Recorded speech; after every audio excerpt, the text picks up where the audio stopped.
Rhea, Yara, and she had a new companion with her, Caedmon, a Furbolg.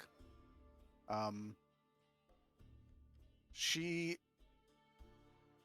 had gone to Mage Shear, not really found what she was looking for, and had planned to travel with Caedmon to Wildmount.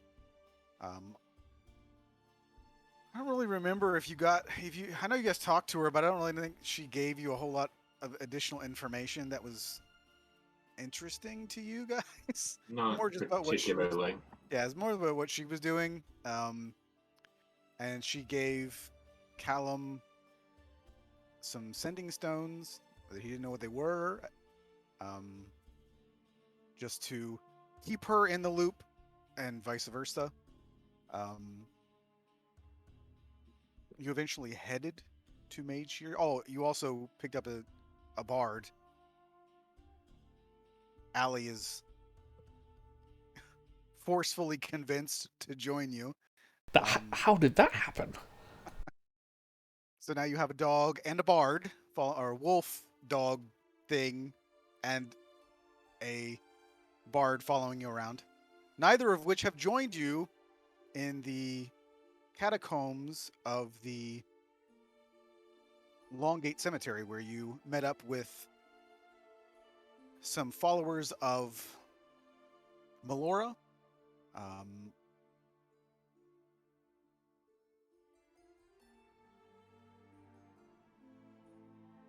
you first met Freya and Marco, who were working there. You eventually met Yorvir, who kind of gave you a little bit of a lowdown about what has been happening there, and that he believes that there are undead amongst the catacombs. You found out that there were a couple of followers of Melora who had recently disappeared. One of the sisters was found partially eaten, and one of the brothers uh, disappeared entirely and has not been seen since. Um, I will say one thing that I didn't mention, that Yorvir would have told you, is that periodically, um, grave robbers attempt to break into the catacombs and steal things, as would be expected generally.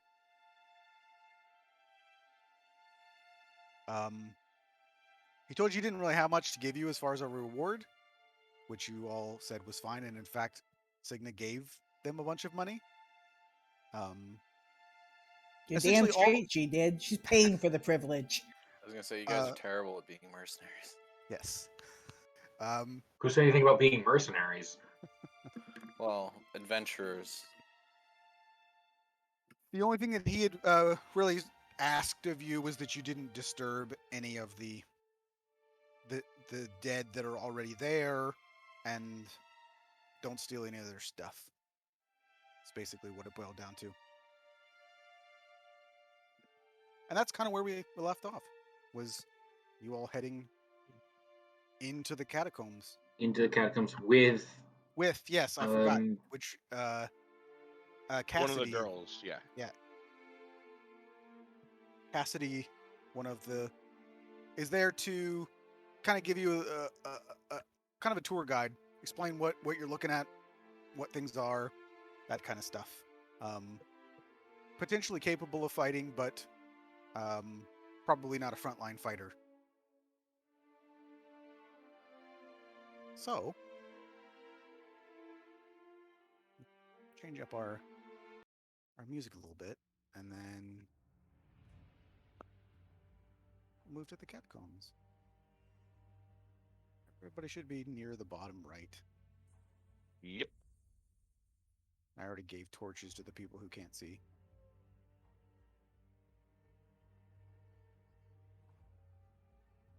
And Ooh, nice effects. Cassidy. Yeah, it kind of looks like snow. It's supposed to be dust.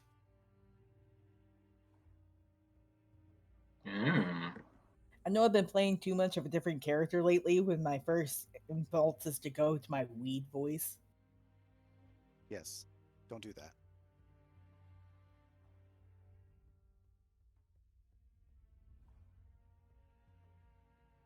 So, upon entering into the catacombs, um, you the stairs are not super steep, but as you get down here, sort of opens up into this sort of irregularly shaped chamber, and you can see over here there are some stone ledges that are sort of carved along the wall to sort of serve as little tables, and over here on the far wall is a huge fresco. You can see that there are painted tiles that are portraying people, um, um, sort of every race, every walk of life, um, arranged with sort of no sense of real perspective. So it looks somewhat amateurish, but you can also see that it has suffered quite a bit of heavy damage from water seepage and mildew over the centuries. Because, as you'll recall, hopefully, Madeshire is a very, very old city, not originally called Madeshire, and this catacomb dates back prior to the essentially creation of Madeshire as it exists today. You can see that per the uh, lack of funds, the catacombs have not been kept up very well over the years, and I believe I also mentioned that Yorvir had said that within the past year or so, they really haven't used it very much because most of the available space has been used, and they didn't really have the funds to continue excavation that had been started to make the catacombs larger.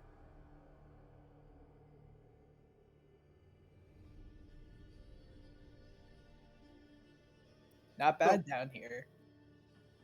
Cassidy would have explained what I just told you. I just didn't say it in her voice.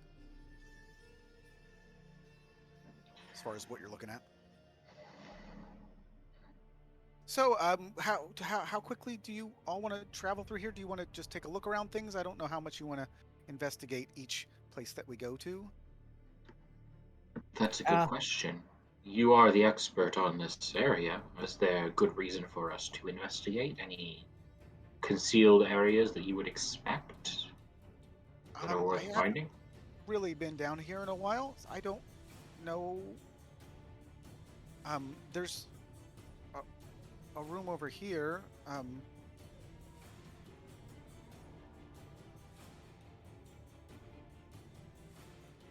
This is sort of the well, we call it a banquet hall, but it's not really much of a banquet hall. It's used for families when their loved ones are being interred, and you can see that this room that Ragnar's now in is pretty pleasant considering where it is, and you can see that there are like sort of lanterns with colored covers over them to like make lantern light different colors.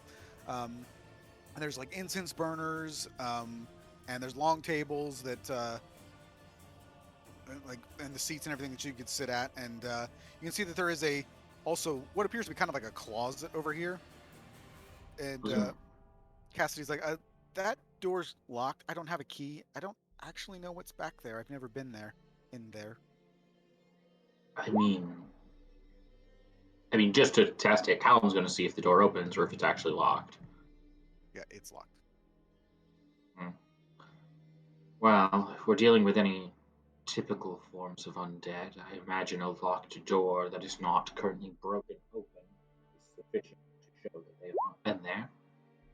Though it may be worth re-investigating depending on our findings. Oh. Rather not have to break it down, perhaps there's a way to open it in here. I really don't know how to get past there, but we could continue going further. I'll If kind of interrupt and I'll say, do you want to get past? I can try to open it. It's worth checking, at least for thoroughness.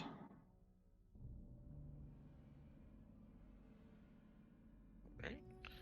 Does it look like does it look like it's locked in a way that I could open it, or is it like locked from the other side, like barred or something? It looks like just a regular locked door, really. Yeah, I will do my best then.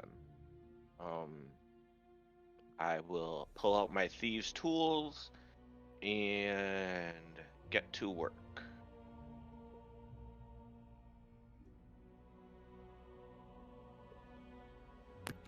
Plus 16, and that's all you can get. Yep. 23.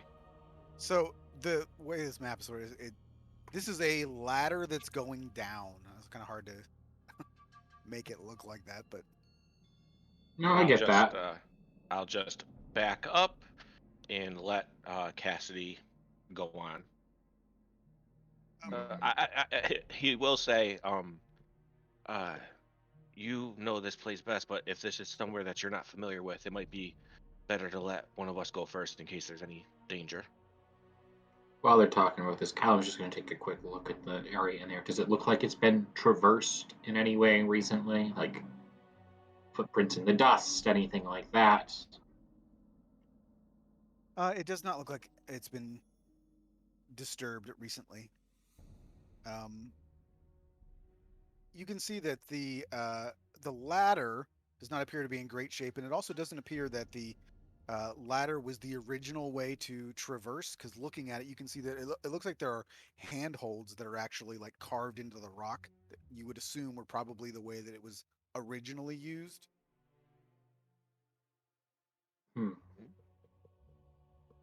About how far down does it drop?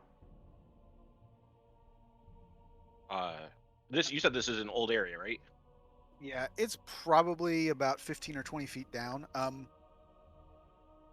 I'll say too that you can see above the opening, there appears to be you can't really tell what it is, but there's like a some kind of structure made of now sort of like missing and partially rotted wood that is in the ceiling above the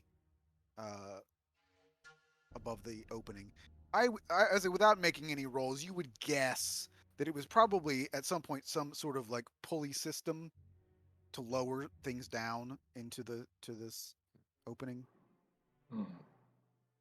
So do we want to take a look down there?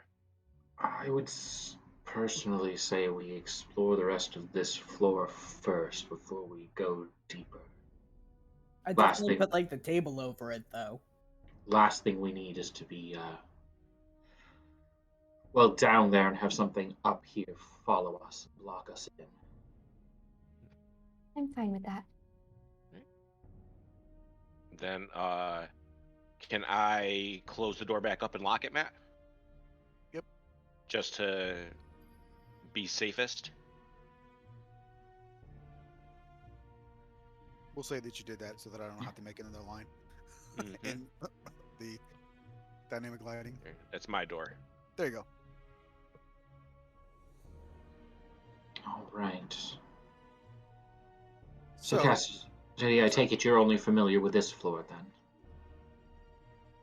yeah, really just sort of the entrance and these what we're looking at in this hallway here. I know a little bit about. I've never really been further than this, but I know that there are. I have a general idea about what's down there. I just never seen it personally. These are sort of the, I guess you might call them first families of the old city. And you can see that these are like a series of crypts that are sealed with locked like iron gates, and inside they're iron gates, but so the actual gates, they're not doors, so you can actually kind of see through them. And you can see that there are scenes like you assume that, and also probably don't go ahead there by yourself, just so that I don't have to say you are dead now because you're in combat with nobody else. But yeah, it's kind of like they're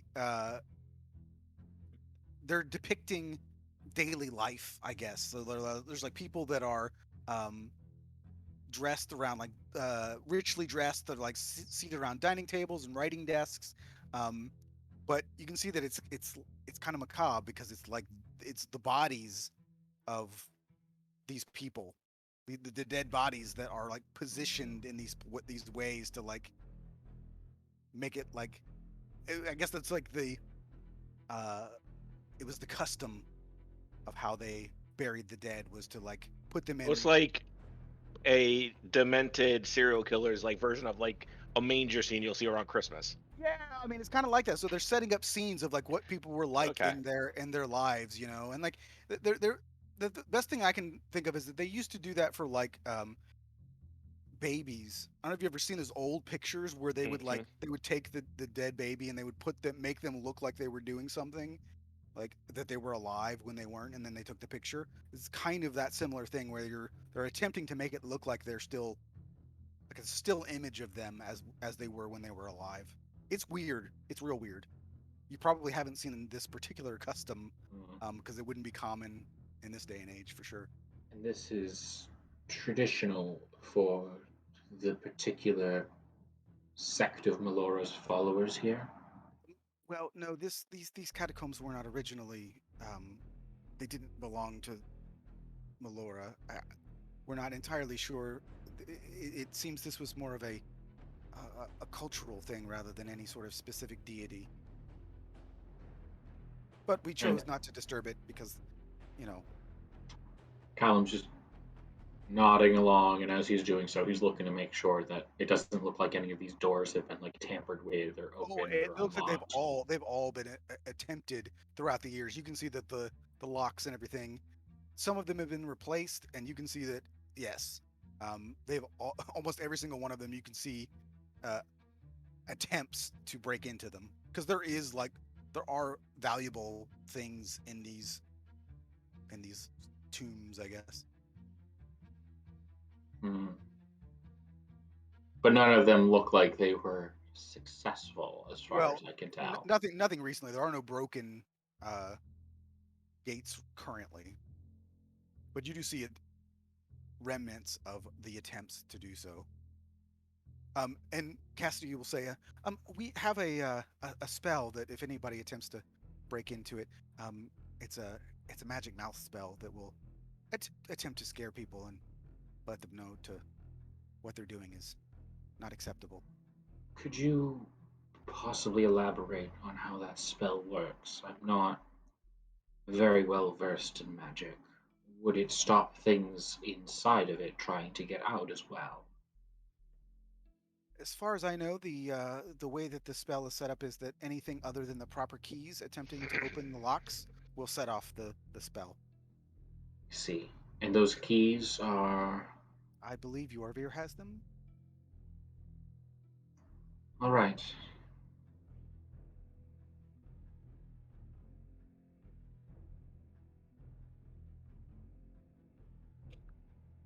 I will go up to one of the doors and jostle it a little to see what happens. If you just shake it, nothing happens. You'd have to like attempt to lockpick Like it. stick something in the lock. Yeah.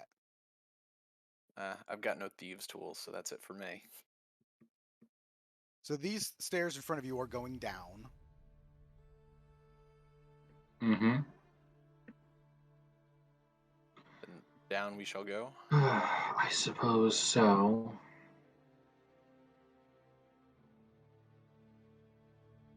And to your right, Cassidy will make mention of the fact that this is like a bone pit. It's quite morbid. Those, and despite maybe what the image kind of looks like, there's not any blood. These are like old bones. And she says they're we don't know why some of the bones were thrown down there, but they were been down there for quite some time. We assume it was some kind of funerary cult, but you can see that it's about a foot. Again, the map is not correct. There's about a foot wide pathway around the edges of the pit and the wall, and it's filled to about 5 feet below the lip. So I mean, it's 5 feet down to the bones. So you can imagine that there's quite a few of them. They do appear to be humanoid bones, and you can see that along the walls there are sort of like narrow niches in the wall. They're also filled with like what appear to be sort of carefully placed bones and baubles and that type of thing. And everybody do a perception check. Yeah, I was about to say, can I see if there's anything not inanimate in there?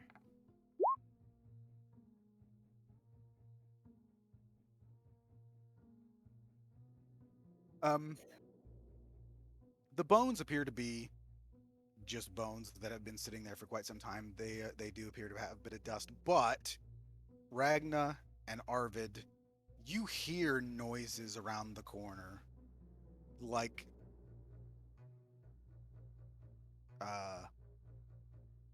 best described, I would say, as mouth sounds, like eating, like mukbang, where you just hear that like spit and sort of like sound of someone eating, but this is, you know, gross and kind of loud, and yeah.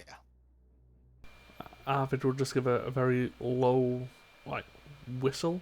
Like, Yeah, Ragna would move around the edge and kind of put a hand on Johan and put a finger to her mouth. And then point the way down the hall. I'll just nod in acknowledgement. Cassidy doesn't hear it either, and she's like, "What's happening?" well, there are creature. It sounds like there's I eating think Callum will noises. just hold a finger to his lips and look at her. Yeah, I was just going to say it quietly too, because he's all the way back here. There appears to be eating noises from around the corner. Oh, is that what's going on? Once I hear that, I'm going to try to stealth up to the front, and I'll put my hand on each of their shoulders and scoot by them, and I'm just going to try my best to sneak up and see if I could get a look.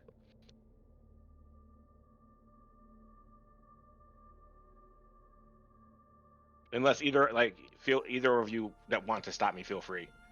Nope. Ragna's No, I'll let noisy. you pass. Yeah. I'm going to protect the cleric.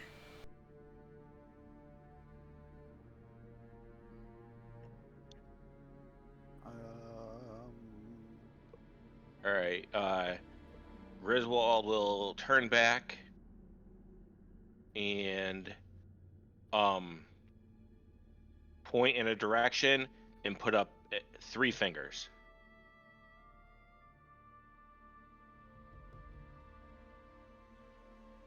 Callum will nod. Ragna will kind of tilt her head, a bit confused. Like a dog. Like, Yes. He'll put a finger to his mouth, like a quiet, and he'll like hit himself on the chest and like do like fingers walking up further. She nods and takes a step forward.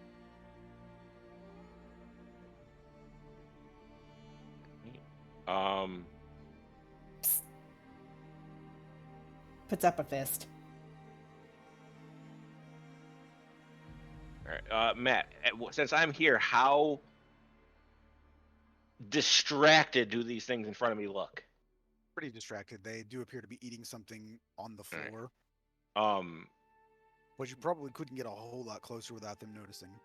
okay. I was gonna say, does it look like they're distracted enough that I could sneak up and maybe like get a surprise stab? Like if I would say you probably wouldn't be able to sneak up, but you could probably run at them and get one. Like you have enough time to because you're fast enough to get to them, to at least one of them, and stab it. But you probably couldn't sneak because of the positioning of them. Yeah, I'm just trying to get my assassin thing. It's all good. So can I prepare to sling something when somebody runs forward? Yep. All right. Well, since I don't think I can do that, I'm going to turn around and just to be real clear, Matt, I shouldn't be able to see this one back here, right? So I still think it's just 3. Correct. Okay.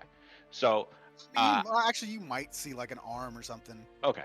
Well, then he'll turn back. He'll put a 4 up now, and he's gonna move to the side, or he's gonna turn around and look at Signe, and just give her a thumbs up, and he's gonna move off to the side and prepare to throw a dagger. Oh, she is so happy. I would like to rage. On your turn, you can do that. All right. At that point, then I would just like to start like running right into them with my axe raised. Your moonlight shining axe. Yep. Like the goddamn savage I am. All right. Well, once he throws the dagger, we will be in initiative. So. Oh no, I was waiting for her to go. Like I was trying to let her get in first because I didn't think I'd be able to get like anything going anyway. Okay, so if Signia is going first, then yeah, you can rage and run, and then as soon as she starts running, we will. Okay.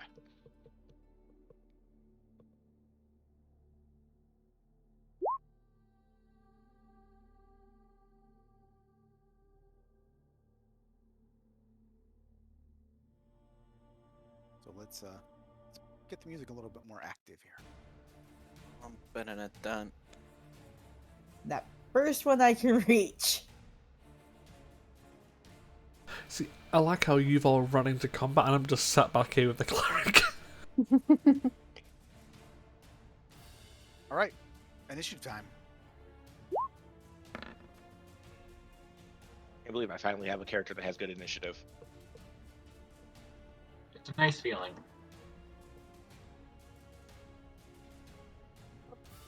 Somebody's a torch again. Well, it's better than being a horse. So instead of just like screaming out like traditional barbarians, she just got this twisted smile and just maddened look in her eye as she's just like, bloodshed, baby, let's go!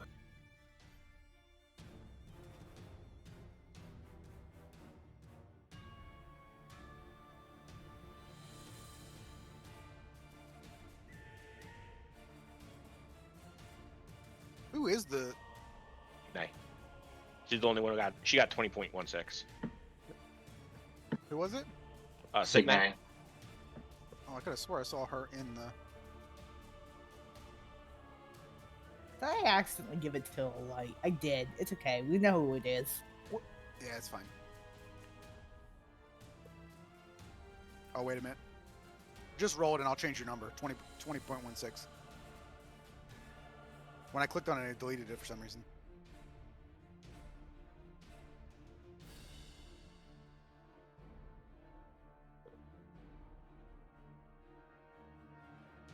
Thank you.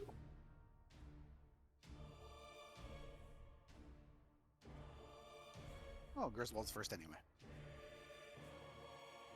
All right. I will start moving. Move. Okay. I want to leave room for other people, so I'm gonna move 1, 2, 3, 4. Also, Signe, just swing your weapon. I don't know why. Like we will say that you got there in time to hack it. Oh, you She did swing. You missed. That's true. So I'm gonna move here, and I'm just gonna hold my attack for when someone gets in range of this one.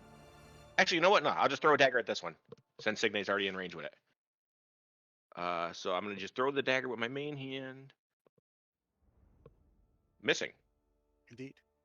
And that'll be my turn. Right.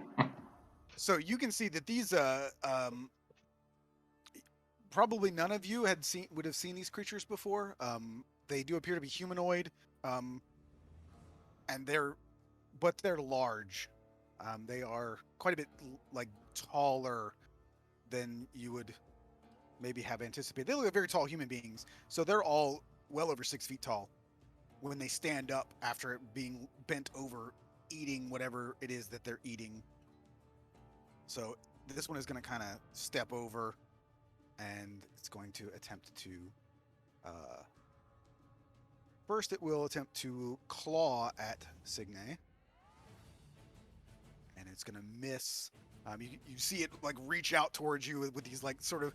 You can see that it's got claws, but it's more like the the skin has receded enough, and that it's basically just got sharp finger bones that are like swiping at you, and it gets as it misses you, it's leaning in towards you, and it attempts to bite you.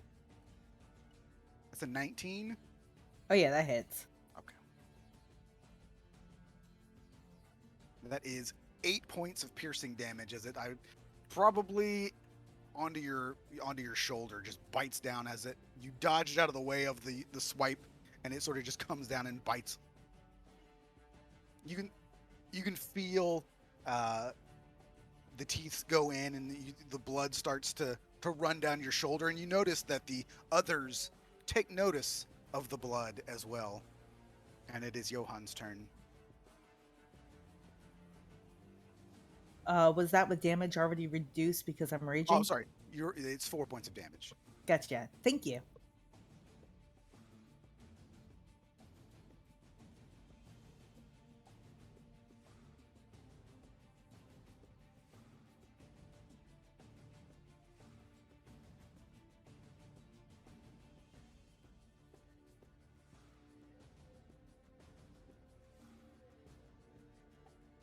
So this one, I assume, that attacked.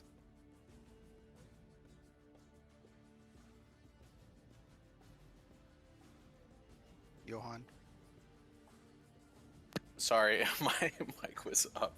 Yeah, I'm swinging at the one right there to the left. I'm gonna come down with my war pick and do necrotic damage, and use the damage to heal Signe. So I'll figure that out while she goes. Dude, you have a war pick? That's baller. I like that. So yes, that definitely hits, and so 11 points of piercing damage. All right, 11 points of necrotic. Does it appear to have any lessened effects? Hard to say. Okay. It does look like it does damage, and you see that it reacts quite violently to being struck by this. And it's kind of a gross feeling as you like hit into it, because it's almost like the skin is tough, but as you feel it puncture, it's almost like a popping sort of sensation as the pick Ew. drives in, and you get a little bit of like splatter as the skin. It's kind of like a rind almost, kind of like breaks open, and you get like this black sort of ichor that like splatters on you. And it is Signe's turn. So does she get the full amount of healing, or is... No. It's 1/3 rounded down. So in this case, I guess she heals 3 points of damage. Cool. Assuming it did the full 11. It did. Okay.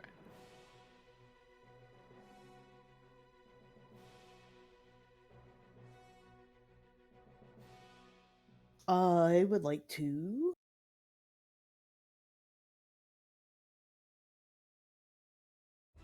do a Divine Fury on it.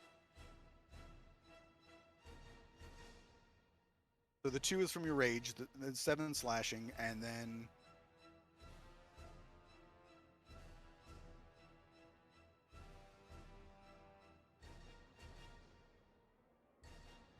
+3. So D6 +3 because you're level 6. I figured it was always rounded down, not rounded up. Right, but we're level 6. 5. Oh, Yeah, you're level 6. So well, I still have it written as level 5 on my sheet. Well, shit, that was dumb of me. It's all good. So I'll work on that later. So 16 points of damage total. And I still have my second attack. Go for it.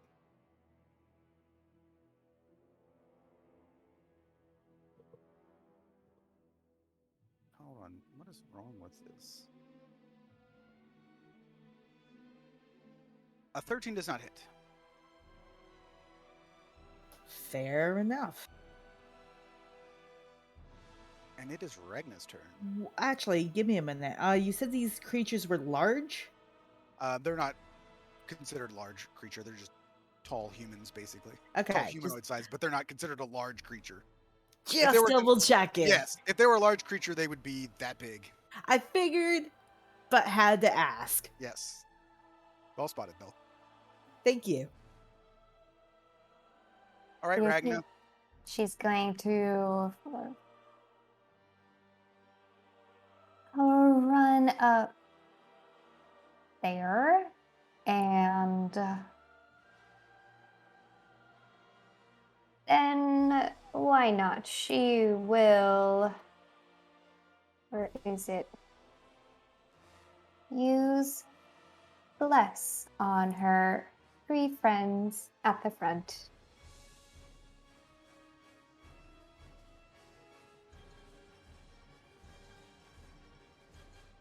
Oh, so And that is kind. her turn.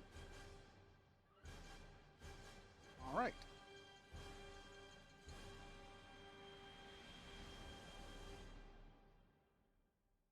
Oh. This one will attempt to attack. Actually, you know what? It's going to ignore you. And it will attempt to attack Ragna instead. So, claw attack at 21. Yep. So it's 7 points of slashing damage, and you need to make a Constitution saving throw. 7 points and a con.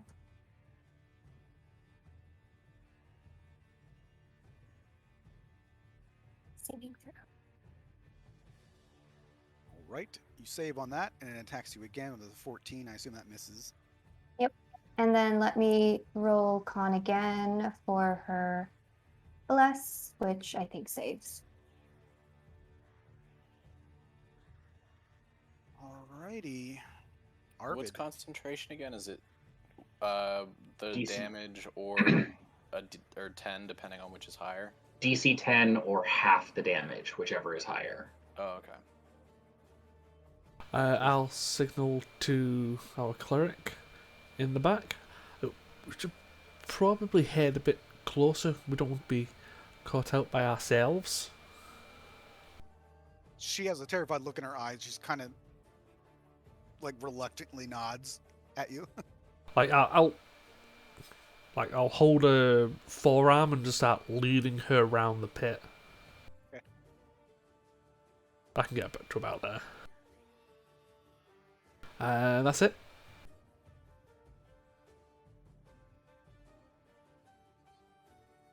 All right.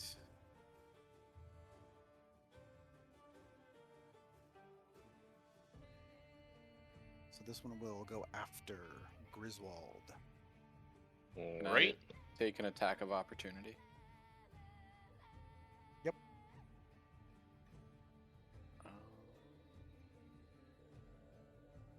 AC is currently 17, Matt. Would that matter with the D4? I don't think so, right? Nope. Okay.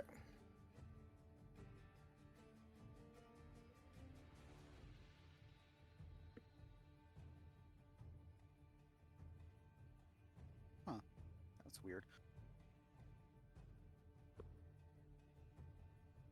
So yeah, this one runs over towards you, Griswold, and Mhm. you see it kind of looming over you, and it swings at you twice, and it actually hits you twice. One of them critically. Okay. So you would need to make essentially 2 Constitution saving throws. One if you fail. On the crit, can I take half damage with my reaction from? Uncanny dodge. Yeah. You also get a bonus from Ragna's Aura of Protection. 4 plus 4. All right. So I get +4 on my saving throws, right? Yeah. Okay. Plus a D4 So, for bless. well, so that's an 11. That's a 15. Yeah. So both of them actually are enough. But you take having the crit, you take 18 points of slashing damage. So that's okay. So that's total, or that's just from the crit? That's total. Okay. With both hits. All right. Yeah. That was fun. Owie.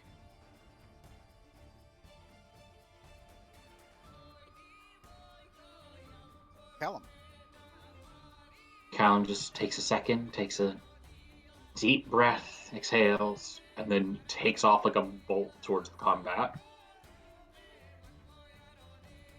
Let's go here. He is going to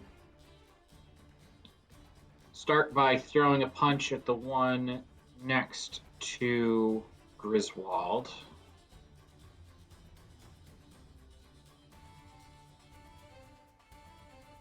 Punch in the back of the head. So 7 magical bludgeoning. And he'll apply a hand of harm to that. So an extra 10 necrotic. I've And never is heard it- of hands of harm? That's cool. That is the way of mercy. So an extra 10 necrotic. And is it immune to the poisoned condition? You would have no idea. Well, I would, because if it's not immune, it's automatically poisoned by hands of harm. Oh, okay. Well, yeah, it's not poisoned. Okay. So, seeing that, and he's still up, Callum's going to do a second swipe, this time switching to grip on his bow staff and swing with that.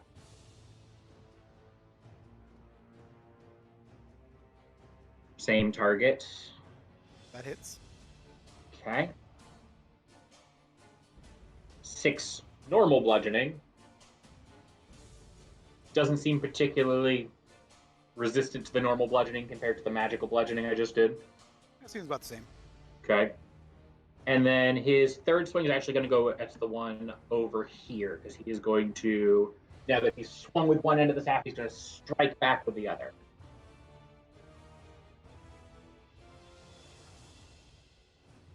Oh, he's going to miss that guy.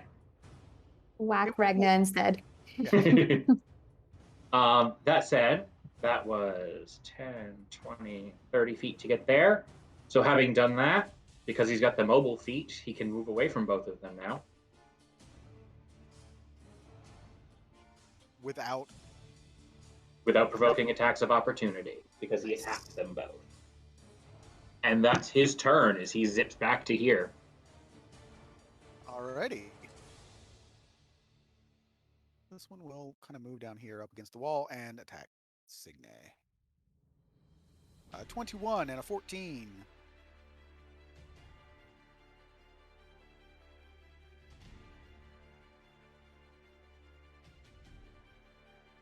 So, con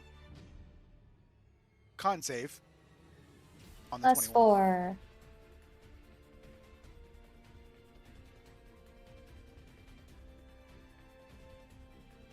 And I want to describe Regna's aura as more of like a purpley color than it was before. That Fey influence. Yeah. Witchcraft. But sorry, who's that attack again? Signe? Yeah, Sam. For how much? Well, you would take 7. Well, okay, so you'd take. So you take 3 points of slashing damage, but you have to do a con save, which you probably will save. But Yeah, you barbarians being super hardy. so yeah, just 3 points of slashing damage, and it is Griswold's turn. All right. I would love to be able to sneak attack this guy, but no one else is around, so I'm just going to go ahead and my new short sword in my main hand, my old short sword in my offhand, and I am going to try to like feint a stab with the offhand first, and then slash at him with my main hand weapon. 12 misses. Plus D4. Oh, okay. Forgot about that. Oh, 12? Yeah, 13. And then after that, I'm going to try to stick him in the side with the offhand. 16 to hit. So the 16 hits. All right. It is the one in front of you right here, right? Yep, the one right in front of me. And then I will just stay where I am and put my hand in like a defensive looking position. Righty. So, Signe is now surrounded. So 2 more strikes against her, a 23 and a 23. So you take 8 points of slashing damage, and you would need to do a couple more con saves. Thankfully, the DC is low. Everybody's saving. Well, it's low, plus we get +4, which Well, probably helps. takes out half of it, yeah.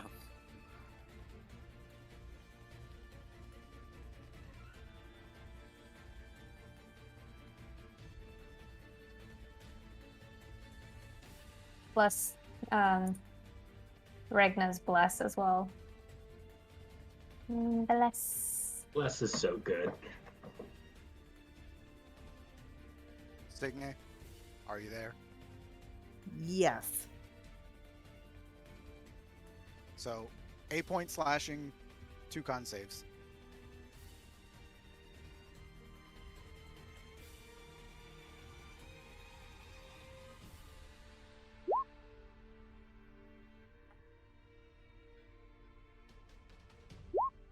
Yeah, no problem. And it is Johann's turn. How's Signe doing over there?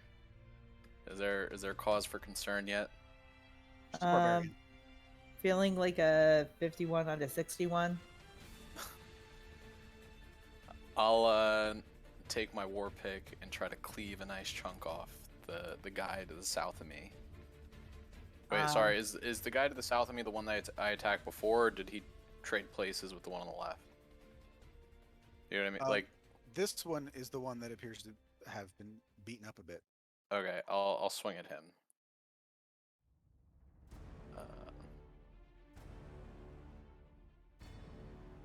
I don't think I can pass that, so Nope. I just whiff again. And I start to contemplate my life choices. All right. Signe. I think my roll 20 is actually working now, so Even if it's not, you're surrounded by 3 of them. I'm pretty sure you can just say attack. Yes. I definitely do attack.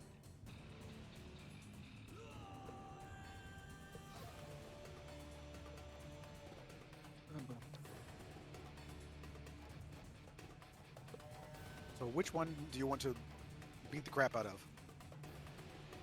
The same one I hit to begin with. Right. Nope. I'm also going to do my D6 smite on that. You don't need to. This one's dead. Okay. Fair enough. I You guess kill I it so stay. good that the DM says don't worry about it. Yeah. I guess I stay right where I am, and I turn to face the one no one else is surrounding. So yeah, you chop into that one, and again you get it's kind of like bursting a really thick balloon almost as you like slice into it, and you're just covered in this sort of like sticky black, just ichor and just nastiness. And you would, as it's sort of like crumpling down, all of you probably are just getting now the whiff of these things and how vomit-inducing they all smell. So Nah, I still just got that big grin on my face, just ready for another. and it is Ragnar's turn. Regna has the opposite face where she looks absolutely disgusted.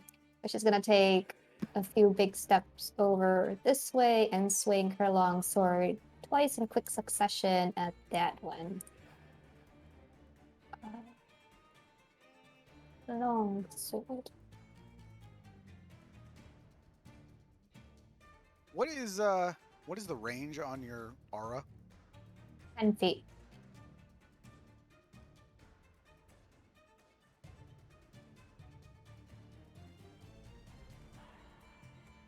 Yeah, you can set it on the tokens.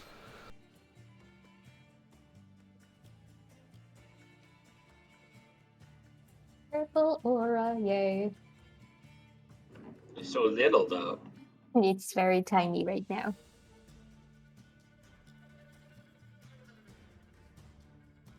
Because I think that's 10 feet.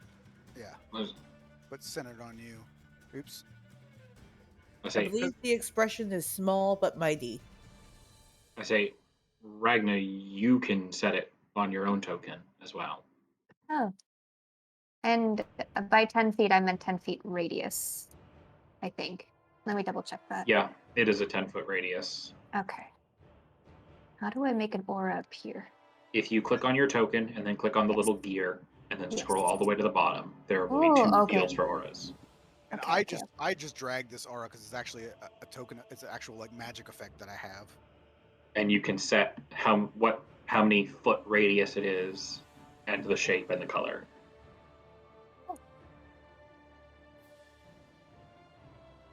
Just so that we can see it. Everybody knows that they're protected. All right, so was it this one? Yes, I assume the 17 hit. It does.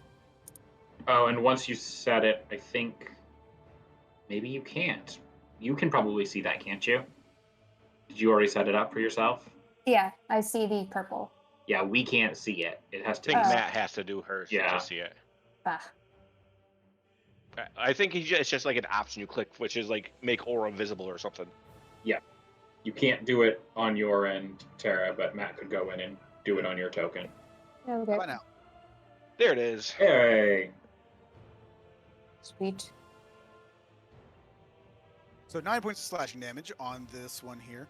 It's looking Yeah. pretty rough. It's a lot of this black ichor is leaking out of it at this point, and you can see that it's coughing it up a little bit as well. So it's you're all just covered in this stuff at this point. Gross. We need prestidigitation. Yes. No I still got my wizards. wand. All right. So anything else? Nope. She will stay right where she is. All right. So the one behind you is going to swing at you and miss, and then it will attempt to bite the back of your head, and that will hit for 13 points of piercing damage.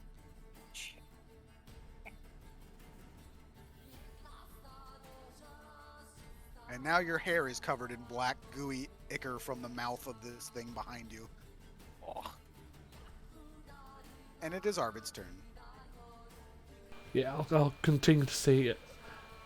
Try and stay close enough that you're not in danger. And he'll head round the corner.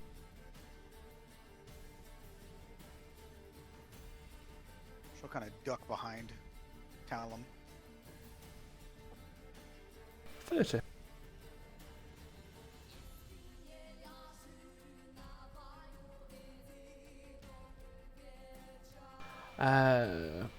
I'm gonna say I can't see that one because it looks like it's behind a wall. Yes, it is. So I'll attack this one. As he summons a water ball within his hand and takes a large step forward, going low and launching it upwards.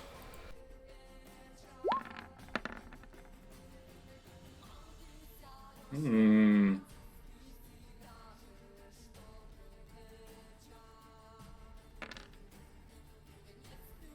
And if it fails its save, it's prone. Which one? This one. They're actually quite strong.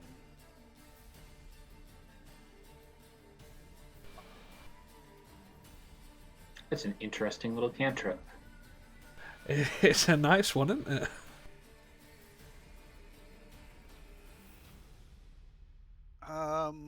It saves and it does not has no exposed flames. But it It's, definitely hits it, so it's still gonna yeah. take the damage, it's just not prone.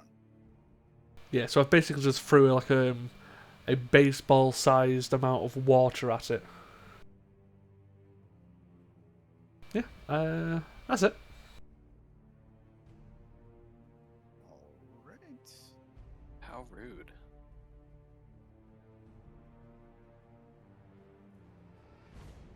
So this one is going to continue attacking Griswold. Yep. First one swings wildly, and you hear its bony hand sort of scrape against the wall behind you. The second one connects for crappy damage. So 4 points of slashing damage and a con save again. That no one has failed so far. All right. Level 6 Like, paladin in the bad party? I things don't are gonna expect us to. Yeah. Bad things will happen soon. Oh, if you fail that save, yes, they will. Well, I mean, if you roll on that one, you're fucked anyway. And how much damage was him at? Four. You just said low damage. Yeah, four. Okay.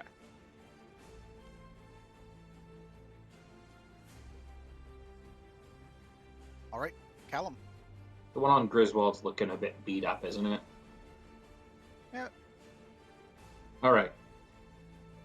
I mean, Callum both of them, at this point, like Ragna and Griswold are both covered in this mess, so it's kind of hard to tell. But they look a little more beat up than the other two. No, I meant the one that they're fighting looks beat Oh. up. The one next to Griswold. Yeah, he's looking a little bit. Okay. It's hard to tell with these creatures because they look bad Yep. to begin with. All right. So Callum will just give like a glance back at the cleric and then dash forward again. Don't leave. Get to here. Pulls up to this one at speed. Gives a jab with the tip of his quarterstaff with both hands.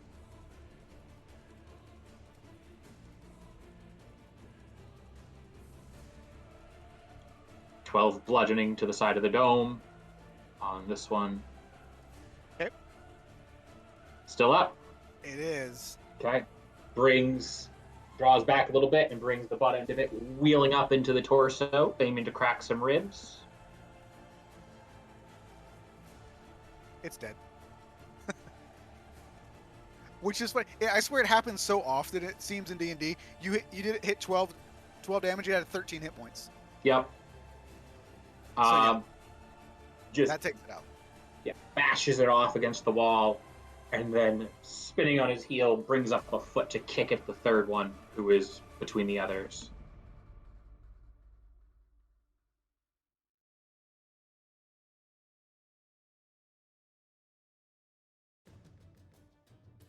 And that's only 5 bludgeoning, but Callum's okay with that. Uses the force of connecting there to push off a little bit and just zips back away. I had to move that token real quick because it wouldn't. Like, when I was trying to put the X on it, the thing was like loading off screen and I couldn't actually click on it. Yep, it is one of my biggest pet peeves with trying to put things on tokens on the right edge of the map. That's irritating. I don't think I've ever had that happen before. I feel like it happens to me all the time. Maybe I just don't normally have maps at the edge. I don't know. So it was this one here you smacked for 5? Yeah, smacked for 5, magical bludgeoning, kicked it, and then came right back next to the cleric and just take up a defensive position near her. All right, so this one here will then continue trying to attack Signe. That's a 15 and an 18. So misses on the first one, hits on the second one. So more bad damage, halved. You take 2 points of slashing damage, and just go ahead and roll your 27 Constitution saving throw. That was close. I mean, it's more than a 27 after all the bonuses. Yeah. All right, it is Griswold's turn. Hey, he looks beat to shit, but he is going to aggressively step over this one and step on its head to try to squish it even more. And then come up behind this one, and he is going to try to go low, aiming for like the back of the knee area to see if he could try to cut it down a little bit. And I will do a slash with my main hand. Yep. with sneak. And then the offhand is going to try to just jab into its side underneath the rib cage. For 1. All Take right. damage. So yeah, you run in, slash it multiple times. You can see that it staggers a bit, and more of this liquid is starting to just ooze out of it, and it's sort of like growls at you, and like that disgusting sort of like gurgling sound as it sort of screams. I immediately point to Ragna to blame the slashing on her. All right, that one's dead. So it is Johan's turn.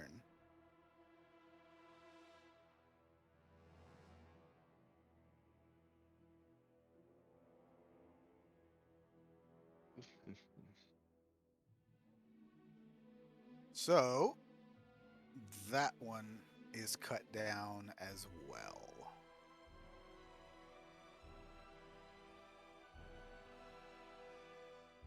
With the war pick now, I just think of Darkest Dungeon, Mm-hmm. Oh my gosh, right? the Grave Digger.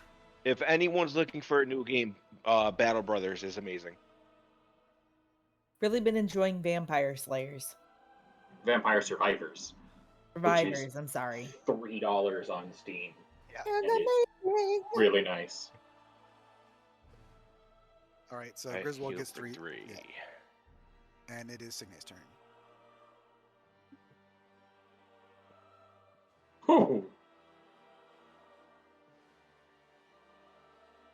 That's a lot of damage. And nice. And Micah Smite.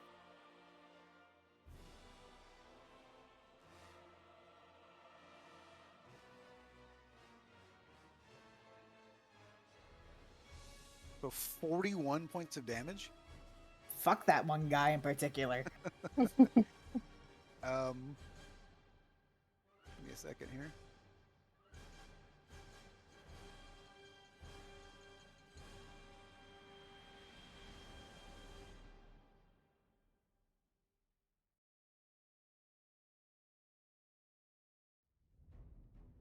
All right, you absolutely just start chopping it to pieces, and it is reeling. And you, if these things could look scared, it looks scared.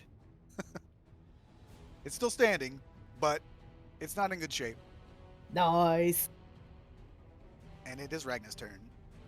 Ragna is going to run around the outside so she doesn't have to step on any of the gross things. And as she's coming in, do 2 more swipes. Whoops. Both of them miss. Both of them miss, unfortunately. She trips over some goop from this one. All right, it was Arvid's turn. Arvid will move a bit further forward, seeing what everything looks like now. And whilst throwing his bolt, we'll just say to Grizz, "Yeah, you've looked a little better."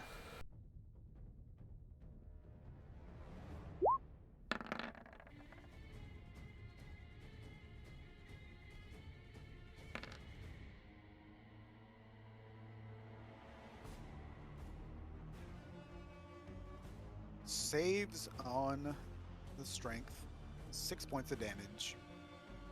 Still standing. Yeah, that's fine. It is Callum's turn. Already? Okay. Yeah, because everything's dead now. Well, Callum can't see what they're fighting, but he can see they're fighting something, so he's going to run up. Probably hear Ragna cursing at her missus. Mm-hmm.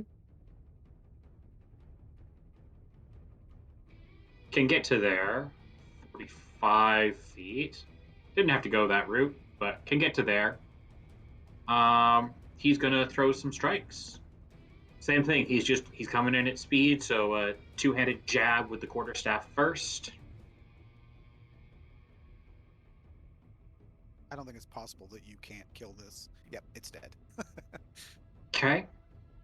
And I assume we're out of combat then? You are indeed out of combat. Okay. Because as part of that same turn, Callum would have zipped back past Griswold and just kind of taken a quick eyeball at one of those wounds and ripped off a bit of cloth and patched him up real quick and given him a hand of healing. Ragna stabs at this one, annoyed. And you guys from the back of the hallway, you can hear Cassidy go, "Well, that does it for me. You know, I'm not getting paid for this. I'm out. I'm out." And Would you like an S? Okay. She just takes off. Well, at least that answers our question about how safe our guide felt coming with us. Felt no safety at all. Does anybody need healing though? I can give before I heal myself. I am well. Ragna. I mean, oh my gosh. Signe, you need healing? Ragnar, are you sure you didn't get hit on the head? That's your sister, I not you. actually was bitten on the back of the head. Oh, No. Hold on. I'm How is having an everyone? emotional release. Oh, because you finally got to fight something? Yes, you understand me so well, sister. Yeah. Thank you. Would you like some healing? I mean, we could cop a squat. That would do it for me. Yes, I can, and she puts her hands on you and uses her healing hands. Oh, thank you. So So as you get you all are 6 hit points. as you all are doing that, kind of looking around the room, you get the smell of like wood smoke, and you can see that the floor and the walls and the ceiling are covered in like soot. And there are, though they're not listed, you can't see them on the map. There are a couple of like iron braziers that are knocked over onto the floor, and there are corpses that there are like mummified corpses that are lined up against the wall, which appear that they probably were purposely put here. And then there are what you would assume, looking around, potentially 2, maybe 3 corpses that were being eaten and torn apart by these ghouls. I was going to say fresh corpses in here. Yeah, some of them appear. Well, at least one of them appears a bit more recent than the others. And I don't know if any of you have any particular knowledge about ghouls. Is it a religion-based thing?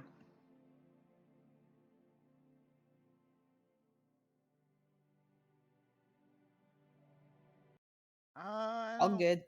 I don't think so. Probably more like a. There aren't enough. There aren't enough things on. I mean, Would Ragna know something as a paladin? Ex-paladin? Oathbreaker. He. I mean, I could probably do a Nate to check, and that's the best I could do. I mean, nature or intelligence, just straight intelligence rolls probably. I mean, regardless of what is known about them, Callum would go to the fresh corpses, and you would see him offering some sort of prayer before just very dourly and matter-of-factly taking his quarterstaff and just crushing in the head of it to save. So yeah, all of you, Ragnar, Johan, Arvid, and Johan, actually, you probably would have. You wouldn't need it, but considering that you are in fact a necromancer, you probably would have advantage on such a roll.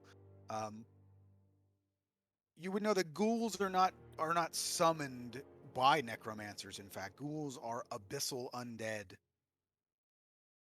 which is not the domain of Nerul. Well, this kind of fits the information we've gained that this is the base, not Narul.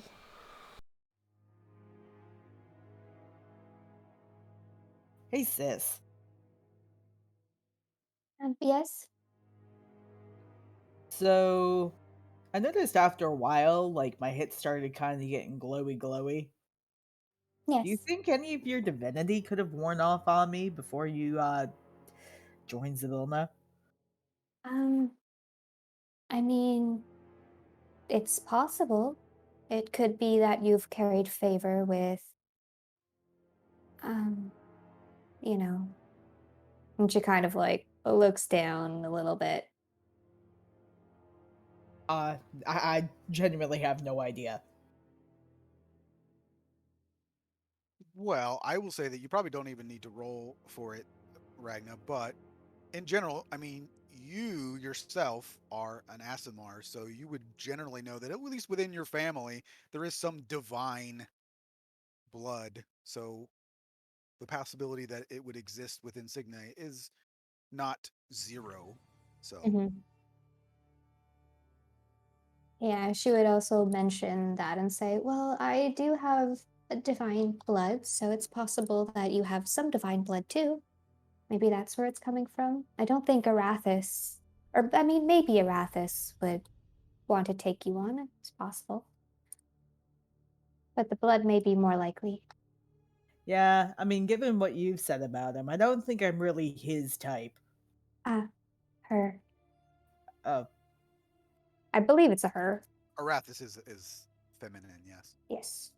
maybe I didn't pay as much as attention as I thought I did. I'm sorry. Oh, that's okay. Actually, as low wisdom, I think it's hilarious that like Signe wouldn't know that. I must say, I feel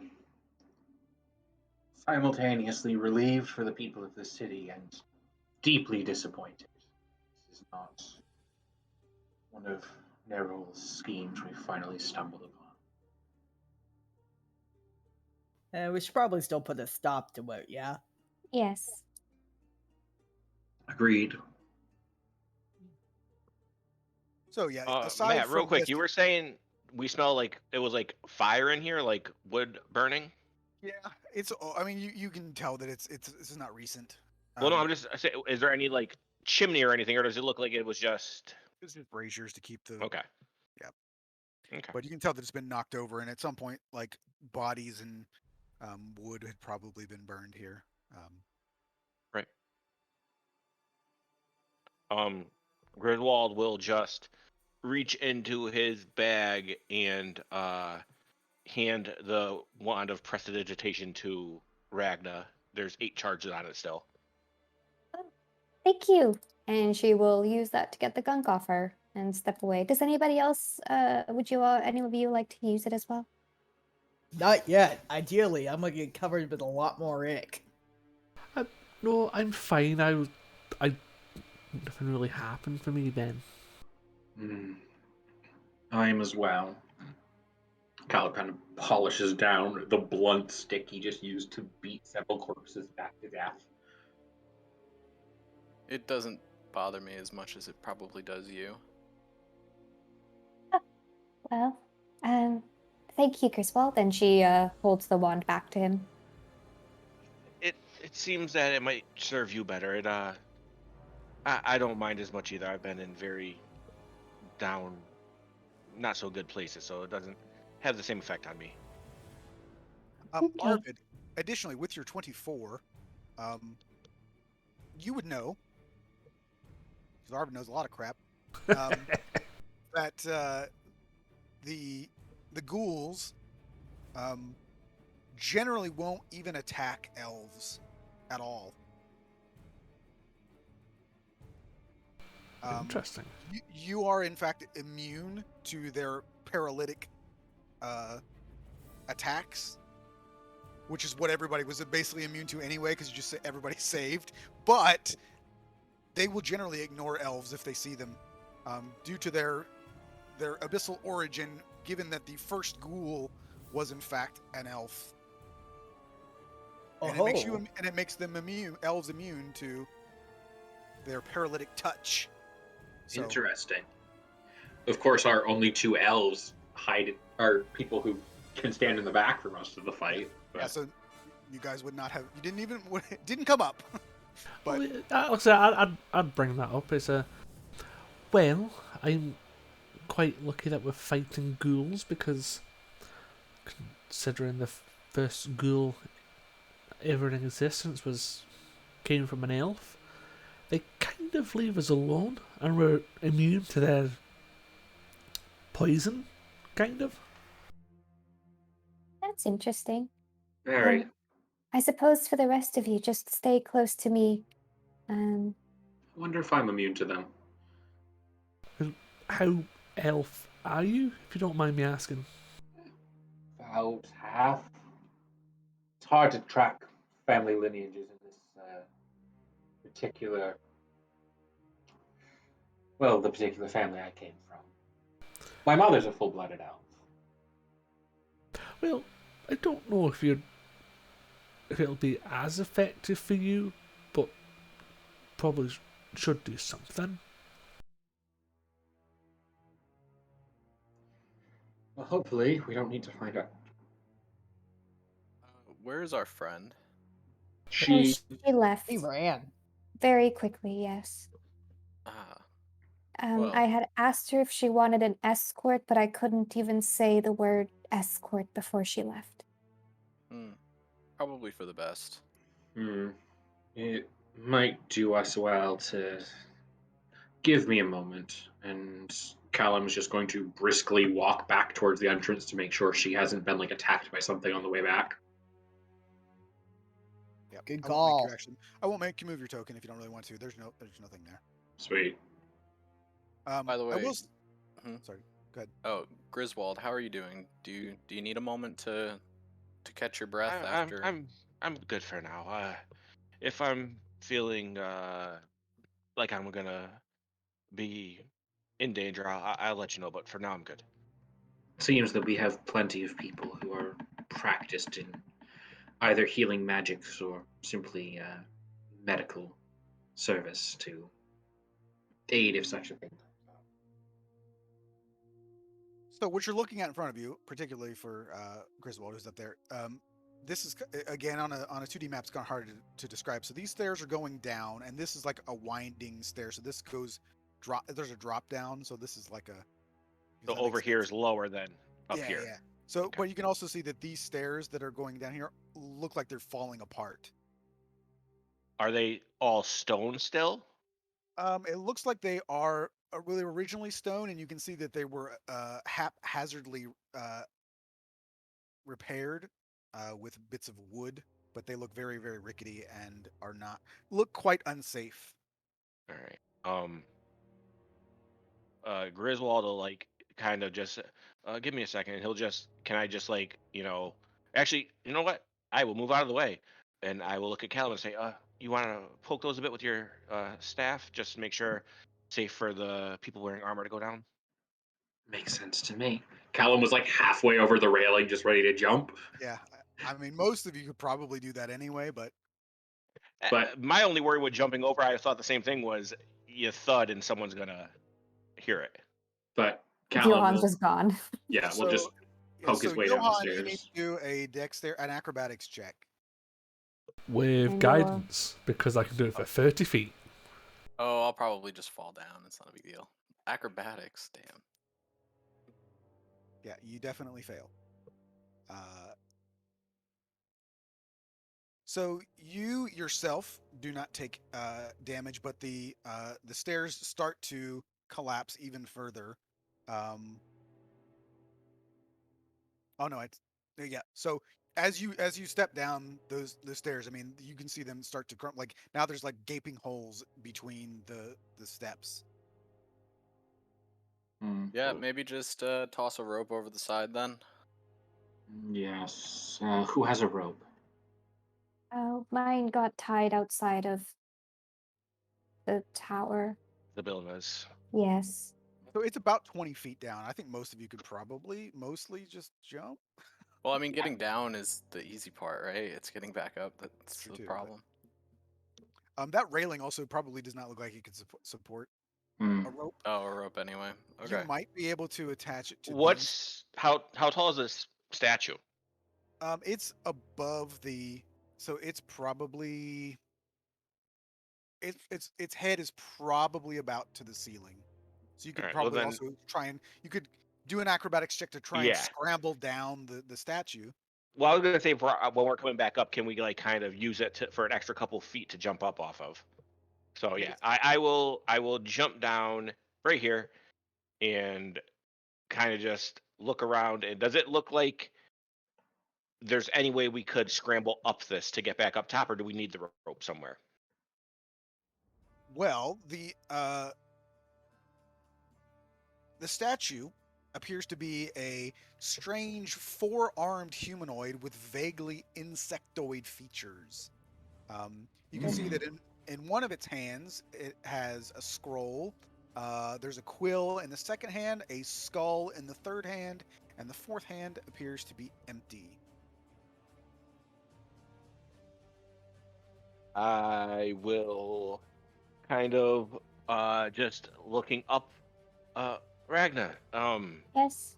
Any sort of religious people that just come look at this, please. I would also say, just to clarify, like the what it's holding in his hands are stone. Like it's a stone statue, Okay. and it's got a scroll, but it's a stone that's shaped like a scroll. It's like Yeah, not like it's all an actual- carved. yeah, it's not an actual scroll that you could pick up. And Ragna just, instead of, yeah, I guess she can hop down. 20-foot drop, you said?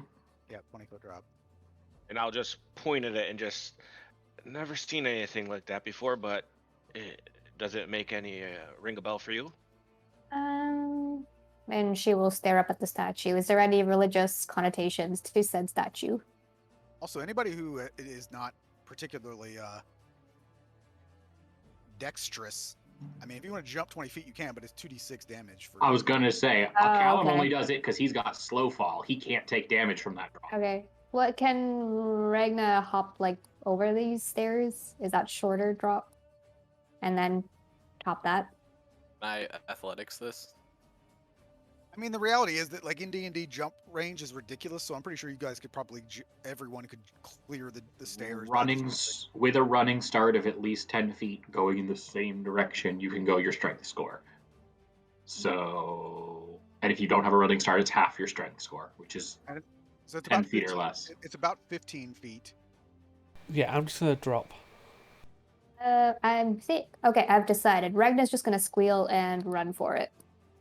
All right, so it's an acrobatics check, 2 of them. Okay. Ooh. Am I making another one for the second staircase, by the way? If you're running down them, yes. Johan gets up and warns everyone, be careful. Ragnar just runs down both, and then he falls on the second one, too. So Ragnar is able to sort of like, maybe she even like, slides a little bit down the remaining railing so she doesn't have to step on the actual stairs. So she doesn't seem to cause any additional damage to the stairs. Johan has broken another set of stairs as he went down, making them even worse than they were before. Yeah, so I think I take, what is it, 2d6? 2d6 damage by jumping. I'll roll it quick just to get it done. Signe, are you coming? Yeah, I'm coming. Okay. And now she's going to look up at said statue. Also, I'm just imagining her running down the stairs like in Chihiro from Spirited Away. Mm-hmm. Acrobatics too. If you want to go down the stairs, acrobatics checks. If you want to jump, it's 2d6 damage.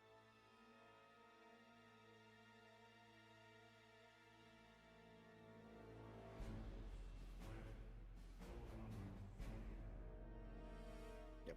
So you saw what Ragna did. You copied her, and you cleared the stairs without making them worse.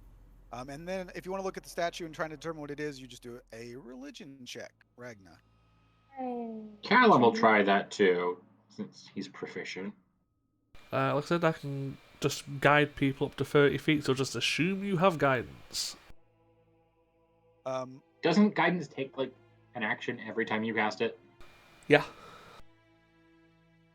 So if we're checking it at the same time, who are you guidancing? Whoever doesn't wants matter. it. A 19 and 21 are perfectly acceptable rolls to understand that these. You are gonna guess that this is related to the culture that threw bones into a pit and posed dead bodies. You assume that this is probably some ancient deity that you don't know what it is, but putting two and two together, you imagine this is the original catacomb deity, for lack of a better term. Mm-hmm. It is not related to any existing deity in the pantheon or any lesser deity that you are aware of. Mm. And Ragna will stare up at it and be like, actually, this is very interesting. I mean, I guess I should have realized, but I never realized there would be deities we don't know of. Older ones that have died and been replaced or belong to other cultures who were misguided. Actually, what languages do Ragna and Callum speak? Ragna speaks Common, Celestial, Dwarven, and she's learning Sylvan. The only one Callum has that Ragna doesn't is Elvish. I have Infernal if it's some deep, dark shit. It's not. I would say that Callum, you would notice that upon inspecting it a little bit, you can see that there appears to be a bit of like I'll call it ancient Elven writing.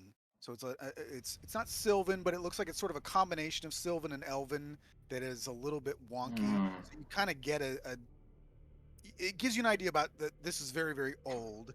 Arvid, you speak Sylvan, yes? He said he'll be right back. Yeah, Right. he does. So, but we'll say that regardless, that you're able to kind of get enough about Elvish because it appears to be a bit more Elvish than Sylvan, and though you don't get a name of this entity, you get you're able to decipher that this being was charged with the recording and the disposition of the souls, in addition to guarding the tombs of the dead. Interesting. So, an ancient. Again, like it's hard whether it's Some a true deity, but, sort of chthonic deity, though. Yeah, related to the dead. So Very whether or not it has interesting. any general connection to Nerul, hard to say. Nerul's an ancient god himself, so. Very odd. But I also say, actually, with a 21 in religion, that you would know that, for lack of a better term, Nerul has an extended family of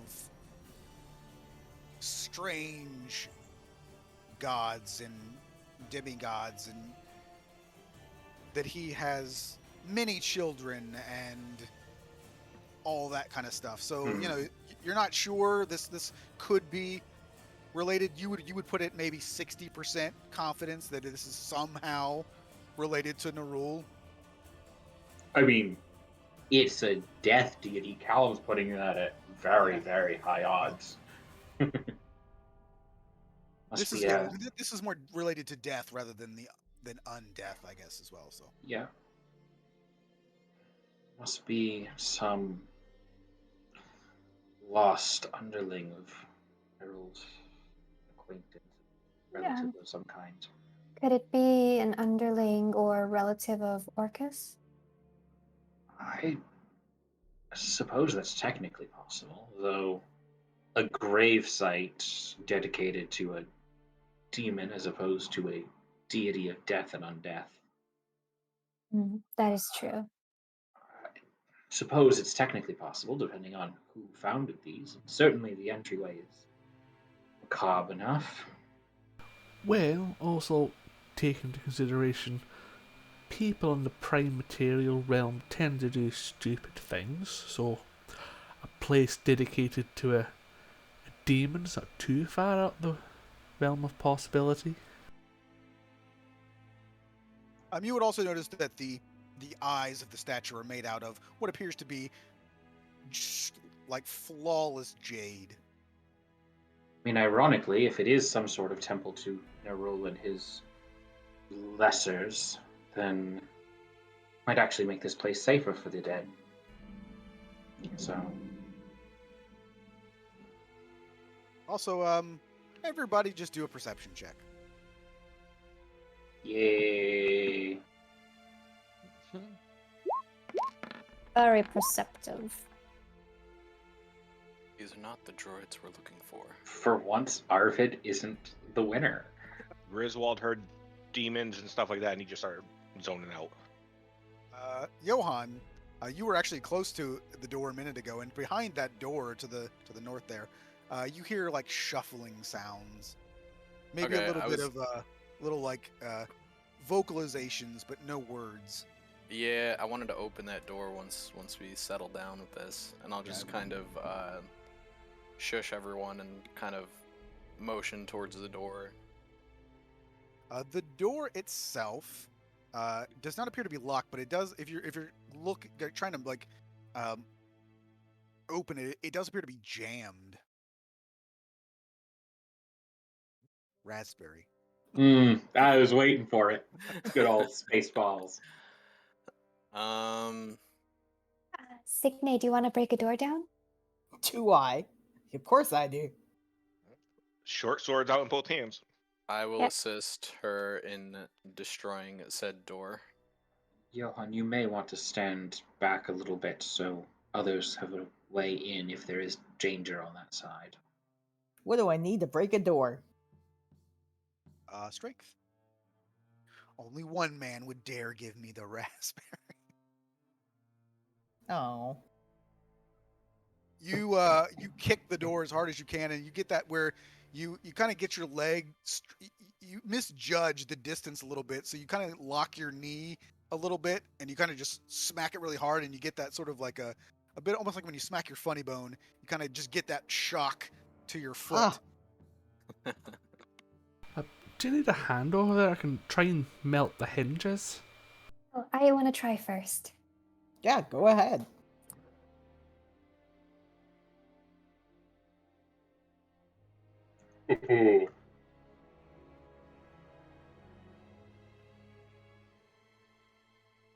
Yeah, that definitely kicks the door in, and immediately roll Right, good. initiative because obviously they heard you kicking the doors. Ragnar Failing for the strong. first time. Ew. My initiative does not like me today.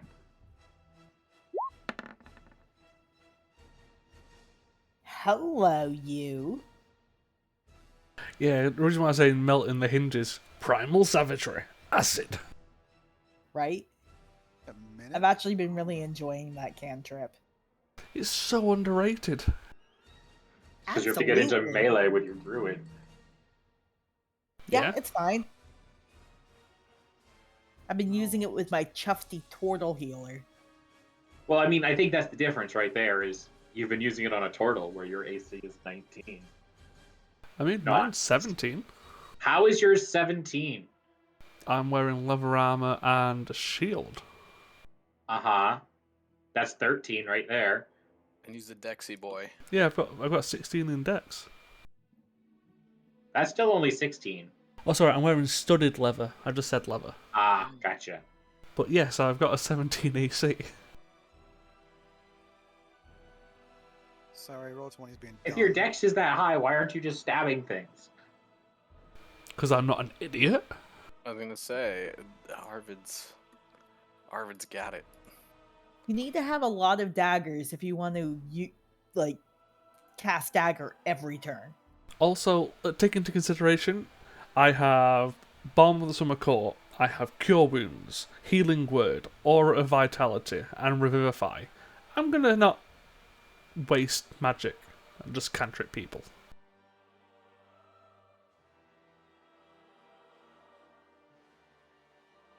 I just meant if you have a 16 dex, what's your wisdom? 18. And an 18 con. And how much damage is Primal Savagery? A d10? Yeah, so far it does a 2d10 and I've got a +9 to hit. So, up until level 5, why weren't you just stabbing things for more damage than your cantrips? Because where's the fun in that? I mean, also to be fair, we had what, like one combat between when we started at level 3 and then we got to level 6. Pretty much. I know you guys were level 2. I fought in that one before I was even part of the game. Were we level 2? Shit. You heard that battle Oh yeah, theme? the wolves. Alrighty, it You is heard dice clicking? Arvid's turn. To lead it off. And Signa's light again. Oh well. Well, I can see a rather full room, even from what I can see. So, when Roll20 allows me to scroll down on my sheet,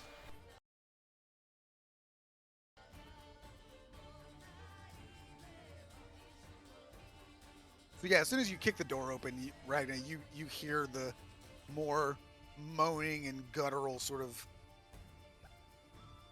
gross sounds. These creatures appear to be different. They are not what you just fought. These appear to be normal sized. so yeah, instead of throwing a ball of water, I will appear to throw a ball of web.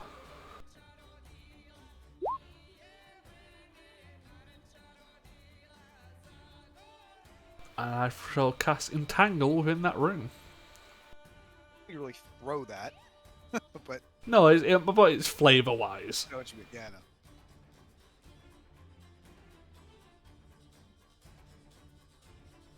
So where's the there we go. Basically there.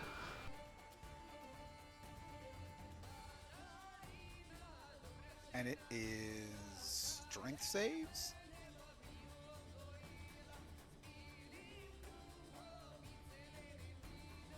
I don't think there's any saves until it's their turn. Yeah. Also, It is dex saves on their turn, and then if they get caught, it is strength checks to get out as an action. Which is why web is lovely. It's not web, it's entangle. Oh, I'm sorry. I was not reading. Yeah, that's all strength. Blah. I'm gonna put that on the map layer for now, just so that Yeah. otherwise it makes me I can't click on my tokens. And I heard that's throwing a Why ball. Entangle is lovely. and that's my concentration spell. So I'm not gonna bonus action. I'm basically just gonna say, "The stuck. Have at it." So it's the start of their turn. Yeah. So start of their turn, they either need to succeed a strength saving throw or they are restrained. All right, Griswold. Oh wait, it does say a creature in the area when you cast it must make a strength save, Matt. Oh, okay. And then they make strength checks if they are to get out. Right, because unlike web, it's not repeated saves. Like if they pass it. Yeah. Yeah. Oh, and that should be a 15. I don't know why it still says 14. I can't even see how many are in there, so I don't know how many times you have to roll. All right, so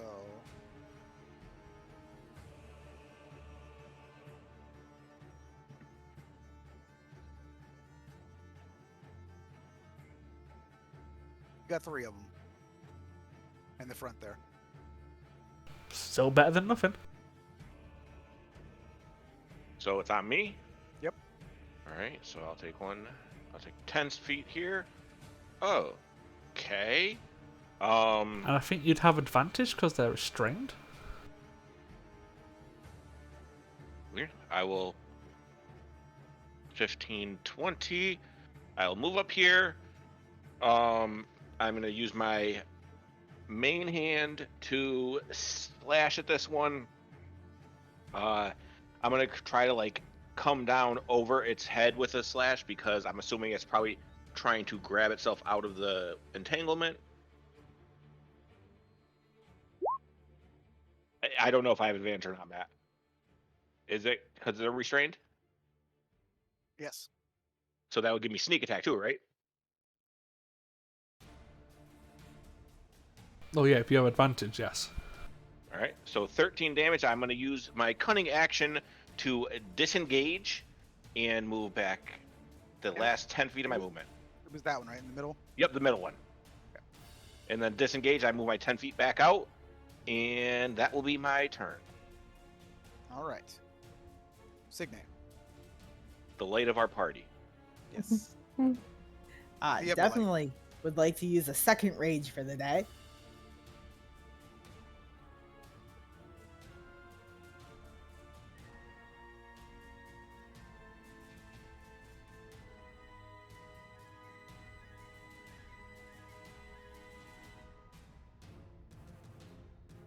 Okay, well, I guess I have to.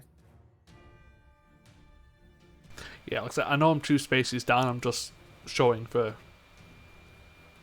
I was trying to like get more of a diagonal around that door, but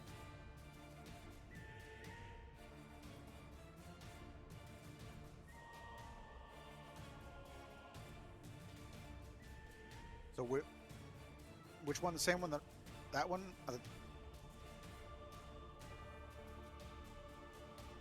the yeah, one in the corner next to me.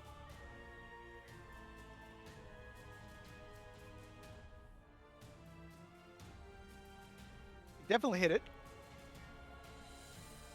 All right. So with the first hit, that's still standing. Yes.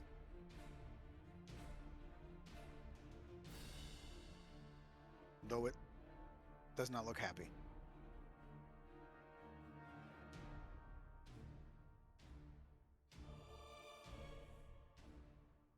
Okay, well, I'm gonna choose to use my smite on that.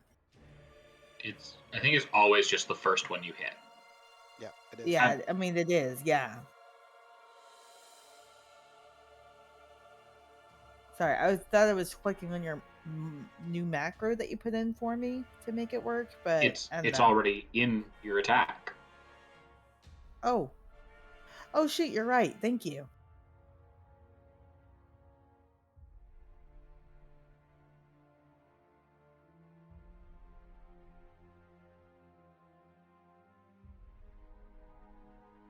But that first deck didn't include your rage, right? Yeah, it did. Oh, it did? The rage is part of that. Oh, yeah, I see it. So, with the second swipe, you actually do kill it. Nice.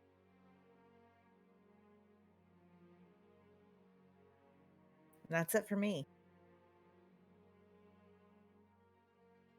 It is Ragnar's turn. Yay. To Ragna, does this buddy here seem undead? Yes. Okay, she's gonna try. That didn't roll it. Roll it. She's gonna try control undead on that fellow. He must make a wisdom saving throw and beat 15. He's not going to do that. Hee. Holy crap, he did. Oh no! He has a -2, but I rolled a 16. Okay, well, that's all she does. Darn it. Oh, I gotta show this to you. Let me. Yeah, it's surprising how unwise the undead is. Here, I'll Have put this in. fun controlling a buddy. Oh well. I will You'd work. think they'd have all that life experience to pull So, from. 16 and a 0. 16 and a 0. Yep. He's just Sure, she'll proving. get an undead buddy at some point. So I told you, you now know what it is too. It's a greater zombie, since now you can just. I didn't realize that it had its name, but no That's harm, no okay. foul. Yep. He just wanted to Obviously, I prove. saw nothing. Obviously, he looks a little bit more scary than the I was gonna others. say, I was afraid that was a spellcaster. Unfortunately for me, it is not. I was completely getting ready to be like, how many things do I have to hit to run around him to try to stun that guy? The token by itself does like, oh, that could be a necromancer, right? Like or a lich of some kind. Yeah. So what's the rules on him moving now as far as entangle is concerned? Let's see. Did he pass his save or not? He did, yeah. It's just difficult terrain. Okay. Because he's a pretty strong boy. I mean, difficult terrain after all that is still helpful over nothing. Yeah, it is. Yeah, I'm just gonna delete this token because it's in the way. So he just steps basically over top of his friend there, and he's gonna smack Signe twice.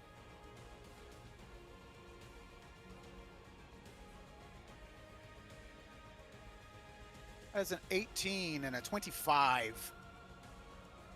I would say that hits.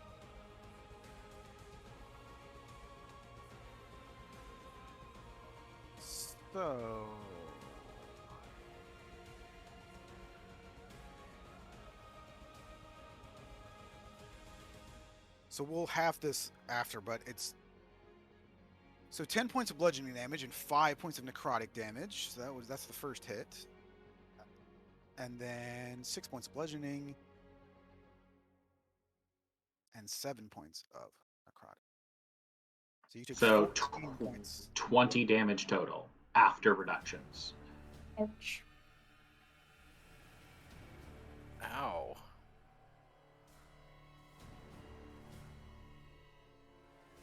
All right. So this guy move up here and attempt to attack Ragna. Mm-hmm. Oh, Miss I missed. wildly. Oh no. And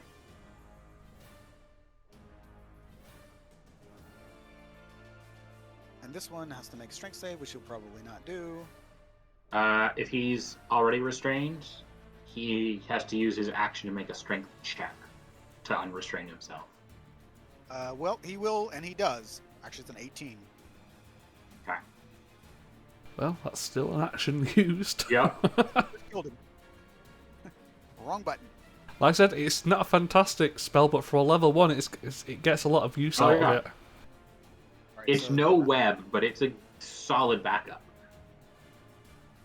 And this guy will fail his strength save, so he will stay there. And it is Callum's turn. All right. Well, seeing that Signe just got hit quite hard, Callum's going to pop up to here, pushing through people. And he can reach one, so that one's getting a few thwacks. That's a just baseball swing it at the torso.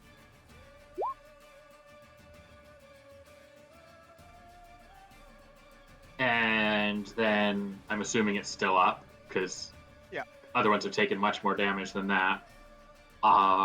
So that is going to be that, and is literally just like wind up, hit the exact same spot a second time if he can.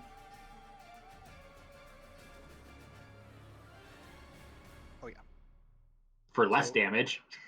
But enough damage. You get, when you're, especially after fighting those ghouls, you're like, man, these things are just like, sticks of firewood. You're just like snapping them into pieces.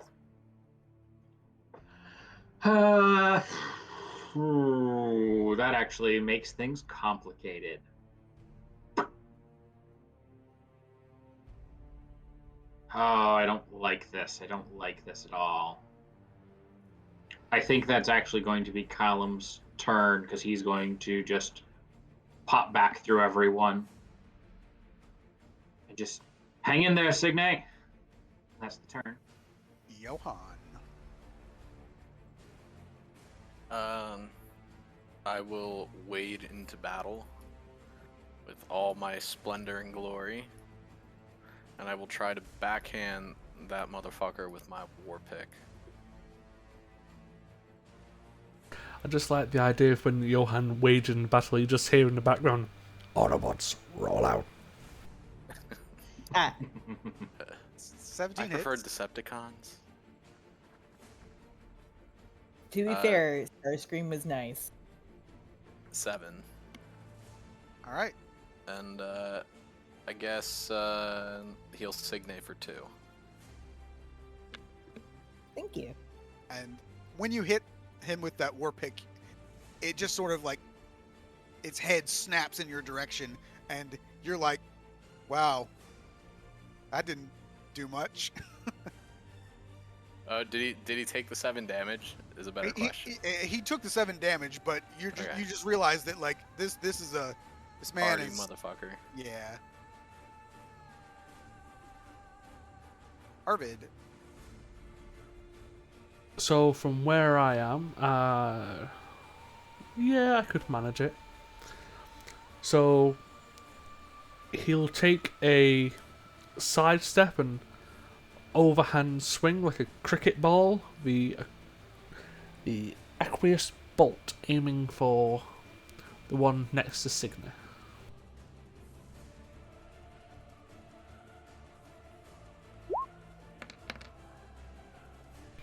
Screw it, I've got a d6, I'll roll a d6. Yeah, remember everybody has a D6 inspiration guy. Well, it was only a 13. Still misses. Yeah. If that misses, I can see Signe's taking a bit of a beating. Yeah, she's probably pretty bloodied at this point. Then I am going to Doesn't roll. look too deterred though. That's fine. I'm going to roll 4d6. I'm going to spend 4 counts of the balm of the Sealy Court.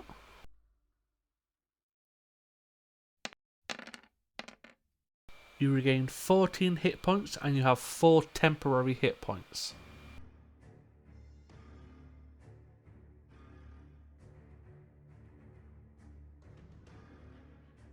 Thank you very much. Bonus actions for days, I just never use them. All right, Griswold. All right, Matt, you said if we have an idea to just tell you and we'll try it. So I have the athlete feat. So my jumps only take 5 feet of movement beforehand to be a full jump. Would it be possible for me to move here and run and jump over Johan and this guy landing behind him? How tall's Johan? Probably like just shy of 6 feet. 6 feet. I'm not. I'm not trying to like jump over him. I'm trying to like Superman over him, like leap out with my arms and like pull my legs up over into like a flip. Vault over him, effectively. Yeah. All right. So I will do that, and as I land, the first slash is going at this one that's still restrained. Trying to drag it across his back. You have advantage on him because he's Ooh. restrained. Okay, so I get 2 of these then. So 28, 39 damage. Dead. All right, and then the offhand is going to go at the one that's in front of Signe. That is not the +1 sword, it's just this one. A 19 for 5 more damage. Okay. And how much did I move so far? I moved 5, and I jumped. I'll just stay where I am.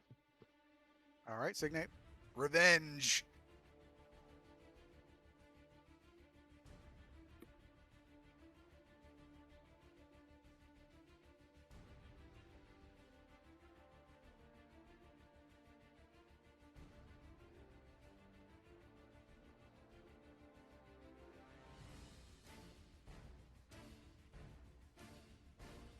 Just sink right into him the best I can.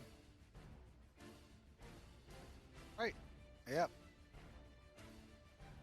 And you can see that as you're swiping the axe at him, he's just basically like screaming in your face, not in any pain, but just in sort of like anger and rage.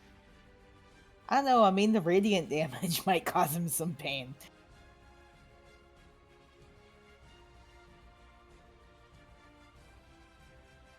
He's actually not. He has no issues with radiant damage, surprisingly. Oh no! Yeah, but that's it for me. It is Ragna's turn. Okay, dokie. Regna's gonna tiptoe over that dead zombie to attack this dead zombie. 2 slashes and a Kessa scream.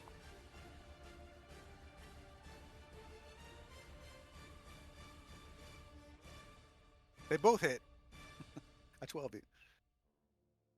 Or 19 total. It is still standing. Okay, she will stay where she is. Alrighty. So this guy, having just also been stabbed by and distracted by Griswold, is actually going to swing first at him. Okay. 17 AC. That is a 27 critical. Ooh, I will half this damage. All right. It is halved. 19 points. I would have been, if I didn't have that, I'd been on 1 HP.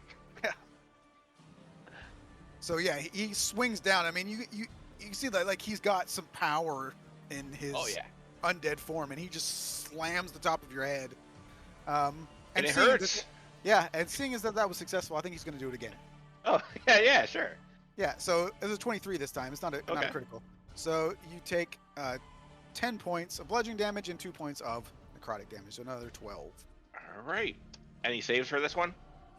Nope. Okay. Griswold looks fucked up. This one's dead. This one is alive. Let's see. Zombies are not intelligent, so it's not going to notice that Griswold is injured behind him, and he will attack Ragna instead. And miss. Because these are baseline zombies, and they're actual trash.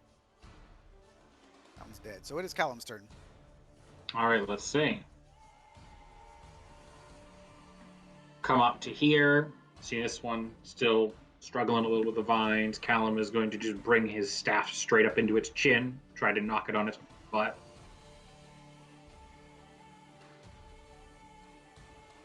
Dead.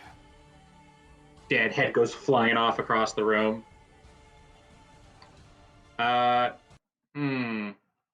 Okay. Here's a bit of... No, because you get a turn again before that. So seeing that, Callum will then step into the entanglement. Don't you ignore it due to mobile? Only if I take a dash action. Not that it matters, because I have almost 60 feet of movement a turn anyway. Second swing coming around, just go for like right down onto like the nape of the neck of this creature.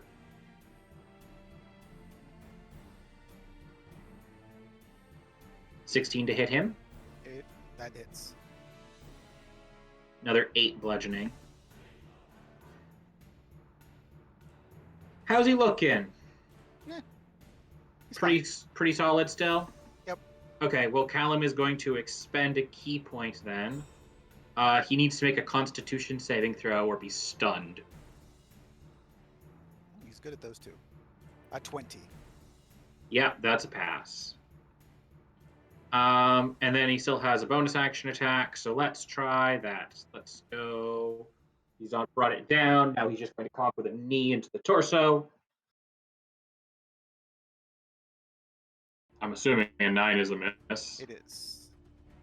Okay, and as he whiffs that, being off a little bit by the distance, he's still made plenty of attacks. So he is just going to fall back a bit.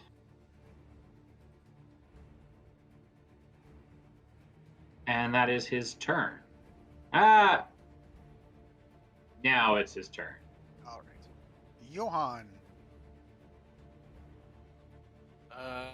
the necromancer who casts no spells. Well, I'm trying. He's been casting Warpick. Yeah, well, I'm trying not to, like, we don't know how long this is gonna go. And, like, I guess, yeah, and the thing is, like, a lot of my spells are like big damage boys, and I don't want to. I hear you. Blow your Like- load too early. Well, we feel ya. once, does a 13 hit? It is not. Okay, dude. Once I cast Spirit Guardians and there's a few enemies, that shit's gonna heal a lot. On top of the damage it's dealing. I'm assuming. Guess we'll find out. Yeah. And how hard I have to nerf it. Yeah. I'll come a little closer. I see Grizz is looking like shit at the moment. So Even as more like shit than usual. yeah, so as I'm throwing another Aquarius bolt,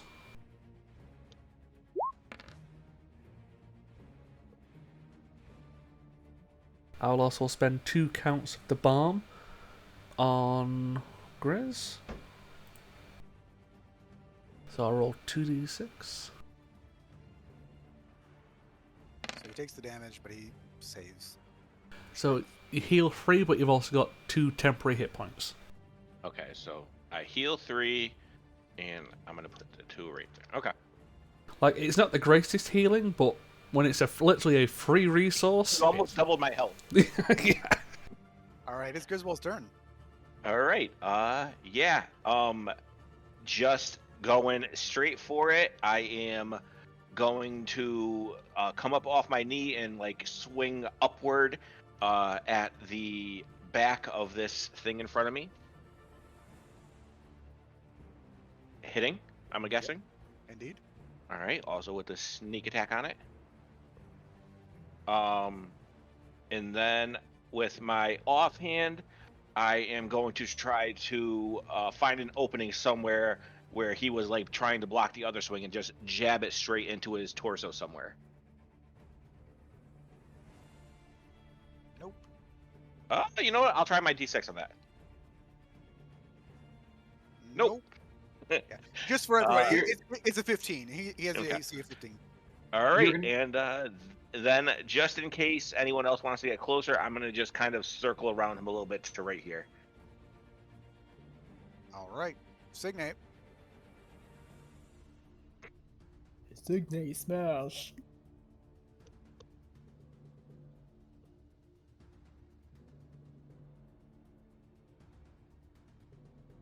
Yes. Nope, not that time.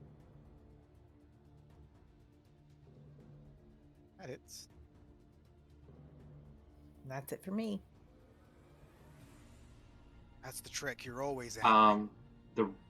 If you miss the first attack, your Divine Fury goes onto the second attack. Oh, that's it? Yeah, it's just the first attack that hits on your turn. Well, thank you for letting me know. That was 8 from the first attempt. 6 in rage. Yeah. So yeah, what did you put an that's extra fair. 6? 6, yes. He's looking pretty rough. Not happy.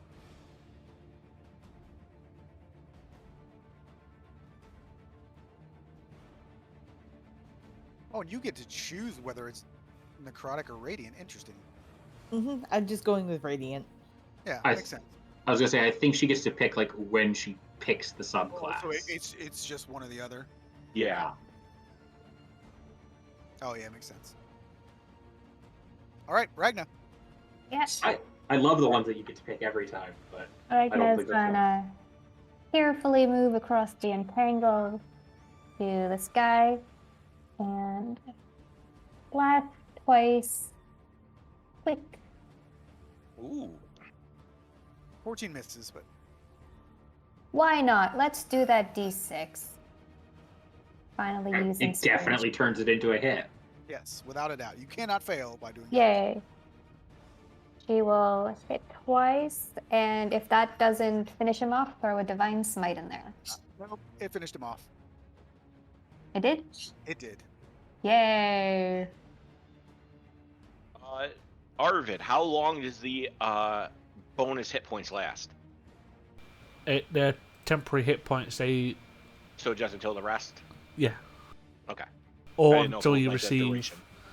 Yeah, it's either the until you damage. rest or until you receive a new amount of temporary hit points, then you get that.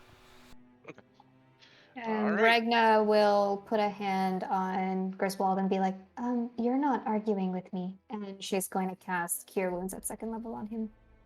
Yeah, and I'll be dropping the Entangle. I was about to He is, say, appreciate he it. is on his knee right now. Good work, everyone. So you get 16. Okie dokie, thank you. So, is it time for that break yet, Griswold? I told you I'd let you know when. If everyone else is good with it, perhaps we just secure this room. Is this a doormat? It is. So yeah, he'll just say, perhaps we just secure this room behind us, and once we're sure we could close it off, we could take a bit of a break. Sure. Well, I can kind of make it a bit more secure if you like. Whatever is easier. I just don't, as someone said, want to be snuck up on when we're not expecting it. So if we don't have to open this door now, sure.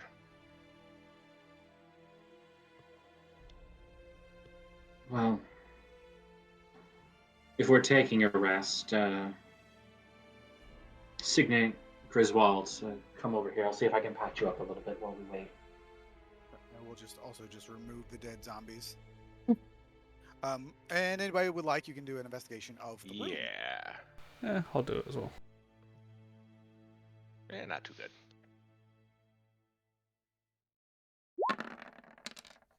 Yeah. It always kind of hits me, when we're done a fight, once my head clears a little bit, just how much getting torn to ribbons kind of hurts. If you need more healing, just let me know. I was going to say, Griswold, before you roll all those. Okay, well then I'll take the last 2 off. I'm up to, yep. I'll give you 7. Okay, so then I'm actually full without having to do the last one. And You guys are going to take a short rest in the catacombs, just so Yeah. I'm aware.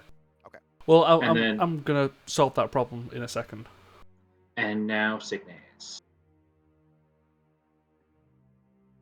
Signe, you heal for 10. Thank you. So as everyone's touching each other and healing each other, Arvid will I mean, put... Callum is literally just like ripping off little bits of his clothes, and you guys are finally seeing why his clothes always look like shit, and just like tying little sutures and bandages and things like that, and just like that should help staunch that a little bit. But yeah, as that's happening, Arvid will take out his pipe, take a large inhale, exhale, and you'll hear him say, "I call upon the half of moonlight and shadow." And a magical sphere fills the room.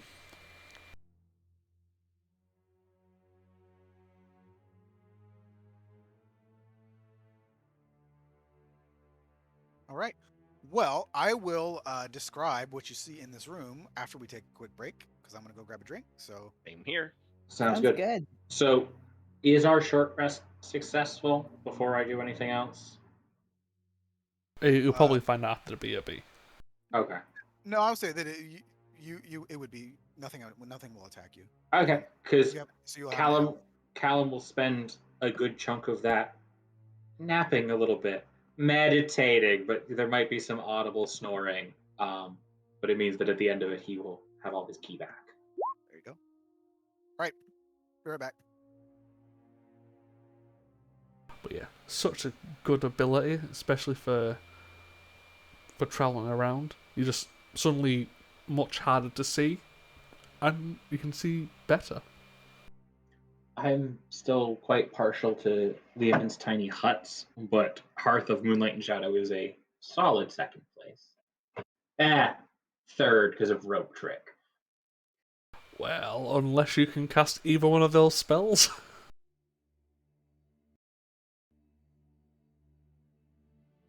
As a monk, I cannot. But yeah, considering what, like I said, all the bonuses of this is just a feature and not as a spell, can't complain.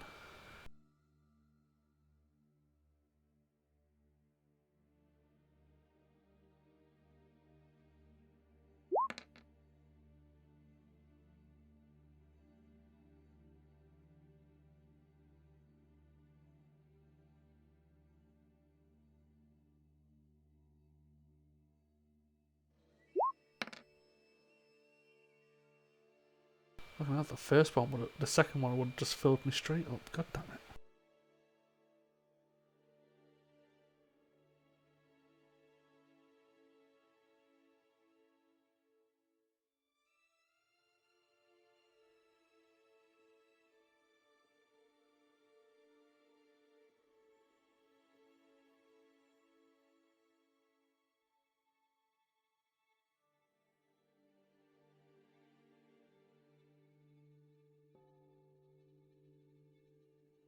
Oh, I should probably remember I've got silvery barbs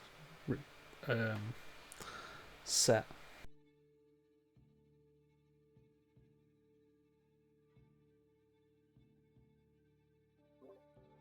All right. So who did investigation? Anybody do investigation? Yeah, I think me and... So 16 and 17. So, it is a square room, obviously. The ceiling is much higher than any other place that you've been in the catacombs. And it's capped with iron grates, so you can actually see the sky above you at this point. And you can see shackles that are bolted to the walls, and there's like an iron lockbox that is fastened to the wall, and that's this thing here. And the lid to the lockbox is open, and inside you can see that there are a number of wooden stakes. And you can see, it's a little bit difficult to be sure, but there is above the gate, or above you through those gates, there appears to be like the bars have been broken or bent a little bit. And there is like a grappling hook and a length of rope that's leading down. It doesn't actually go all the way to the floor. Like it looks like it was cut or something. So it's probably a good 15 feet above you where the rope is sort of like dangling. But if you want to do probably just a straight intelligence check. Pretty low difficulty on this, but Can I try as well? yep, because it is higher than a 3. I would certainly hope so. Yeah, so you get the impression, based on what you see here, that this room was used to kill vampires. They were shackled to the walls, staked to the walls, and then the sunlight above you would shine down on them and kill them. I will point that out to everyone. And after I say it, I will look at Calum and say, why would this kind of deity why would they be killing undead?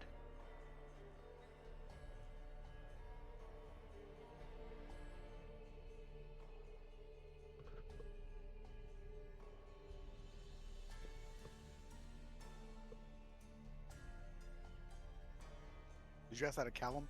Yeah. I don't know if he's back. I don't know, Oh, okay.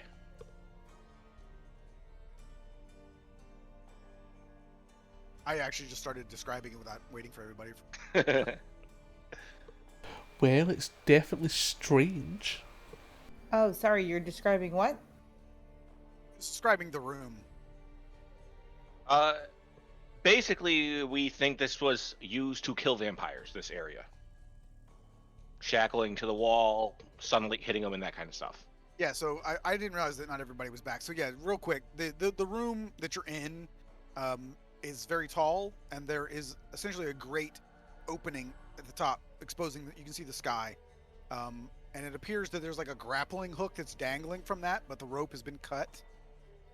And in the room, there are shackles, there are wooden stakes in the box, and Griswold has determined that this was likely a place where you would kill vampires by staking them to the ground, shackling them to the walls, and then having the sunlight burn them. Nice. And Interesting. when he like relayed all the information, he looked at Caleb and asked, "Why? It appears that this might be some tomb to a god that worked with undead. Why would they be killing them here?" I mean, it's certainly possible. At least the current god of the dead, Nerul, draws power from those who are truly dead, whose souls are within his grasp. The vampires were created through some other means. It is possible that that is a method of evading him, or whatever deity they believed this was. In which case, destroying the vampires might actually strengthen their divine. I would just say undead of any sort is bad for your health. So I would say that probably most of you, without any rolls, would know, at least for our purposes, because I believe there's not specific details on Exandria, but the vampires are not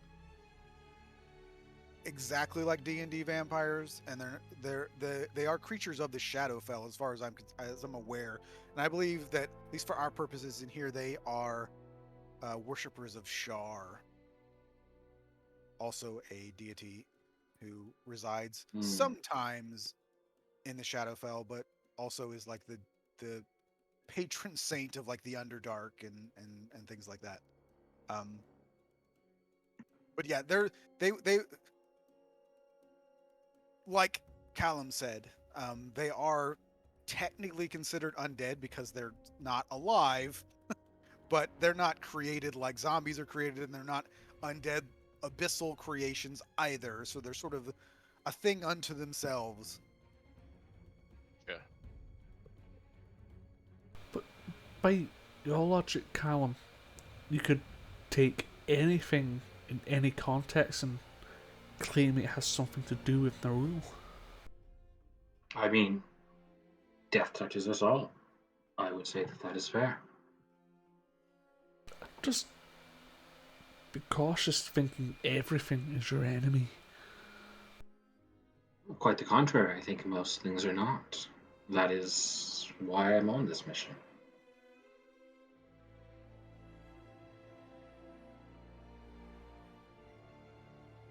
And Matt, did you describe what the hell this hole is? It's just a hole. Okay. Damage. Just trying to make the dungeon look better than just a flat tile. So I just threw some damage into it. You know. Gotcha. That's what the vampires use as a privy. Yes, exactly. And then as part of the investigation as well, we'll just that door above you. It's not locked, but it appears to be barricaded from the other side. All right. Well, once the short rest is over, we will. Obviously, everyone will know, but I'll kind of look around.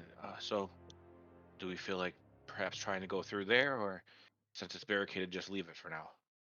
I would say it's worth trying. We've been keeping right thus far. Surely the noise from this chamber will have alerted anything in there. Actually, before we head out, I kind of forgot. I had spell scrolls. Did anybody use these yet? I'm afraid I'm not much of a mage. I got do plan to look more into arcane in the future, but as of now, no. I got dancing lights, mage armor, and misty step.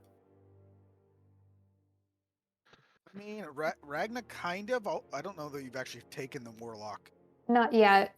Yeah, so once you do, you would be able to use those, but Maybe it's something for the future.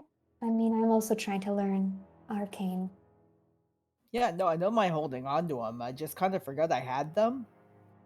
That's okay. All right. Yeah, I don't care which door we go through. Well, last time it was Ragnar. Perhaps this time both of you can work on the door together and get it. Yeah, I can help you, Signe. Thank you. You can roll separately, or you can do a strength check with advantage, whichever you want to do. I'll let Signe do it with advantage. Oh, I'm not very I think that was the good. wrong call. Hee. Get it? Stop doing that. Ah. This time you sort of like jam your shoulder into the door, and Ragnar's just cheering. Arvid's just going to walk up, see the hinges, and start placing his hands on them.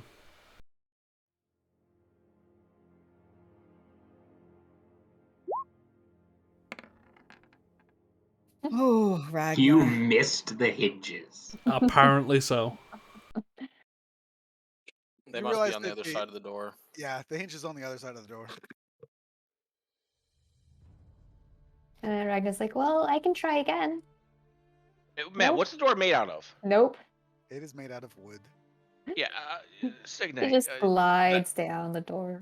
Oh Signe, no, I'm your gonna get axe. it this time. Your axe.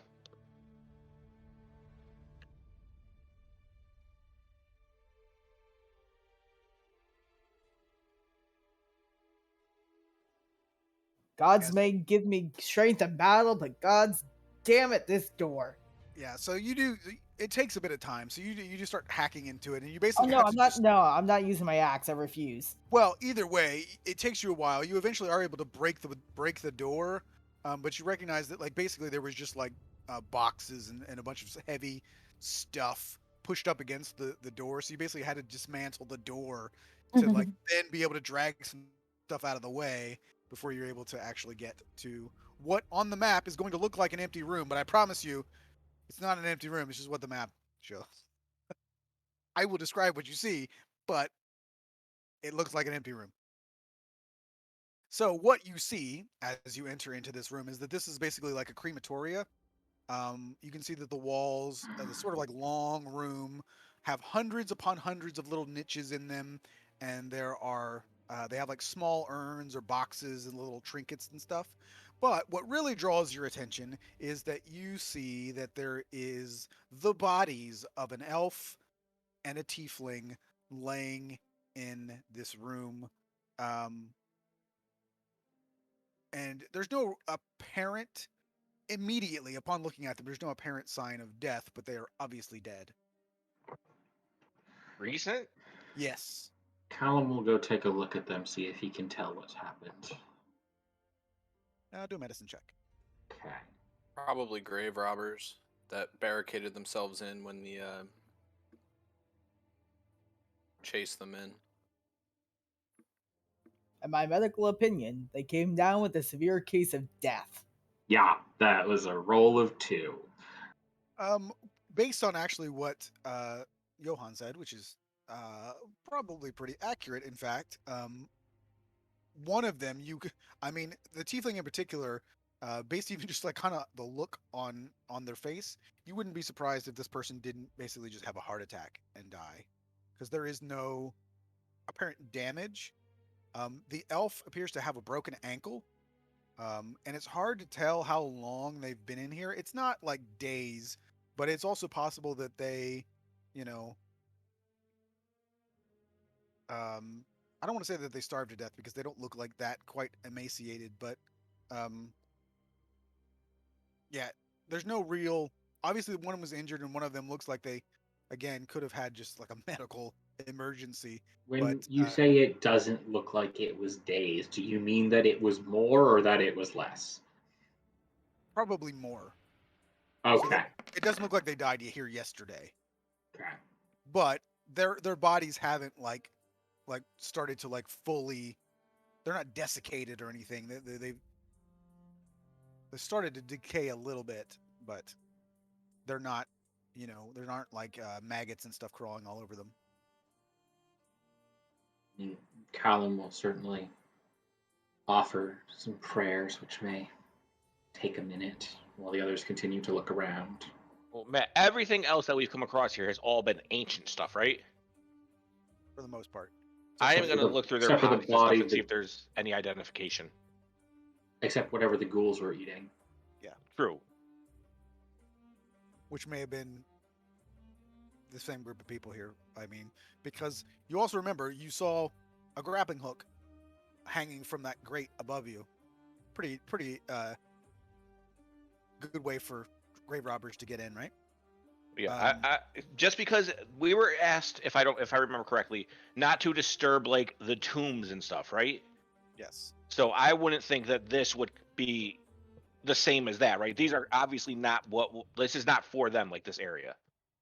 Correct. And you Okay. would see that these people do appear to be grave robbers because they do have a few like trinkets stuffed into their pockets. Okay, yeah, I just want to turn everything over, seeing what I could find on them. You would see that they have 3 lengths of rope. So 50 lengths of hempen rope. You can take that. I will add a rope to mine. They have 2 sets of thieves' tools. They are carrying a bag of ball bearings and a nearly empty flask of what appears to be extremely potent whiskey. Okay. And they have a few coins and trinkets. Just looking at it quickly, nothing like you would estimate, just as at a quick glance, something like between 25 and 50 gold pieces worth of stuff that they've pilfered. All right, so you said it was the rope. I take one of the ropes and I just throw the other 2 on the ground and just say, if anyone needs these. Ragna will take one. Then you said whiskey, ball bearings, and 2 sets of thieves' tools. 2 sets of thieves' tools. All right, and I will take 1 extra set of thieves' tools and ask if anyone else needs one. Ragna shakes her head. I'll put 1 length of rope in the bag of holding. Yeah, just put the extra thieves' tools in it as well. Okay, I'll grab it and stash it for now. And then you said the other trinkets and stuff looked like it was probably stuff they took. Yeah. I'll take all that and put it in my pockets and just kind of look around and just say, this will go back to the people when we get back up. That makes sense to me. They're more likely to know where it goes than we are. Are we gonna do anything with that grapple hook? It's too far up for us to grab. I could try and knock it down.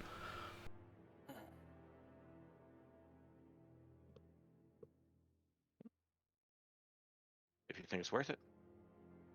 I mean, if you want a grappling hook, I'll just start firing off bolts. Wow. You missed the grappling hook. Apparently, yeah. My attacks are just missing. It looks like it's pretty twisted up there, though. You imagine if you go outside, once you leave, you could probably go and grab it from above ground. But getting it from here is probably not worth the time to try and. It's like playing a crane game or something. It's probably not going to be worth trying to grab one. Get it from there. Yeah, it's going to be a no-go from this side. Fair enough. But if you want a free grappling hook, you can walk around, find out where this grate is on the outside. Be pretty easy to get it from there. Shall we continue then? Yes, I think so. Agreed. Eyeballing the statue on our way by. What are the things in its hands again? A scroll, a skull, And a quill. a quill, and then one hand is empty. Is there anything on the ceiling of this room? So you can see in this room, it's a sort of semicircular chamber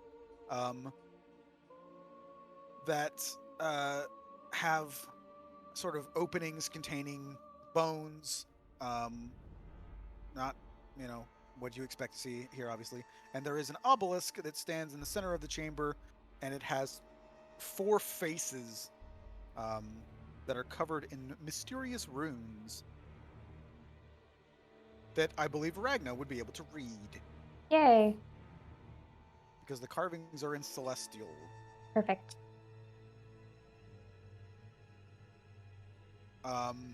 Upon reading it, you notice that it's not terribly interesting. It is basically speaking in general terms about the goodly lives of those who have been interred in this chamber. So nothing particularly exciting in this room. Yep, she would explain that to the others and kind of wave a dismissive hand. Hmm. Can I investigate around the statue? Is there like anything behind it? Nope. Okay.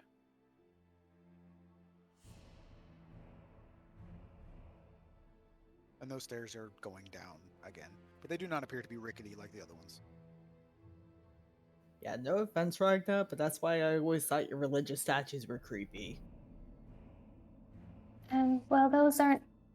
That isn't my religion. So, well, I guess not that I have a religion now. Sure you do. You can still worship. Speaking of looking at the ceiling, just because you said that, I'm gonna assume then that Johan is doing that again, just because I find it interesting that you said that previously. Just occasionally. I mean, when there's vaulted ceilings, it's usually best to So look yes, up. in this room, you all hear like sort of this crackling sound, and looking up. Well, first of all, this room is kind of like the others, where there's burial niches, along the walls that have like skeletons and stuff, just like everything else. But if you look up, you can see that it's like there are skeletons that appear to be essentially plastered into the ceiling that are. I have been to this real world place, and it is so cool. Yeah. So yeah, and some of them appear to actually be moving. That is less cool. Yeah. So you can see that their arms and legs and skulls have sort of like, you see that like on the ground, you can see like where it appears that parts of these skeletons have fallen out essentially, and there's like like some finger bones and like an arm bone that like these things are trying to like move themselves. Sort of, they don't look like they're necessarily dangerous because it's not like they're wearing armor or they just look like they've been animated in some way, but you're not quite sure why.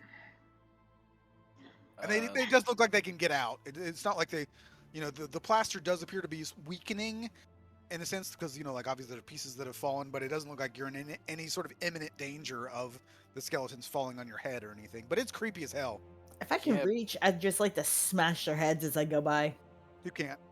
It's Yeah, probably but about 25 feet in the air. I was gonna say, I mean- Callum looks concerned and contemplatively at the ceiling as he just like slowly fishes around in a pocket, gets out a little strip of cloth that he uses as a sling, just kind of thinks real hard. Ragna, you might want to back up a bit, Poor bastards. and I will cast Chilling Touch up at the ceiling. Or Chill Touch.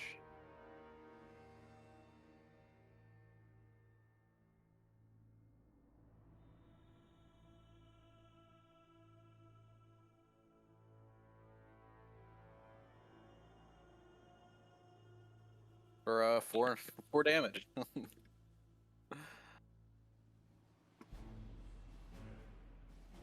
feel like we could have just walked under them easy. I'm not sure. Callum is trying to think real hard, DM, about given the fact that these are undead of some nature, if it is more help or hindrance to his goals to unmake them.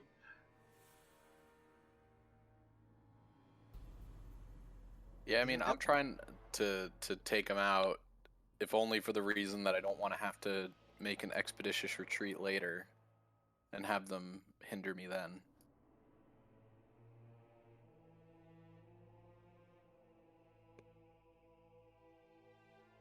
I mean, those of you that would know, I mean, so most of you at this point, I mean, would be generally aware that these are obviously not abyssal creatures.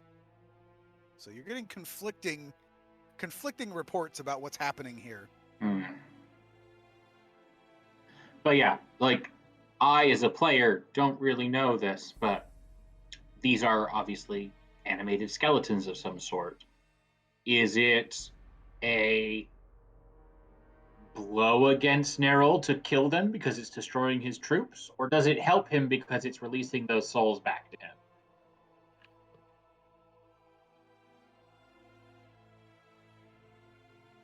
I mean, in those instances, it's probably 6 of one, half a dozen the other, right? Like it's Well, yeah, that's what I'm. yeah. Yeah. I mean, Okay.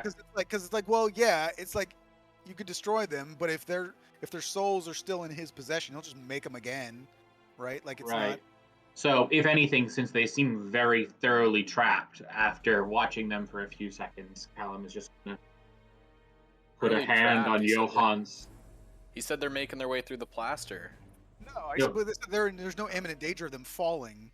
Like they're stuck, and Oh, the only evidence of them, making any headway is the fact that parts of them have fallen out of the plaster. But oh okay. yeah, they're My misunderstanding then. yeah, so they're not. I mean, So- eventually they would probably get free, but not in the next probably 10 years. I say Callum would kind of assessing that, just put a hand on Johann's arm as he's cast his cantrip and just be like, it's best we leave them. Better to have them trapped here where they can do no harm than sent back and released upon the world once more.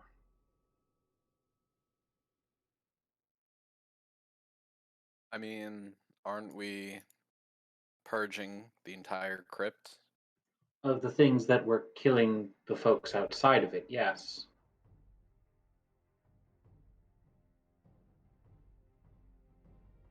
Sure, yeah, it's still creepy. It's disturbing, this whole thing, Yeah. because you can hear I'll let it go for you can now. hear their teeth clicking as they're like making the biting sort of sound. Those Mhm. skulls with their it's gross. It's weird. So another empty room that's not technically empty.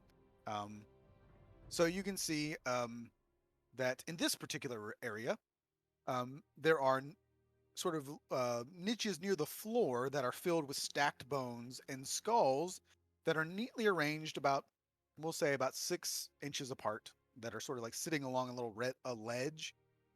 And the wall above these skulls has an inscription that is partially obscured by, old dust and cobwebs. You can see that it looks like it would be like us trying to read Old English. It is an archaic form of Common. Mm-hmm. And Callum, of course, would be quick to wipe away that dust so he could get a better assessment of what's going on in here. So that inscription would read in this archaic Common, "A question speak you, and answer will these departed."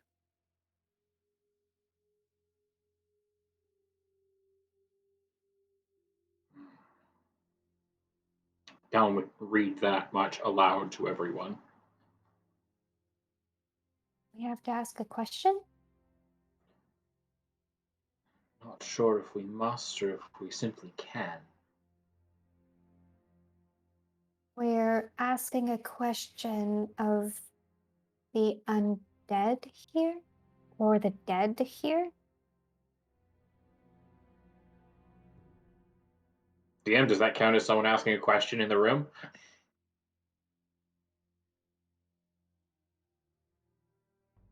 Um, Not sure that that's what we're looking for, but yeah, it's a good call out. Agnes just throwing out all them questions. She's not wise. Yeah, we'll say one of the skulls. Actually, we'll say multiple skulls. There's 3 separate ones that sort of appear to respond, and one of them will say yes, and the other will say not undead.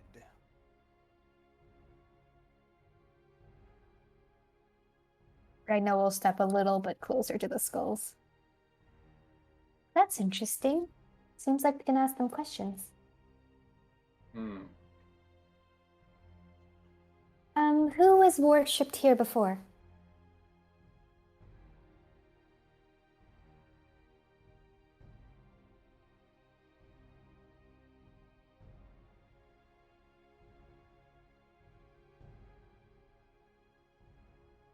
Good question. Let me find my notes.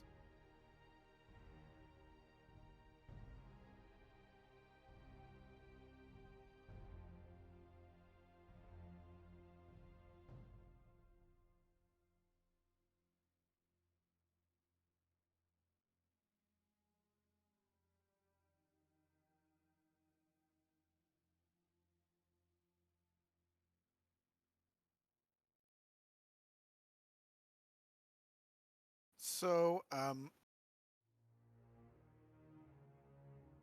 you would get different answers, but so one of them would mention the name Nerul, and another would mention uh, someone called Erebus. Does Ragna recognize Erebus? Could do a religion check, I suppose. Yeah. I was just saying, Callum's all in on that too.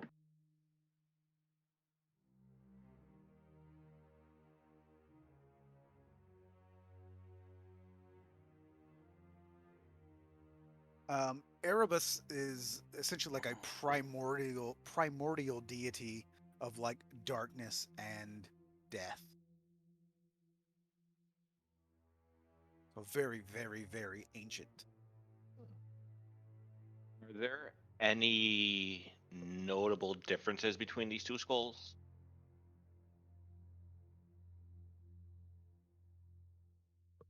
Probably not anything dramatic, no.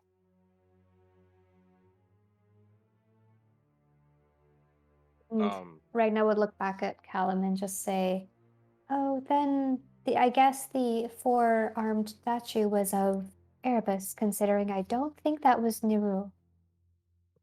It's not a symbol he typically uses. Who is Erebus? Oh, he's a primordial deity of darkness and death. Very, very ancient. Fair enough.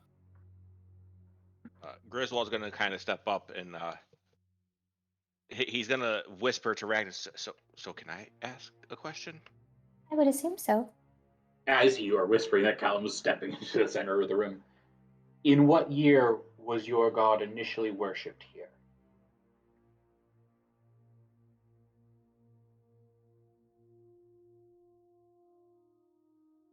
So once again, you would probably get differing answers from the two, but This time it's on purpose. yeah. So you would be looking at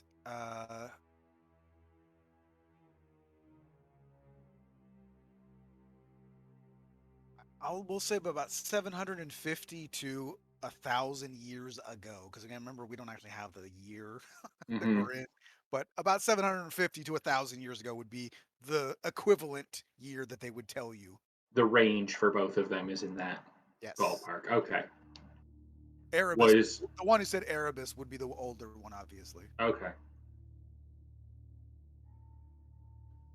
Griswold is gonna kind of. I don't have any very deep questions. What's behind the door? They would not know. He kind of just throws hands up and just walk away, fucking pissed off that his question can't be answered. What kind of trouble currently exists in these catacombs? They also don't know. And upon asking the fifth question, they appear to essentially become lifeless again. Oh. My bad. Sorry I wasted a question. Oh, It's no, okay. that's okay. That was going to be my next question, more or less, as well. I was curious if Erebus had anything to do with Nerul, but I guess that's something we can try to research later. For the players, not for the characters, it's basically this whole thing acted essentially like the Speak with Dead spell, in that they can't answer anything that they didn't know before they died, so they have no idea what was in the room. They have no idea what else is out here, just for the players. Gotcha. Well, whatever was causing them to speak with us seems to have ended. I will check the door if it's locked. That door does not appear to be locked. It does appear to be a heavy steel metal door, though. Okay. I will look at everyone and say, well, it's not locked. I'm going to try to open it. And I don't know if anyone wants to move away just in case. And he'll put his shoulder against it. And you have to push a little bit. You don't have to do a strength check, but I mean, it takes a minute, and you can tell that this hasn't been opened in a while, and it feels like the hinges have dropped a little bit. You kind of have to it's like the bottom of the door's dragging on the floor. Got And to it's lift and push. Yeah, and it's kind of making that screeching sound as the metal scrapes across the stone. He'll just, don't worry, no one will hear this. And upon looking at Only the door, the you dead. see that there is what appears to be a bit like a throne with a mummified figure sitting in it, sitting in like magnificent apparel that has decayed over time. It is holding a golden sword in its right hand, and there's like a balance scale, like balance scales in its left hand, and there is a crown of gold on his head that appears to almost be floating. Well, that's a trap if I've ever seen one. I was going to say, at that, there's definitely, Callum is giving you said it was a set of scales and a what in the other hand? Golden sword. A golden sword. Okay, never mind. All right. Never mind. I'm going to kind of just put my hand out, like to not let anyone pass in case they're trying to walk by, and just, without even turning around, just, Ragnar, can you tell if that's an undead or is it just a corpse? Let me see. And she will use her divine sense.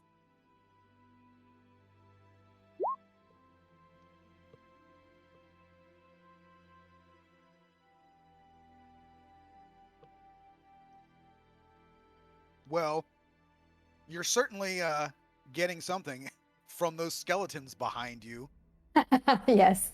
in that room, but you are not getting anything coming directly from this mummified body.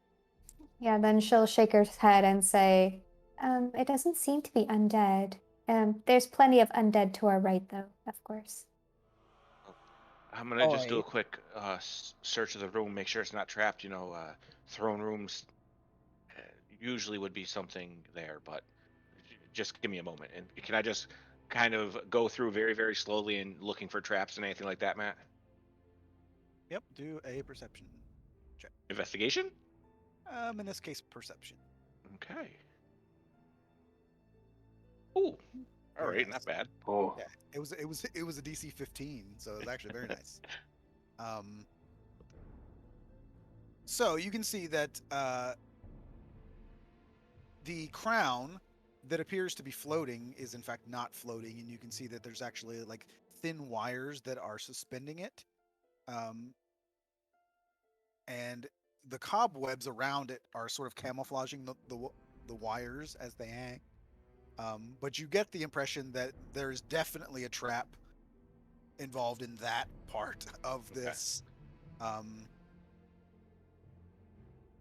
Is it like any I've seen before, or is it new? You're not entirely sure, but you also imagine that it's probably somewhat related to the scales. And then I'll just say, why not? As just a general perception, in general, like being an adventurer, you would know that gold swords are basically useless as a weapon, because I mean it's the softest metal there is, so it's obviously ornamentary. But you would imagine that this is simply just a trap to try and get people to steal the stuff and kill them, maybe. But yeah, this is not a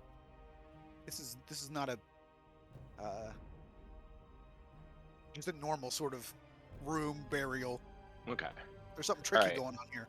All right. I will say we leave this alone. I don't. I think it would be worth looking into. And he'll just, everyone, if you could just move, and can I take out the bag of ball bearings I have and try to throw them? And he's going to ask everyone to move away just in case anything explodes or anything. But I want to aim for the crown and then for the scales, and I want to just knock them both.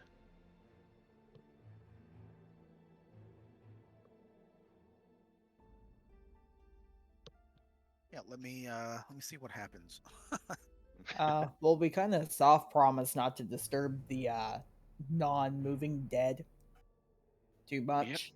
but this one is trapped, and if we're here to explore everything, there may be other rooms with undead there. I don't want to take anything. I simply want to make the room safe for us to search. It certainly would make sense to trap the entrance to another level or a hidden chamber in such a way. Fair enough.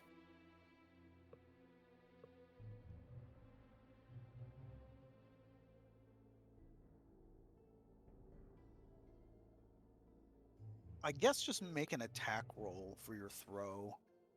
You want me to just throw like I'm throwing a dagger then? Yep. All right. It'd be for the first one would be the crown, and then the second one would be the scales.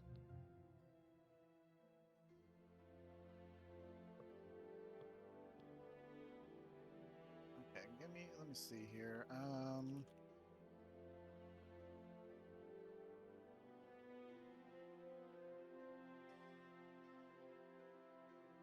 So you hit it, and you can see that the weight or the scale becomes a bit unbalanced, and you can see that the crown drops, and some kind of spell goes off, requiring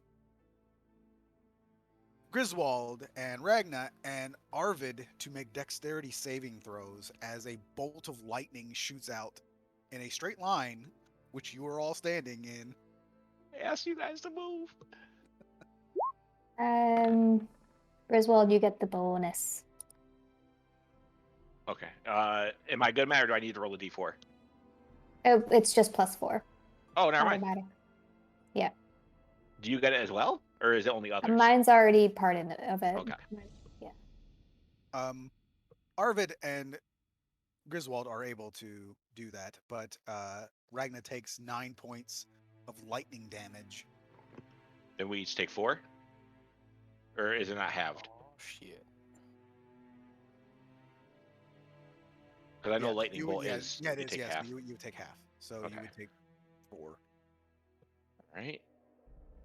How kind of you to not make that an actual lightning bolt. All right. Griswold's gonna kind of turn around and just. Technically, it isn't a lightning. It's a combination. It's a glyph of warding. So I toned down the lightning response essentially. Gotcha. How kind of you to reduce that 8d6 lightning damage. Yeah. You know, I don't want to. If I kill you, I don't want to do it with a glyph of warding. So yeah. Griswold will kind of turn around and just like, should have moved. Sorry. That's okay. I thought I would be safe here, but I suppose not. All right. One more second, and I'm gonna just take a couple steps in, Matt, and look around the corners and just try to clear everything else before everyone comes in. Ragnar takes a step up. It looks like that was probably the. Okay. All right. He'll kind of.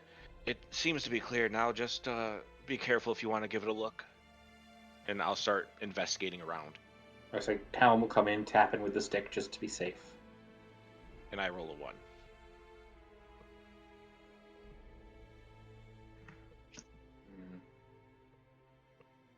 I mean, I would say that you get the impression that at this point, really, the only thing you can discover is that, looking at it, you imagine that it's also possible that the reason it didn't kill anybody is because, this magic is old and this chamber is old, and the essentially the magic could have faded after hundreds of years. But in addition to that, the only thing other thing you look and you can see, like, you could probably do the Indiana Jones thing where you replace the weights to take the crown, but that's about all that you can.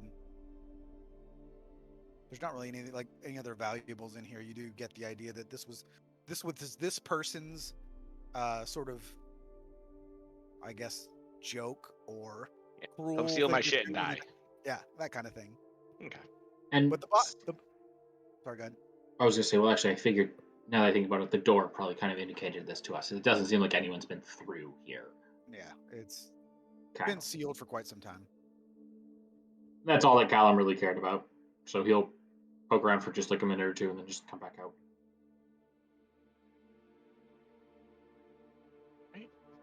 Ragna will tap herself for a bit of lay on hands. Fair enough. Mm.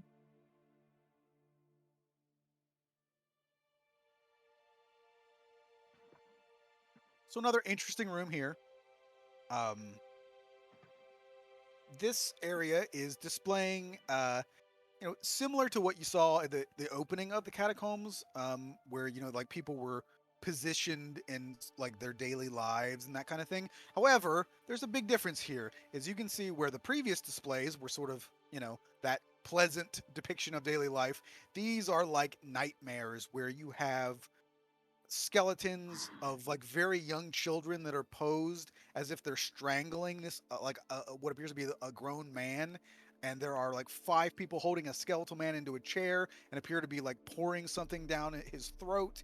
So you get the idea that this is the depiction of like people getting revenge upon the people that killed them. So you have, you know revenge scenes. It's disturbing. Yeah. Distasteful. I will once again, I'm going to search around, see if I can find anything. There is piles of dirt and rubble that are deposited all around the room, but other than that and the disturbing nature that you see, essentially this is just the victims being allowed their eternal revenge against people, but you can tell that these are also very, very old, and nothing has been added to this place in any sort of recent times. This place twists on. Is that a village? A what?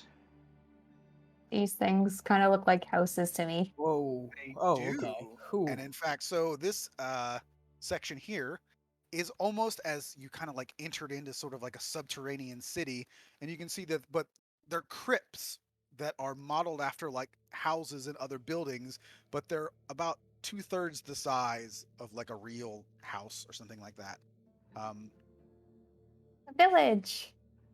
Quite interesting.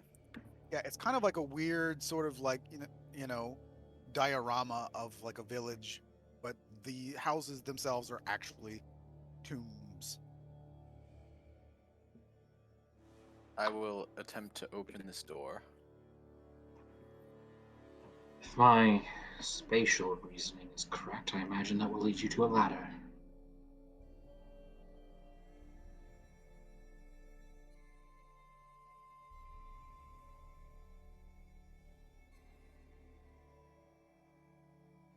So beyond that, it's because you can't do it this way. Like, so there's a wall there. There's actually like a gate right here. And behind that gate, you can actually see, as Callan predicted, a ladder. What about this room? This room, you can do an investigation check. I shall assist with the investigations.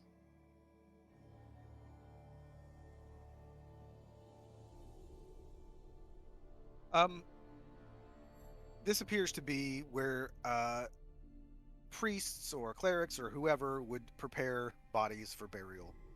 And now you're starting to realize, okay, so a potential pulley system, dropping those bodies down here to be prepared, it all makes sense. So that blood stain on the floor is actually very, very old, despite the fact that it looks new because it's very bright red. William, are you doing all right? He kind of just is looking around.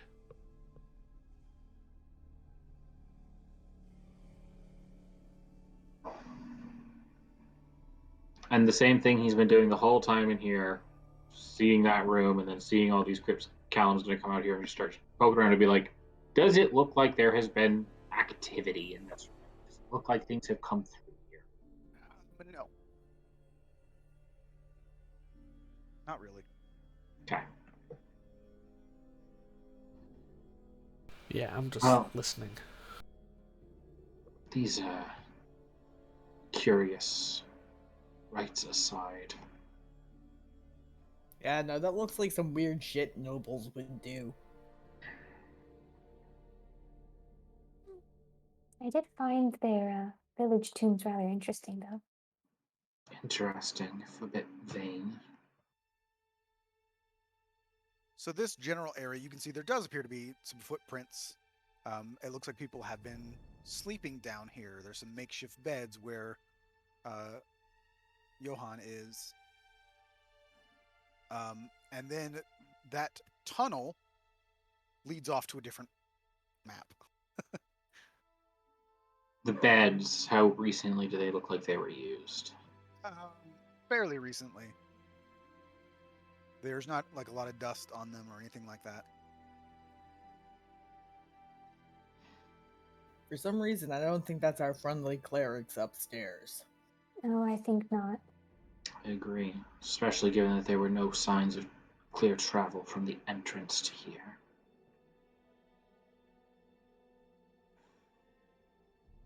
What about this hallway? Does it look used? This? Yeah. Yeah, that's leading to further down to Mhm. another part of the map. But it And is a carved out hall, so like the walls are not finished. Mm-hmm. And it seems like there's some form of like recent foot traffic through here. It does, and I would say in the distance you can see a bit of faint light. But it appears to be a pretty long corridor. William, your skills may be acquired here. I will approach it.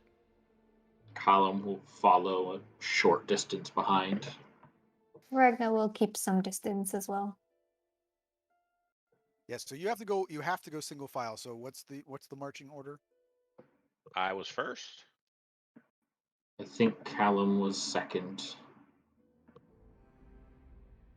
I don't mind being wherever. I'll just roll a stealth with advantage. Yeah, I'm good here. Actually, I think... yeah, no, Callum would be second, because he is the second sneakiest. 26.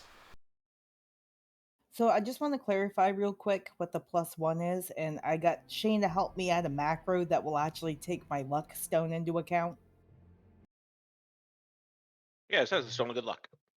Okay, well, I just want to clarify if it wasn't clear. All right, so Ragnar should be at a disadvantage, so it's 13. It's okay. Callum got a 10.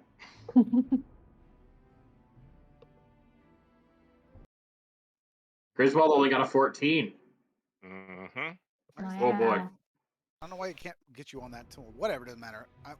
I just need the marching order for the other map, basically. The other map is going to be a little bit different. It's going to be the tiles are As I say, larger. So. we're already in the other map, I believe. Oh, are you? Yeah. Yeah. Oh, okay, yeah, cool. So yeah, you would for can you all see like light? Yeah, I Yeah. see a fancy Yeah. purple light right Oh, there. Yeah, There's a couple torches. We're in the hallway, and then it looks like an opening up around here. I mean, Callum can just see because it's dark, so I can't see lights. So everybody do a perception check because I'm with your sneakiness. Because you without doing a regardless of perception, you do hear noises. Man, I've been rolling really high on the things that I'm not good at, and really low on the things I'm supposed to be good at. So yeah, as you get into this though,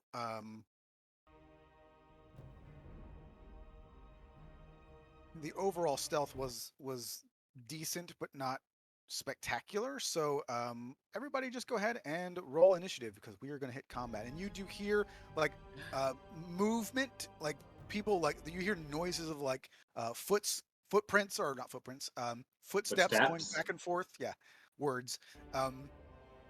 And you hear a voice say, "Stop Whoops. them!" Oh God, where am I?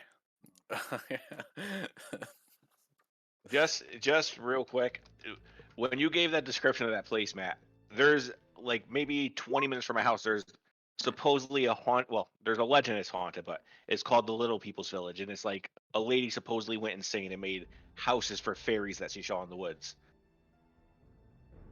That That's sounds that creepy. was weird. I would want to visit said place. It's very Right? quickly becoming destroyed by just assholes.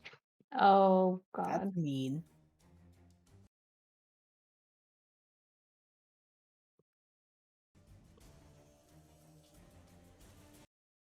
All right, so For a second, I was really excited. I was at the top of initiative.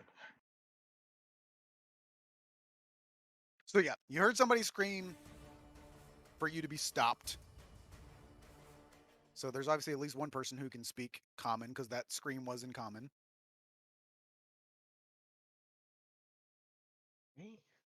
I'm just getting all the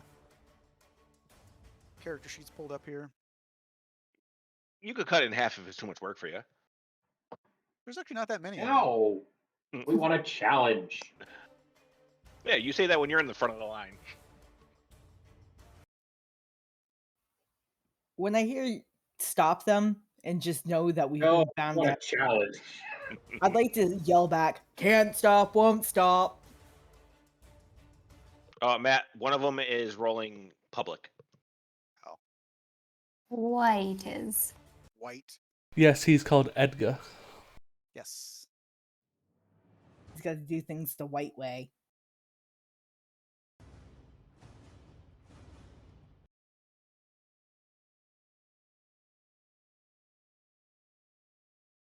Yeah, by default, these character sheets do not roll.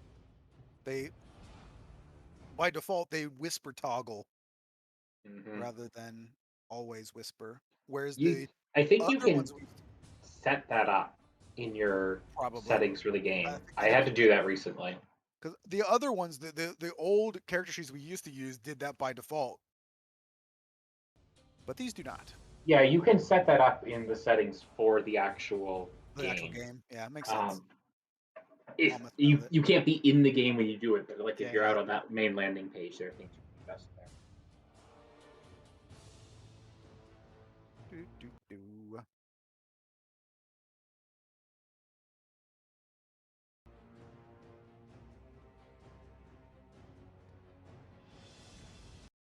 Alrighty, that should be it. And the rogue is first. Surprise, surprise. All right. I am going to. Well, before I start moving around, can I tell if it's coming from that direction or this direction? It came from the south. Okay. All right. So I'm going to hug the top part of the wall, and kind of just creep around. And what the fuck is that thing? All right. I don't like the sound of that. I love the Heavy. sound of that. I'm looking at the turn order and I also don't know what that is. It looks like a this blue guy looks man like from Earthbound. We'll This see thing? soon. it's the front fucking Oh. man of a Kiss cover band. That's I know Oh, what that is. I'm looking at the blue one. All right. So I've moved 10. Maybe know what that is. Oh, That one I'm not sure. that's a skull. As a spooky, scary skeleton. The other two I think I know. And That our one good I'm friend, not sure. The white. Yep. Right. A white. I won't say the others. I'll be nice. 10, Oh, it's fine. It doesn't really matter what they are. Okay. 20. The Kiss cover band is, I think, a ghast, which is just. And then I don't know what the third one. Maybe like Alright.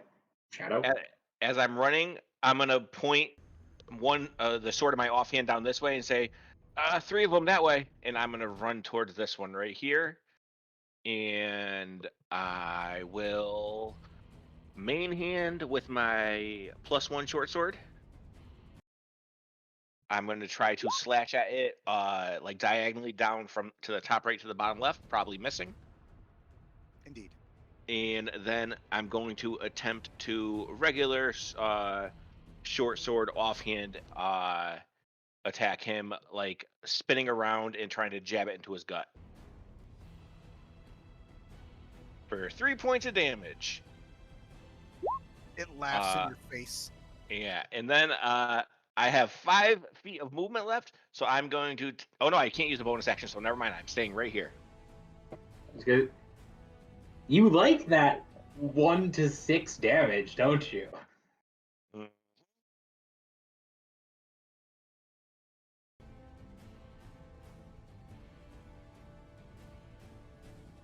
All right, so the spooky skeleton is going to sort of move over to behind you, essentially, and it is going to have this greenish, sort of blackened pulse come out of its hand, and it is going to shoot 2 of them at your back. What is your AC? 17. You get hit twice for 18 points of necrotic damage. Ugh. That's bad. I'm fine.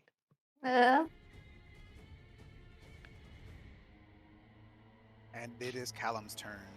All right. I mean, he ran up, so Callum's going up after him.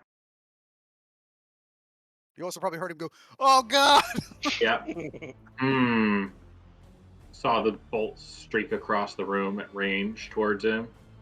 Not that Callum's going to stick around for that. Well, Callum likes to focus his damage. So 15.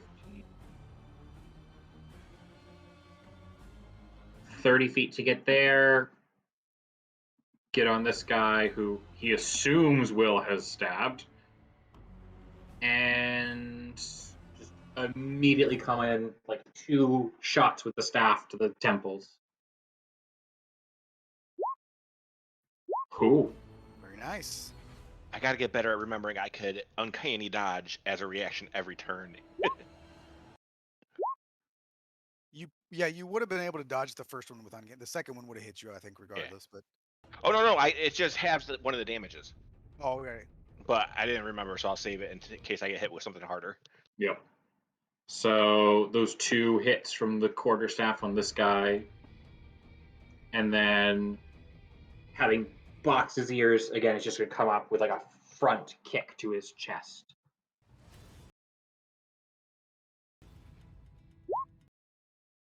All right. That'll do. That one's magical bludgeoning, so I don't know if that makes a difference. And same thing as last time, Callum's going to, since he's connected with an unarmed strike, he's landed his foot in his chest, he's just going to make a quick pivot and push around some guts in there and turn that into a hand of harm.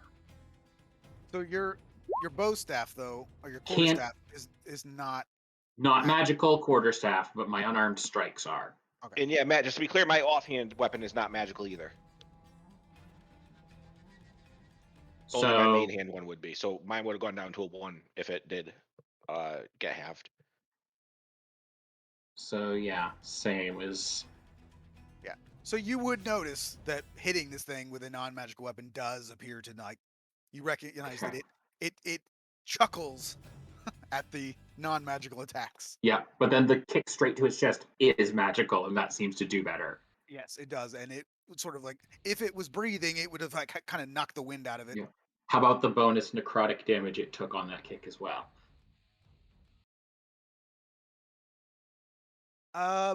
For the necrotic damage would have you seemingly done what you expected it to do. Okay. And is it poisoned? It is not. Expected that. That's it. Callum has landed 3 hits. He sees where things are. He doesn't want to clog up that tunnel. And so he is just going to scoot up to here. So yeah, we just said, like, you are specifically designed to be bad against the things that you want to kill the most. Yep. Yep. That was a happy little accident. Signe.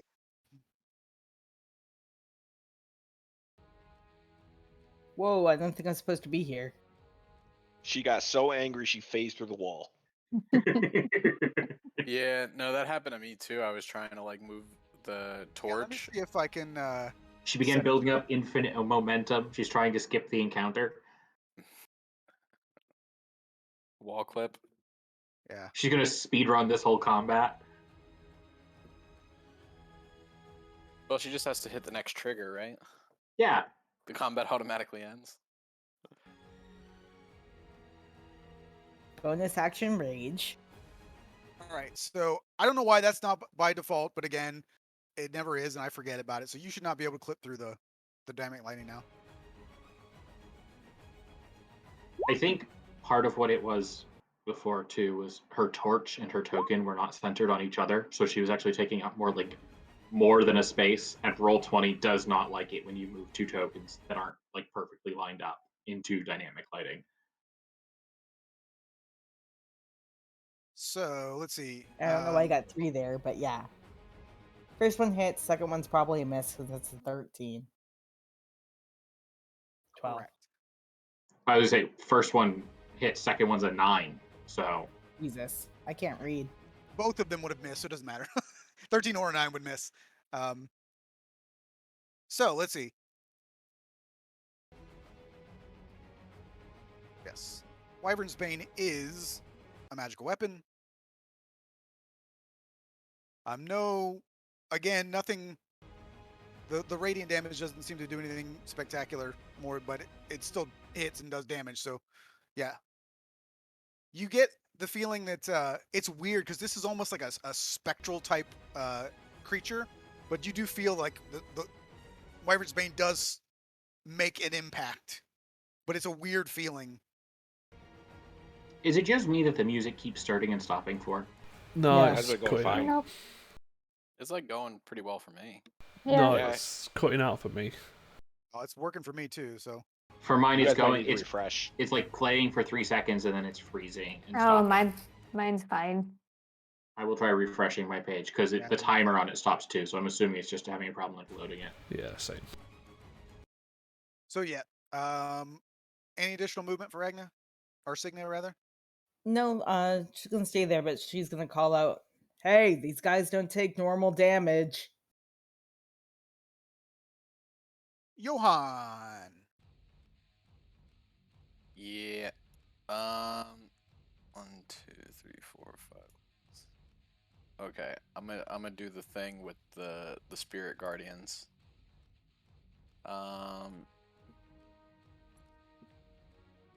So sorry, I gotta fucking see the description on this again. I forget the range in the aura. 15 feet. Yeah, so I step forward, and there's a burst of magical energy as my spirits come out and start to harass the demons and the mean things. God damn it. There. Excluding all your friendlies, I assume. Yes. Hold on, I forget what this was, if it deals damage now or at the start of their turn. I think Start it's of at, turns. yeah, or when they walk into it, right? Yep. When they Okay. start their turn there or enter it for the first time on a turn. Okay, and then Matt, I think we were doing just I think I re-rolled the damage once at the start of every turn, right? Or did you want to roll damage individually every time? We'll just do it once for all because it's easier that way. Okay. Did refresh fix the music, by the way? It's hard to tell so far because we came in like the middle of the track, and so it got like halfway through and then it cut because the track changed. So far, it seems okay.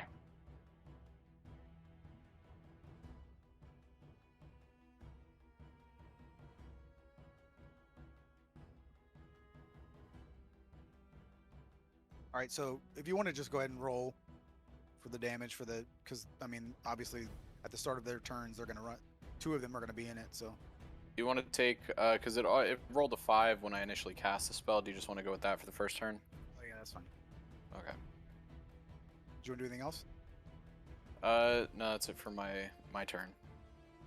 All right. So this creature, which, actually, you know what? Let me see. It is necrotic damage though.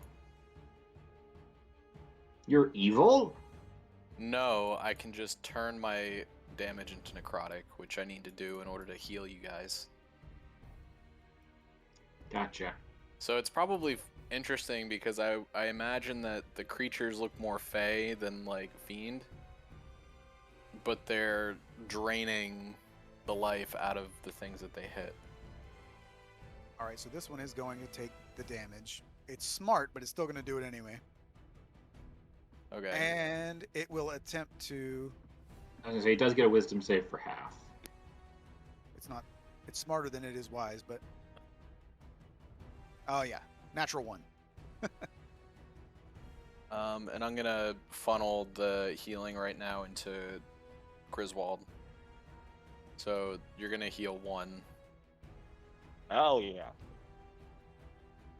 Look, I rolled 5 on 3d8. I don't know what to tell you. Yeah, that's pretty rough, buddy. So, Signe, this ghast is going to walk up and strike at you twice with its claws, similarly to the ghouls that we saw. So go ahead and save on 2 Constitution saving throws real quick. Ragna's not all the way over there yet. Yes. He doesn't Of need it. course. She doesn't need it. But That is a barbarian. but it was a 25 and a 22, one of them being a critical hit. So you have, let's see, I can't do math. 25 and what's No. the total damage? So you take 15 points of slashing damage After resistance. after resistance. Noted.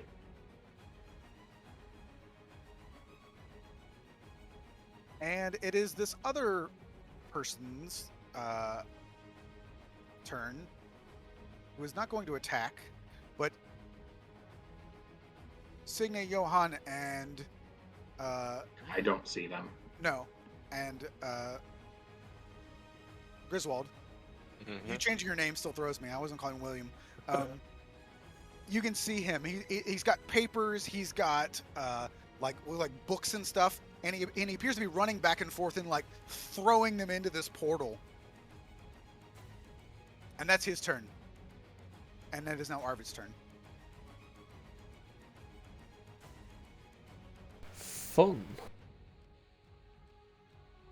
I will relay that information to the people in the back. Oh. Well, He's trying to hide his work. I'm going to use my free cast of a racial ability. I'm going to turn invisible.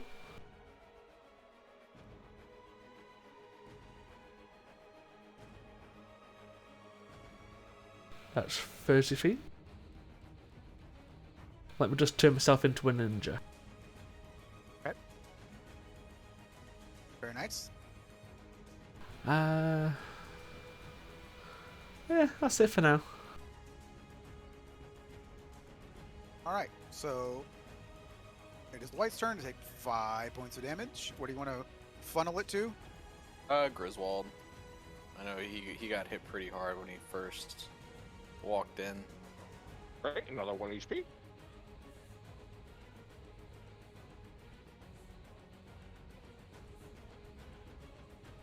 And your AC 17. Yeah. All right. So, DC 13 Constitution saving throw.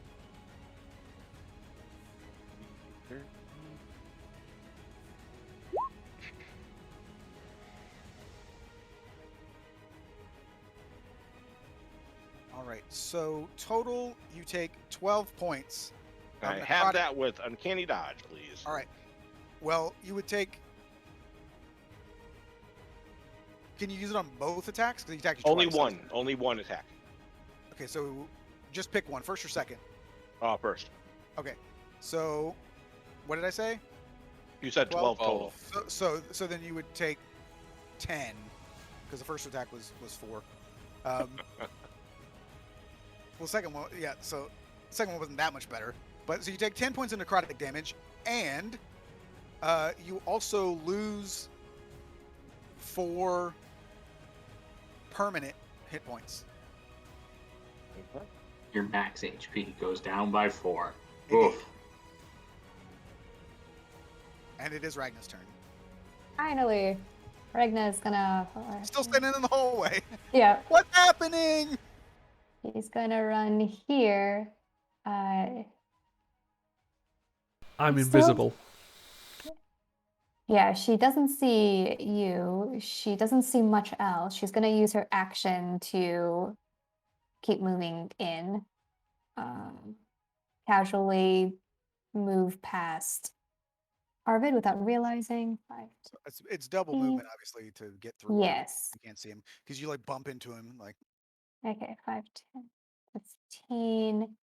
And then she will end her time right here. Hey, Matt, you said -4 off my total HP, right? correct. Okay. All right. I have it marked down what my actual total is in case I ever get it back. And is Ragna's aura visible to everybody? No. Nope. Okay. Oh yeah, because you're a different token now. So hold on. Because I didn't save that token. Mm-hmm. Or I didn't make it your default token, rather. So hopefully everybody should see it now. Still no. No. No, it's because of the stupid. I made it visible for the light. Mm, Because those stupid lanterns all over the place. there we go. Oh, now it's a pretty pink. Yeah. So I didn't know how like that light from the portal would look with everybody's like vision. Because Mhm. when I was testing it, it got real wonky. But The anyway. colored lights always get wonky when there's like non-colored lights nearby. Yeah. I don't like it. It looked like a mist. It did. Yeah. And now I can see a sliver of it, and it's got like a hard edge because there are torches overlapping with it. Yeah, it's annoying. All right, Griswold. All right. I don't want to be next to this guy anymore, so I'm going to bonus action disengage. 5, 10, 15, 20. It would be double movement to move past Ragna. So I could move up to here. Actually, never mind. I would like to stay right here so I'm not in range of this one. And I will use my one remaining attack to slash at him with my magic short sword. I will aim for the neck that he doesn't have. Doesn't have a neck.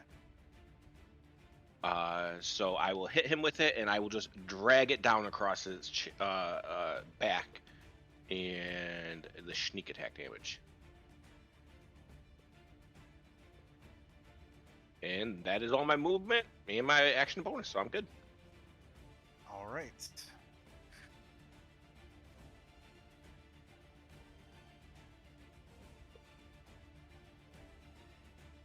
This one takes another 5 points. So Johan, I don't know where you want to. It's still Griswold. He seems to be hurting the most at the moment. But he will move out of that and then go ahead and attack Griswold.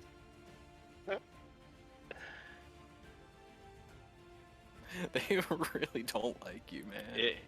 If it was just yesterday, I would have tried to use the Force, and I'm not the one you're looking for, but it's no longer May the 4th. Oh dear, this could be bad for you. Well, it's my new turn, so I'm going to use Uncanny Dodge for sure. Okay, and do another DC 13 Constitution saving throw. Oh, yay. Is this thing attacking twice? Yeah, it missed the first one. I will cut the damage in half. You get +4 to that save, though. Oh, yeah. Big old 7.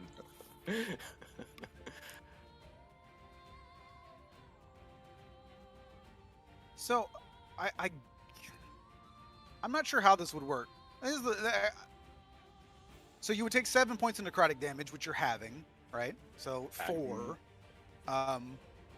But you're going to lose maximum hit points again. So it says an Equal to damage dealt. Equal damage dealt. So is that? I think it would be 4. Or what he took? Yeah. So I mean that's what I did on the last one. So yeah, you take it. You lose another 4 maximum hit points. All right. This is going fine. You're all right. But you did dodge the first Mhm. attack entirely, so that's good. Yep. And it is Callum's turn. Well, I heard that there's a person throwing papers through a hole thanks to Johan, so let's see where we can go. That's 20 feet. Yeah.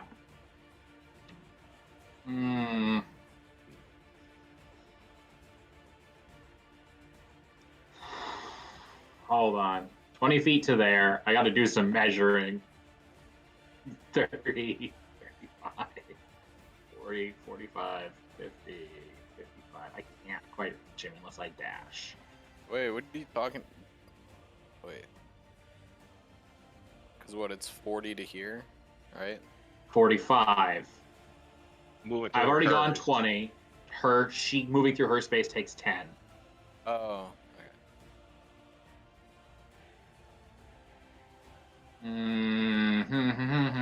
But Callum would be very hell-bent on getting there. So, Can you acrobatics to get... Attempt to acrobatics? and then to not 30, 40, 45. Oh, you know what? Yeah, he will just take the op attack to move the 55 to reach this dude. So he'll get op attacked by the white, or by the ghast.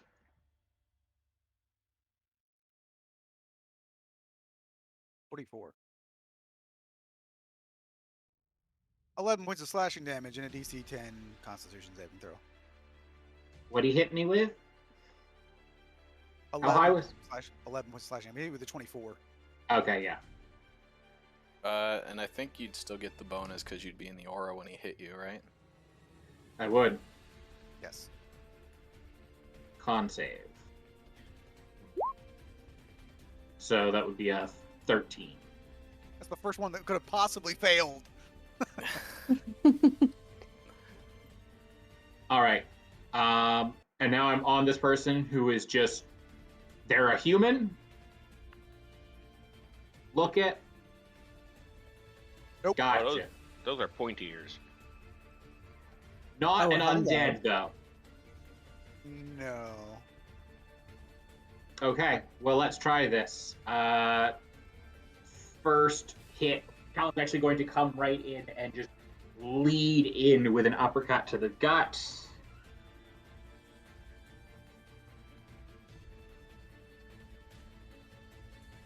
Seven bludgeoning, which he'll add a hand of harm to, as again, he just kind of twists his hand in there and kind of wrenches things around.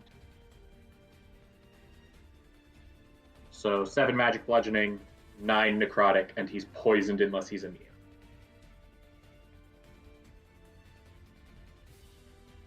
He is resistant to necrotic. Resist Did necrotic. anyone else's screen just go fucking crazy? Nope. Nope. No. All right, Is it- I got to is it black? refresh. Is it black with a bunch of weird white dots all over it? Yeah. Yeah. Mine did that earlier today. Okay. I think it's Yeah, the I'm just overlay refreshing. that's screwed up. But he would be poisoned. He is not immune to poison. Nice. Okay.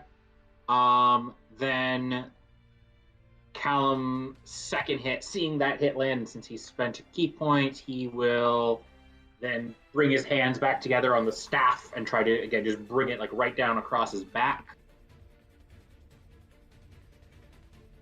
13. That misses. And seeing that whiff, he swings to the side and instead tries to strike him in the knees.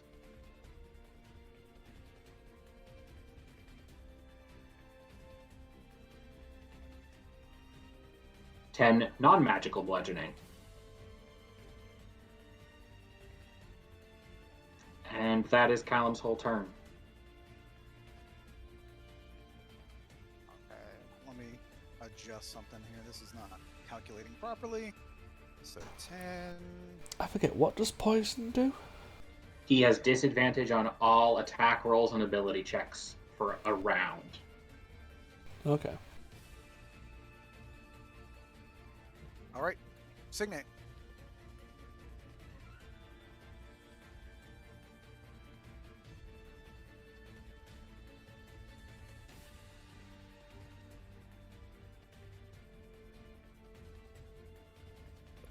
And I'm done.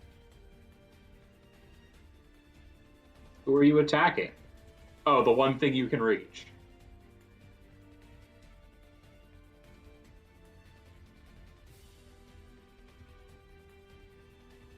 It's looking pretty beat up at this point. It is Johann's turn. Oh, I just had the fuzzy things happen to me. Like it looks like a disco ball. Well, mine's like a bunch of little white lights flying around, and then you got all the auras, and then the colored lighting. Okay, I'm going to come up to here, and attempt to inflict wounds on this guy. Does a 9 hit? It does not. Okay. Remember the inspiration? Oh, what is that? I get to re-roll it? No, if you have inspiration, if you haven't used it yet, so it's a D6. Oh, just add one? Yeah, I'll add a D6. 13. A 13 just hits. Okay. For 12 necrotic damage. Okay. And I will funnel those 4 hit points to Griswold. Alrighty. And roll for my Spirit Guardian damage.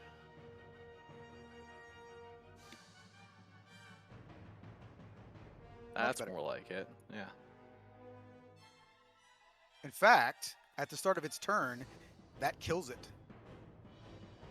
Perfect. So I will transfer those 5 points to Griswold as well.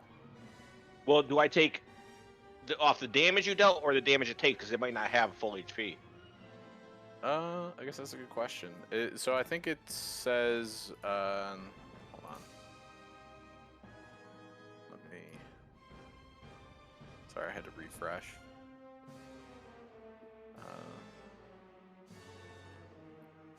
Whenever you deal necrotic damage, you automatically regain 1/3 of the damage dealt, rounded down. Okay, so it's just a dealt. You get it, or someone else gets it? Well, so that specific trait, there's another trait that I have that lets me transfer the healing to any target within 60 feet. Gotcha.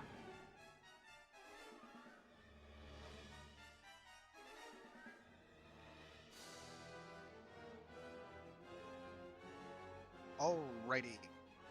I do like me some good stacking traits like that, where it's like, yes, this next trait makes your first trait better. Well, so that's what I was telling Matt, is the thing is, so yeah, I have a thing that heals for 1/3 of necrotic damage, then I got a trait that allows me to turn all of my damage into necrotic damage, and then I have another trait that lets me transfer that healing to other people instead. So, and then, So- you know, No, it's just because I imagine that Rob's about to pass out, so I just want to keep it going. Sure. So we've got the man next to Callum here. Seems somewhat annoyed by your presence, but turns to everybody else, and you can see that this sphere of sort of negative energy ripples out from his hands as he starts to like chant some sort of strange incantation. Let's see. counterspell? I don't have counterspell. Everybody but Callum needs to make a Constitution saving throw. Hey, you're all in my aura. What about me behind the wall? You would still be hit by this because you're not. It spreads out. I'm 14. Is, well, 14 as well. Any chance this is disease or poison? No, and and this is everybody, including His the people enemy. too. Yeah. 22. Ragna does not help the enemy with her aura. How dare. And Griswold, you would be 15 because it's +4. +4? Okay. So, yeah, 15. And the DC was 13 or 15? The DC is 15. Okay, I failed it then.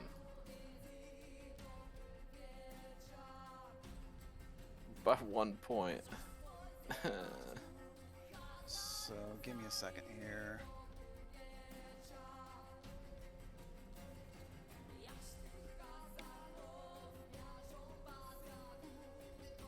When it's Wow. taking Matt this long to do math, I'm not very confident I'm going to stay Well, up. I just had to do multiple things. So he killed this guy for you. Probably killed the guy next to him, too. Oh, that guy was already dead. Oh, no, I'm talking Oh, about you're me. talking about you. Oh, you're talking about you. So So what was your aura bonus? Plus 4 con.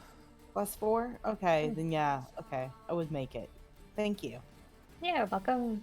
So everybody but Johan succeeded, right? Yes. Yes. Okay. So Johan, Mm-hmm. you take 42 points Oh, jeez. of necrotic damage, and everybody else takes 21. Oh, It is. jeez. I just remembered that Ragna, with her As a celestial resistance, yes, she will take half of that. So 11? 12? Oh, Jesus. 21 halved, 10. Oh, yes. 10. So Ragnar takes 10, everybody else takes 21, and Johan takes 42. Okay, so I gotta roll for concentration here on 21, right? DC 21 con save. Oh, but I do get plus 4. Yes. I got it. Oh, my God. Wow. Right?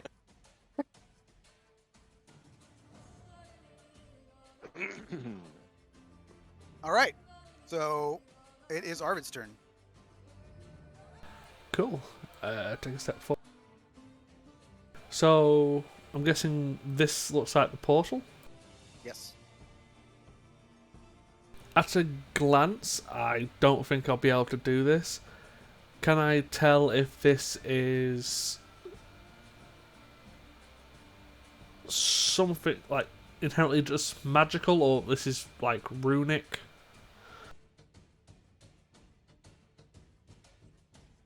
Basically, Okay, look- is it dispellable? Potentially, yes. I mean, it does appear to be arcane magic. Okay, well, I'm pretty sure he can't fucking see me, so I'm going to cast Dispel Magic.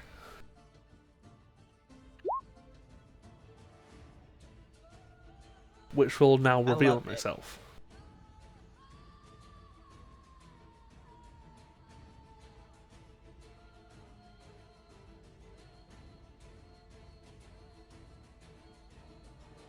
All right. Well, that'll work, though.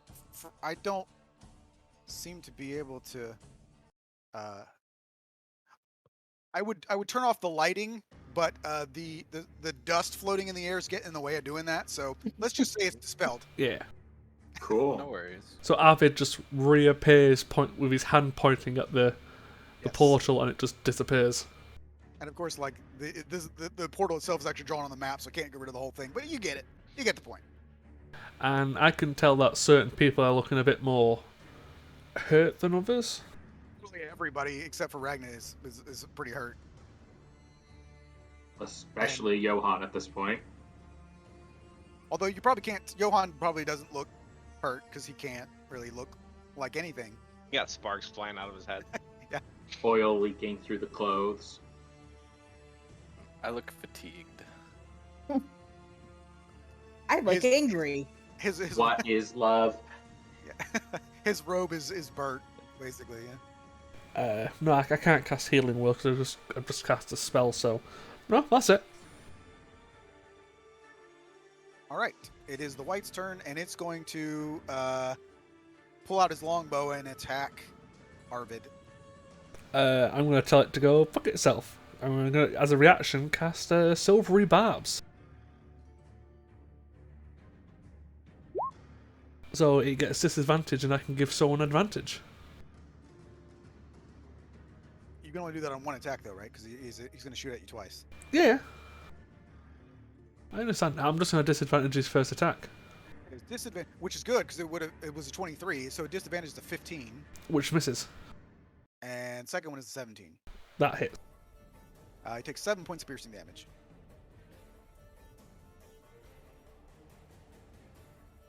And it is Ragna's turn. Recognize. I'm going to give Ragnar advantage on her next attack, ability check, or saving throw. Cool. She's going to run. How would you right possibly do that if you just use your reaction? Because that's part of the spell. Is it? Did I Yeah. not read that correctly? It is. I It basically, gives disadvantage to one and advantage to another. so I'm literally feel like- taking it from one to the other. Perfect. All right, go for it. Yep, she's gonna dash over here to come help Callum with this guy here. And He's kind of screwed right now because that was his escape plan.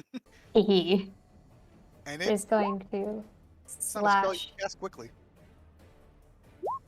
twice at him. Probably missed the second, but hit the first. Yes. Do slashing damage as well as second level divine smite. Ooh. Did that just go by itself? What is You gotta just show the spell. Press. Wait, that no. You Yeah. just gotta there. Just Just hit on click divine on the smite. word. Click on the Uh, word divine smite in the chat box, and it'll roll the damage. where? Yeah, it's this here. So, like, what level was it? Second level. It Yeah. just rolled the So that's it. So you have to actually like not in I the have to fix spell this. description, but like no, like so when if you scroll up, you have your long sword, and then you have divine smite. So rather than clicking on show spell description, click on divine smite right there above that. Oh, there we go. Oh yeah. like you would for the long sword. Yeah. Okay, So that I got it. I like yours better. we'll take mine. It's fine. We'll take mine because I did it. So.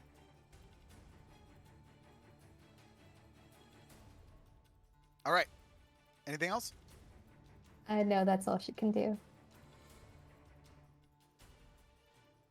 All right, Griswold. Griswold is limping over.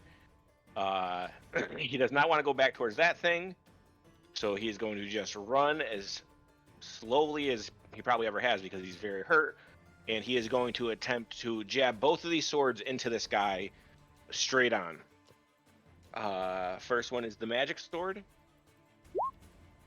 And he's for sneak attack, and the second one is his offhand. Missing. So 19 points of damage.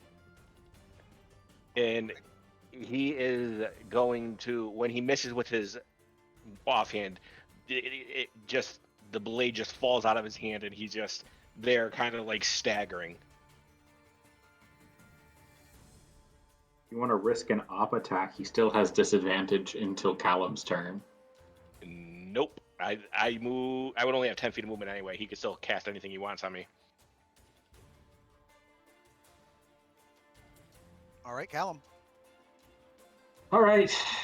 Well, this is seeing that poisoning and pressure points and all that fun stuff are not working out so well. Callum is going to do the same thing he did earlier, just try to like lock him upside the head with the quarterstaff. 19's a hit. Indeed. Okay, well, 12 normal bludgeoning and con save. Because he will spend a key point for stunning strike. 20. 20 is a pass. Second attack.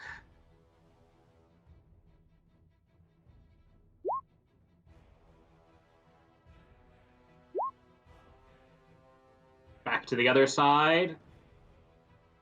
Another con save, because he'll send a second point to try to stunning strike again.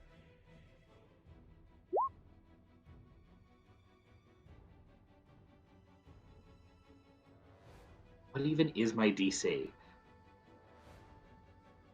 I think it has to do with your wisdom, right? It is. It's based on my wisdom, so that's got to be a Probably like So a 8 plus 15. wisdom DC plus- DC 15. 18. Okay. And he's got just an unarmed strike then. So having resisted both of those, same thing, just going to bring his knee like up into the guy's torso. Ooh. And you know what? Since that's a crit, stunning strikes are not getting me anywhere. I'm going to make that one my hand of harm. I don't know. You used your knee, not your hand.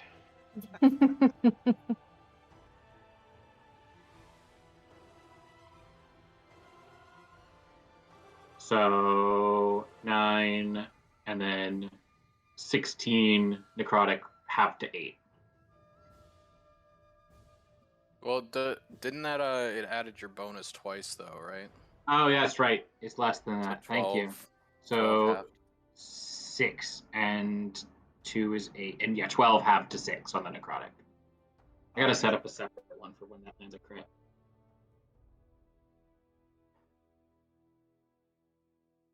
And he's poisoned again. And that's Callum's turn. Yeah, I was going to try to protect William somehow, but that doesn't seem like it's going to fly. So Callum's actually going to scoot away a little bit to not get caught in an AoE. A good offense is the best defense. So you would have disadvantage on the. I'm you- mobile, you- so I he was saying, can't I hit forgot, me. yeah.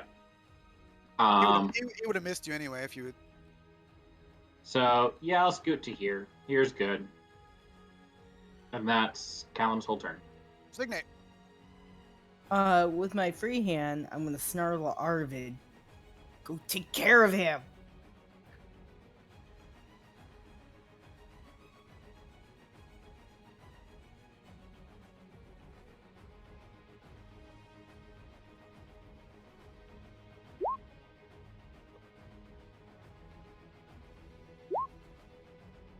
And try to pummel the fuck out of this guy who's filling my buddy full of arrows. All right. He's looking pretty beat up. Good. Johan. I will make my way over here and yell at this guy to return what is mine, and I will cast some things at him.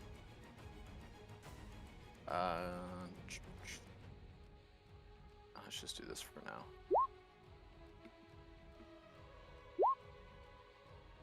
$11 necrotic damage. Is that Okay. halved? It is. Okay, then I'll heal myself for ones.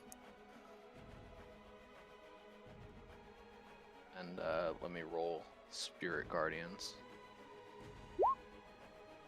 15.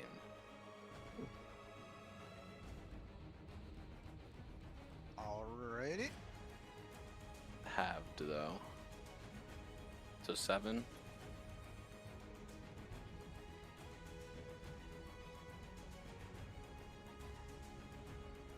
Yes, sir. Let's see.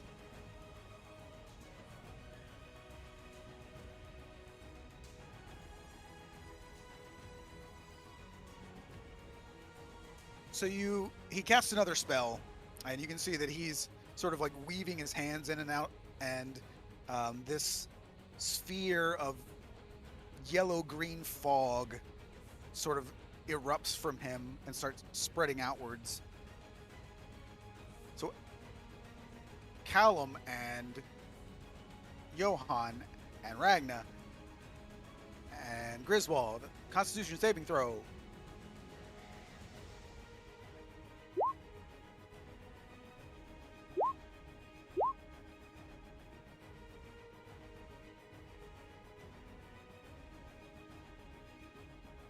It looks like 18 is the lowest. With the No. plus- well, 15. I forgot you're not in range of the. Yeah. And 14 for Ragna because I already added her +4. If you succeed, you take half of that. If you failed, you take 32 points. It's 15 What's and the 16. DC? Yes. All right. I don't die, but I'm down. I It is. too am down. Poison damage. Oh wait, hold. I have So if you're resistance resistance to to this. poison, then you would take half. So I'm just barely up still. Ragna's pretty hurt. I don't know, guys. Maybe we should have just let him go. All right. That is his turn. Arvid. Seeing that it's becoming a bit more interesting at the very least, Arvid will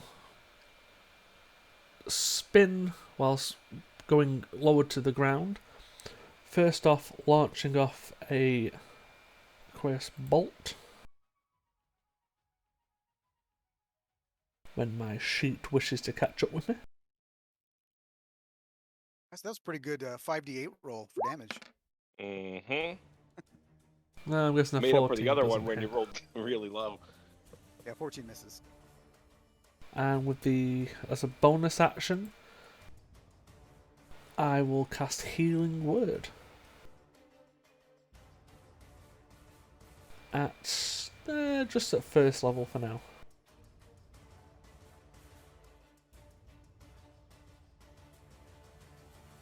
Again, when my sheet catches up to Griswold. Right.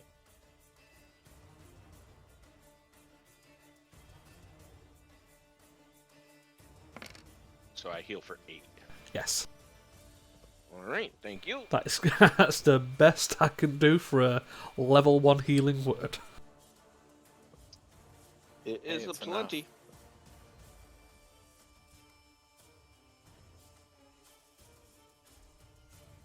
All right, so Signe, DC 13 Constitution saving throw. As you take 3 points of necrotic damage and save. So you don't lose any permanent hit points. And he misses on the second one, so you're all set there. Ragna. He will continue slashing at this guy before he can get us. Well, actually, you have to roll another con save because you're starting your turn within his sphere of poisonous cloud kill. Ooh. Aw, damn. I'm going back down.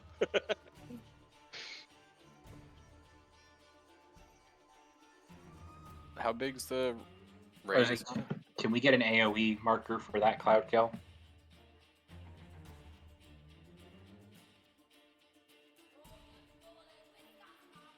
Just one moment.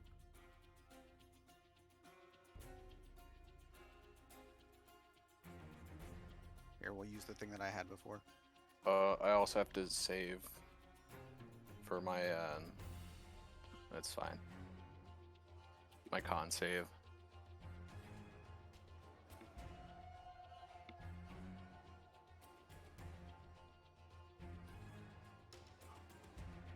Ooh. 20, I think. Mine's doing the orb thing now. That's very fun. Just give me stuff. I'm gonna delete the dust.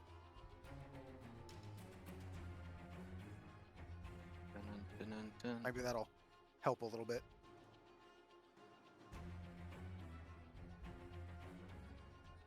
Did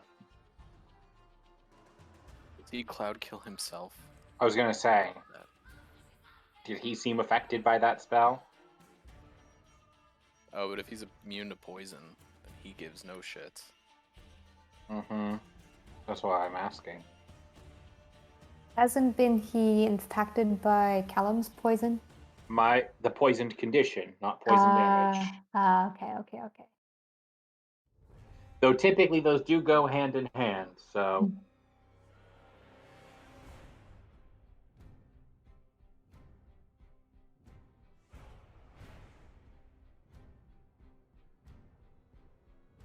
So actually, the way this would have worked, he would have cast it like this, and then at the start of his turn, it will spread. So he would have, I guess he would have also been in it because it doesn't specific. It just says that.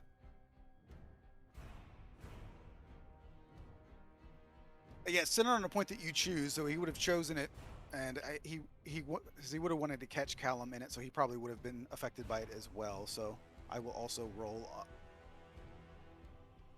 And At the start of your turn, it's still the same. It's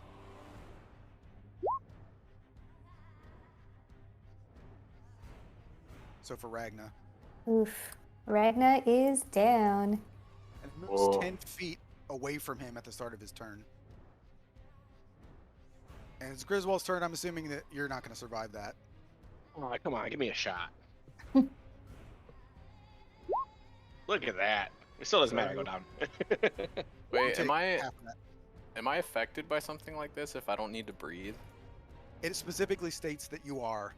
Oh, okay. It says creatures are affected even if they hold their breath or don't need to breathe. It's actually in the description. Oh, okay. So it is Callum's turn. Oh, Okay. no, yeah, it's Callum's turn. So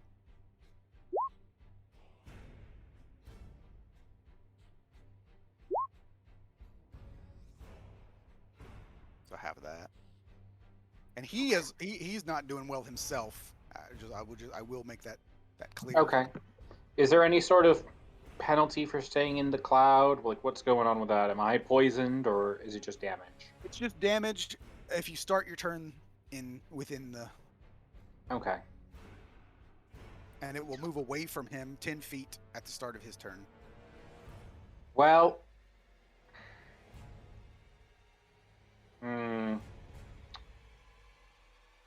Callum's not sure that William can do much, but he knows that Ragna can heal people. And he's actually a little low on juice now because he tried to stun him so many times. So, Callum's going to go get around to this side. Coming in low, just the same thing. He's going for legs, elbows, knees, anything that's vulnerable with the staff.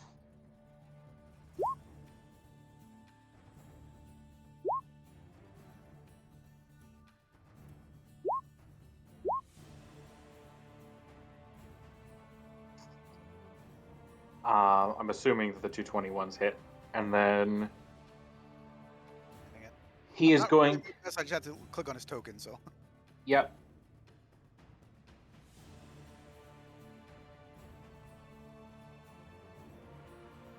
And then, assuming he is still up, He is. Callum's going to spend his last key point on a flurry of blows. Nice. So first he gets an unarmed strike, where he's same thing. He's struck a couple times with the staff. He switches to a one-handed grip, throws an elbow for the head.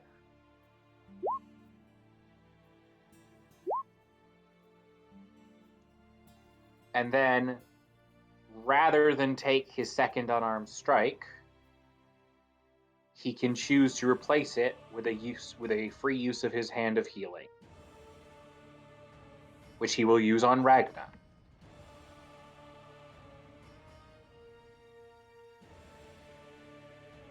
Like how Cygna's up there fighting this white and everybody else is just getting decimated. So, Ragna, you're at 7 health. Thank you. If you were blinded, deafened, paralyzed, poisoned, or stunned, you're not anymore. Okay. And that is Callum's turn because he wants to stay on. He'll scoot over to here, so it's a little harder to AoE all of them without AoEing himself again. And that's his turn. It is Cygna's turn. Does that manage to hit? Yes. And in fact, he's dead. Shit.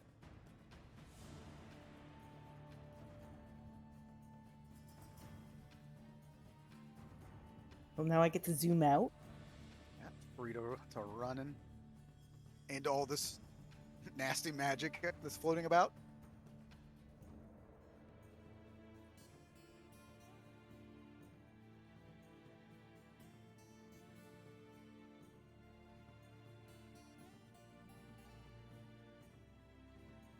It's gonna be the guy with the red rim, right?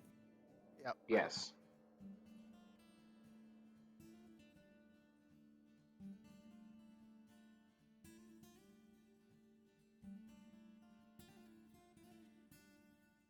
and you just wade right into that cloud kill. Yeah, you Maybe. would. I'm still trying to figure it out. So it's the start of your turn, or if you enter it, you would take damage. It's like his spirit guardians. I like mine better, except his does 5d8. It's probably also like what, a 5th level spell or something. Cloud Kill is a 4th level spell. I was gonna say, I think it's 4th. Yeah, It's also it's a smaller area and it moves on its own. No, I'm sorry, Cloud Kill is. And is it doesn't 4th slow. It is a 5th level spell. I'm sorry. yeah. Sorry, I've only got 3rd level spells here, guys. Well, If you're game up. the first one he cast was Circle of Death, which is a 6th level spell. Damn. Yeah, I guess I'm gonna end my turn right here, though. Not actually. You know what? I'm gonna pull the javelin from here, and I'm gonna yeet it at that fucker. I'm actually gonna do something against Signa. Okay. I'm going to Silvery Barb's Signa.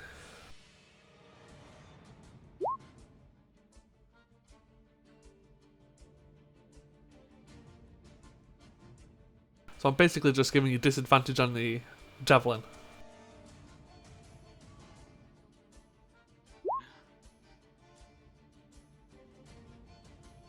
Which misses. Who are you giving the advantage to? In this case, I'm actually going to give it to myself. Yeah. Okay. You're gonna try to dispel that cloud kill. I've got a few options, but having advantage is helpful. Yes, it is. Okay, how much damage am I taking here? Oh, question for you, Matt. Is Yeah. cloud kill concentration?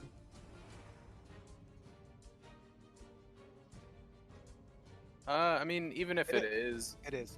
I he's hit him. rolling against I hit like him 5. 3 times. He also Yeah. hit himself with the spell. Yeah, he Sure. passed on that one, but let me Yeah. let me roll for. So I need to roll 3 times then. Well, Yeah, but it's what, 5, 4, and 4? they'd all be DC 10 because DC 10 is the minimum. Oh yeah, forgot.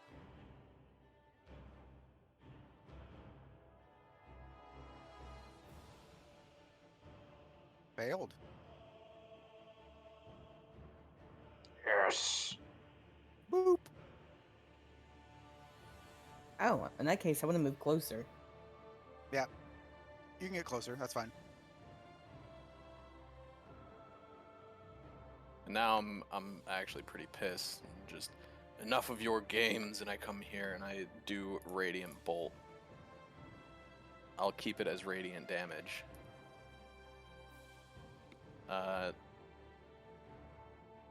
So yeah, DC 15 for half damage against 21 radiant. Dex save. 22 critical success. Well, he still takes, what is that, 10? Mm-hmm. He is looking pretty beat up at this point. Really, you can see his Oh. eyes sort of darting around, like, shit. What do I do? You die. Hold on. No, I thought that was you, Grizz. Yeah. Not yet. I still got a couple of rolls first. Yeah, so he takes 4 damage from that, right? Yep. Trying to see what his options are here, because it is now his turn. Okay. Surrender. He can try that option. I'm just saying I know what I would do if I were you, Matt. Teleport. Mm-mm. Cloud kill again. I mean, to be fair, Matt needs to get his player kills up as high as mine. Yeah, I thought I might be able to do it with that Radiant Bolt. Holy cow, these beds are huge. I'm just noticing. Yeah, they are, like, this map is supposed to be, like, would have been the same size as the other one. So that was the other thing, is like, and I had to divide these squares into 2 for the other version of this map, or the other section of this map. But yeah, this one is like 15-foot beds. Yeah, I didn't make this map, but just so we're clear. California Kings, baby. And then some. Yeah, these are Bedford Giants. Or people who actually want a comfortable sleep. This is the grandparents' bed from Charlie and the Chocolate Factory, where you can comfortably sleep 4 people in it, Yes. 2 at each end.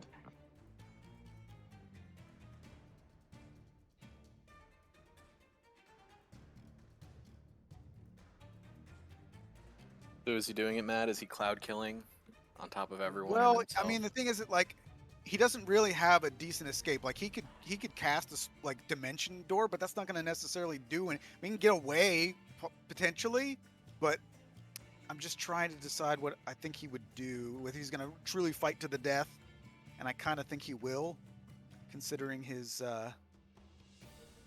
who he is. Just trying to decide what he would do next. Yeah, I don't think you were expecting me to dispel the portal. No, that was going to be his escape route, but yeah, he doesn't have any. I mean, that's a 24-hour spell. He can't cast it again right now. See, that's why I thought to I mean, myself, a go dimension- invisible.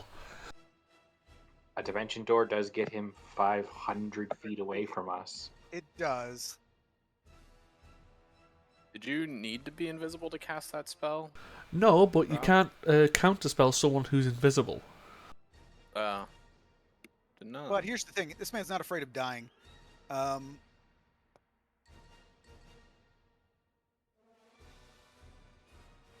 Signe, DC 15 Constitution saving throw. Not Signe, sorry, not Signe. I apologize. Ragna. Constitution. Jesus, Dad, always getting us sisters mixed up. 16. So he, you can see this necromantic energy washes over you, draining moisture and vitality from you. Ooh. He's casting blight on you. That's gonna And suck. You take is it half? Yeah, it If- is. It is. Half was of what- 10d10. I should have done it to Arvid. Look, it says if the target is a plant creature or a magical plant. That's funny. So half damage. So you are definitely down again. Mm-hmm. So you take 20. Would have been 41 points of damage. Oh, she's healthy, right? That wouldn't have outright killed her there. Yeah, she has. No, no- yeah. Yeah, that wouldn't have even outright killed Callum, and he's only got D8 hit die. So Arvid, you are up. I am. And I have many options. Callum is tapped out on healing because he tried to stun too many times. Well, luckily for you, I am a healer. I know, that's why I said it.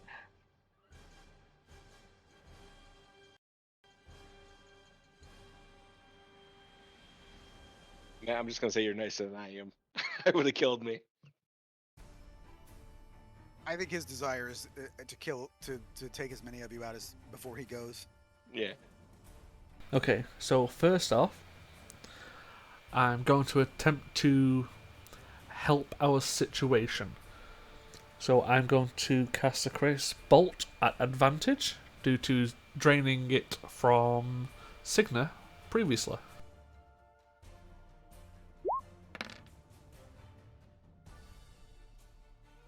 So, yeah, it's 9 damage, but please make a DC 15 strength save.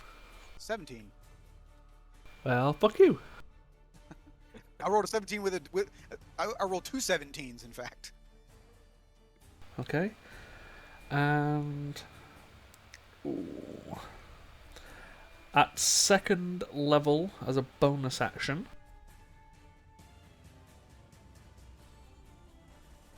I'm going to cast Healing Word on...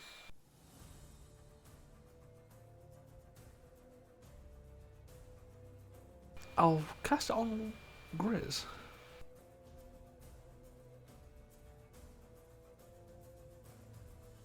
1 right. second. Let me just when the sheet catches up with me. All right. Well, while you're doing that, Ragnar, roll a death saving throw. Yeah.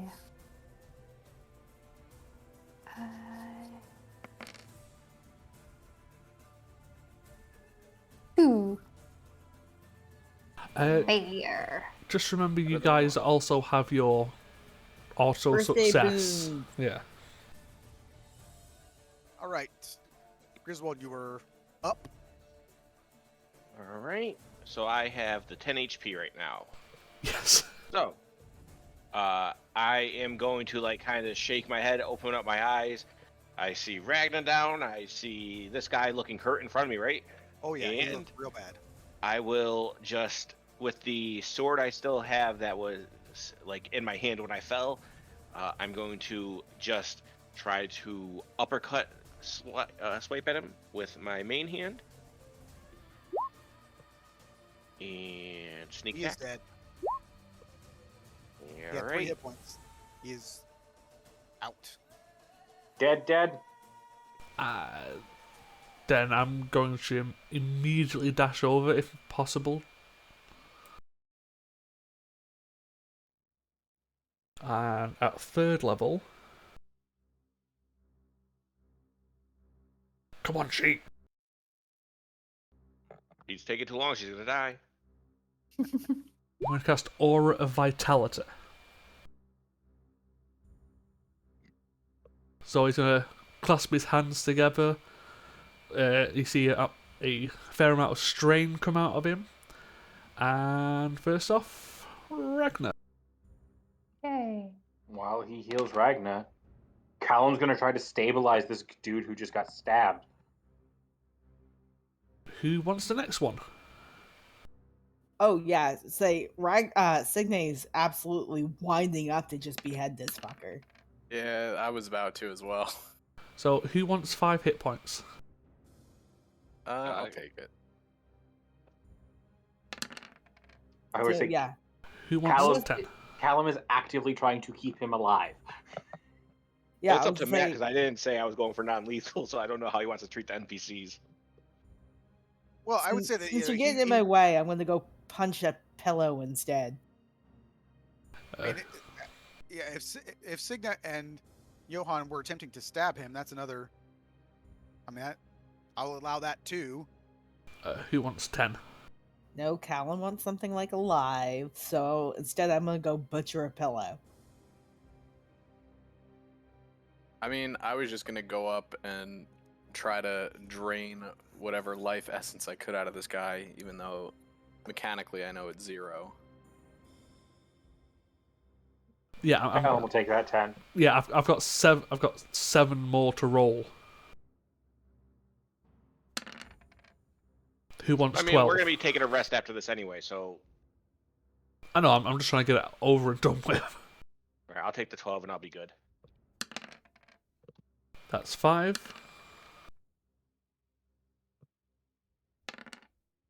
I got the 6. That's 6. So you Ragnar, or Ragnar should Ragnar. probably take some of these. Yeah. Yeah, I guess I'll take some. You out 8 and 7. Yep, that's my 7th. I've got 3 more to roll.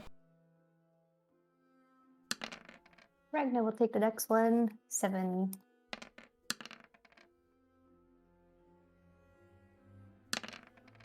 Ragnar should probably take all of the remaining ones, frankly. Oh, look! Now that the dust is gone, I can get rid of the portal glow.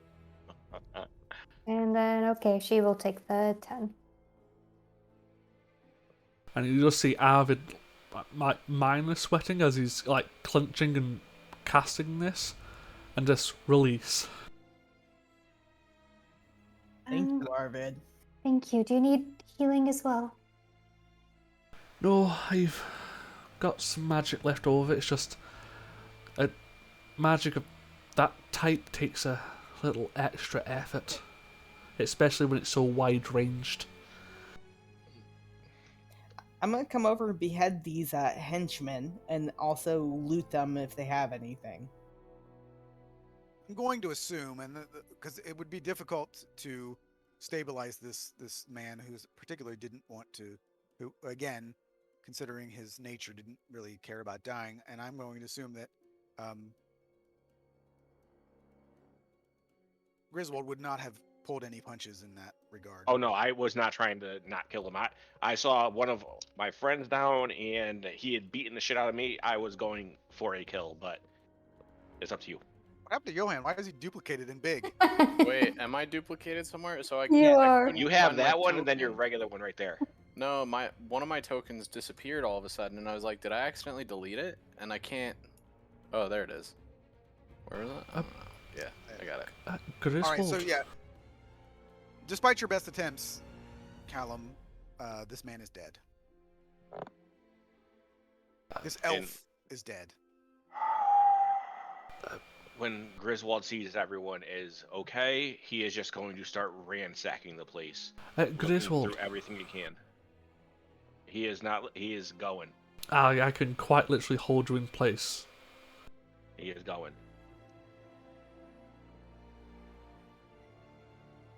So Signe, as far as beheading them, easy peasy. The only thing that you'd be able to acquire from any of their bodies would be a long bow from the white. I'll take it. Is there anything on this dude? Yes. In addition, like if you're looking at his the things that Notes, he did not, yeah. he, you would find some torn out pages of like a journal. You would find a writing set, so a writing set worth about 75 gold pieces. Audio. And he had about a little lockbox with about 100 gold pieces in it, and on him, aside from his beautiful, scary looking attire with his skull helmet and stuff like that, he's carrying a dagger. Fancy Do you have dagger. any like religious symbology on him?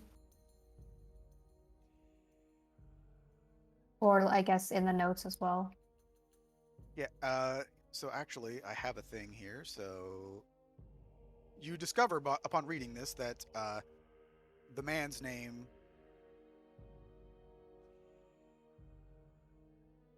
Oh, here, I'll just show it to you. This is a torn out page from Malum. And if you don't try to, you can scroll down and read it. And I have it in both places, so you don't actually have to try and read the.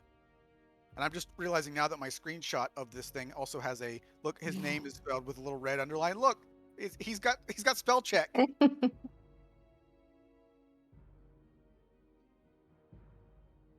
So yeah, you can just read the.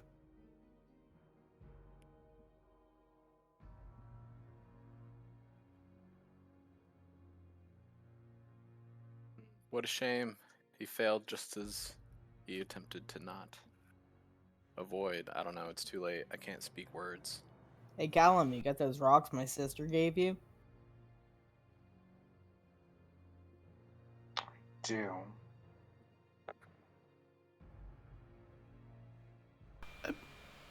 Ragnar, Signe, could I have your assistance for a second? Yeah, Oh, sure. What do you yes. need, bud? I'd like you to restrain Griswold. But why? Well, yeah. because he's an Come idiot. here, buddy. He's just trying to go. And he would have been All moving right. before she got at to him. I So- run faster than you now. Griswold, I put it in your.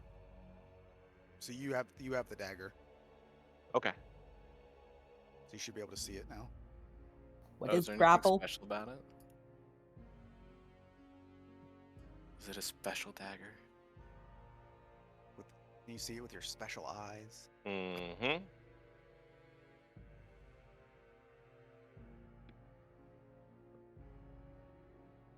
Perhaps I should Griswold outside of this place? Let's just make sure there's nothing else.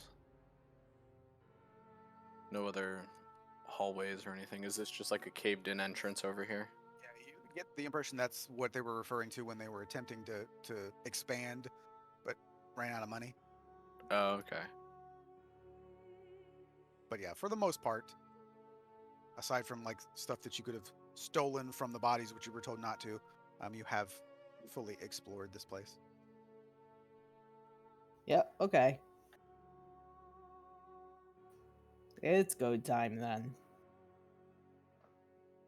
But yeah, if someone wants to Callum- restrain him, Yeah, what is that? A grapple check? That's what? Athletics? Well, it's your athletics against his athletics or acrobatics, I believe. Do you consent to a grapple? No. I would say it's for him. It's like dexterity to get away from you. A deck save? Or Probably an acrobatics check is Yeah, the so when rules you're is written. defending against grapple, you can choose to resist it with strength or dex via athletics or acrobatics. well, if that's the case, I'll give him disadvantage and Signa advantage at level 2. I didn't need it. I know, but Callum, it appears we have a lead for your goals. Callum is just staring at that note. Just, we would have had more of a lead if he was alive.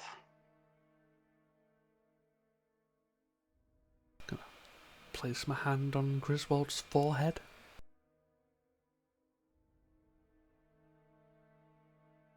Let's see if this does the trick.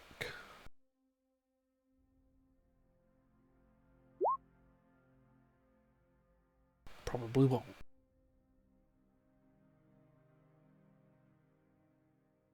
What are you trying to do? Well, I know he's looking a bit less at the moment. Would seem to have no effect. Yeah, I figured as much.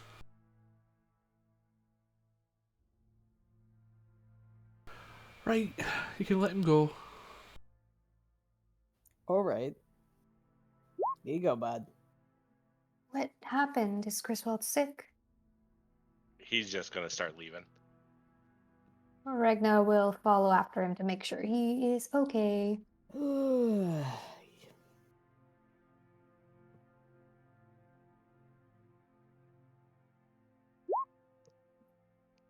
Well, if he refuses to take care of himself, he's going to endanger himself and the people around him. So keep an eye out, Signa. Oh yeah. I got the butt of my axe ready. Carl, stop focusing on the past. It's done.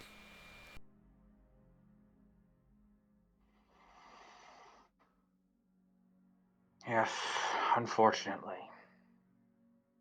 So based on the wording, though, even though it doesn't explicitly state it, considering everything that you've discovered, it's a fair bet that this was one of Orcus's necromancers rather than Naru's necromancer. So Callum, there's plenty more people in the future that we can get to talk. the reality is that you guys actually you got more than you would have because he was gonna run away through that portal, and he would have taken everything with him. So.